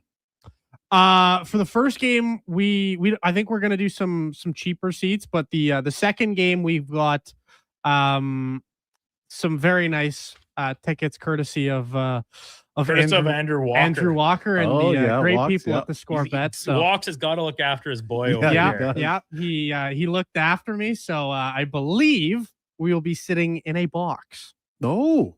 Walks coming through. Whoa. And this is you and all your little degenerate friends? Me and my degenerate friends. Yeah. Did you see how he tried to play that off too? The first day I got some just cheap seats. Well, you're getting cheap seats because you're hamming it up the next day.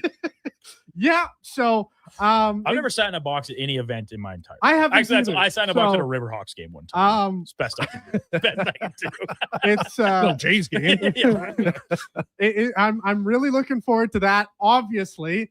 Wow. After that though, we always, me and my guys, we always do a really nice steakhouse. So we'll indulge in a steakhouse after one of the games. Don't know which. Hockey Hall of Fame's on tap. Mm-hmm. Probably do Niagara Falls. I know it's way out of the way relative to the big smoke there, but it is something got to check off the list because I've never been to Toronto. Gonna do CN Tower. Gonna do kind of all the touristy stuff since I've never been there. But if you've got any other suggestions, Belsy, other than a couple nice restaurants and that stuff on tap. The things that are out of Donovan's price range, even with the tickets. I've got a few that I can send you for sure. Okay. Unreal. Okay. What about you, Belsy? It's August long weekend. You got anything cooking? I'm going to the Elks game. Look forward to it. In your season seats on the party deck. That's right. All right, I'll look for you out there. Come find me. I'll be having a few beverages. Is Tom working the game? Do we know that? I think he might be. It fits because it's the Friday night game like they have their crew. This Saturday afternoon.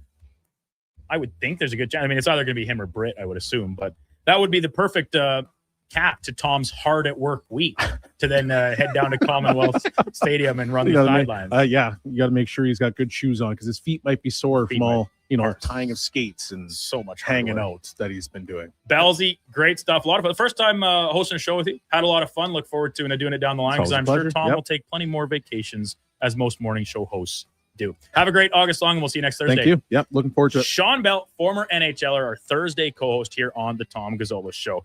Coming up, top of the hour is going to be the Frenzy with Connor Halley, Donovan Paulson, Josh Fenwick, and Connor the Lesser as well.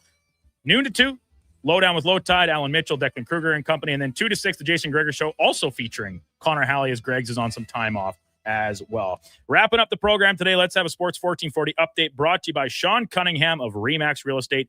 Get the home team advantage for your next move in the Edmonton area. If you're thinking about buying or selling a home, call or text Sean directly, 780-265-0165. Thanks, as always, everyone, for all your contributions to the show. Great text line action today. Talking baseball, talking NHL contracts, talking hot dogs. All very, very good. Look forward to wrapping up the week with you tomorrow. Eddie Steele will be in at 7 o'clock to tee up Saturday's tilt between the Elks and the Rough Riders. Have a great remainder of your Thursday. Here's Donovan Paulson. This is a Sports 1440 update.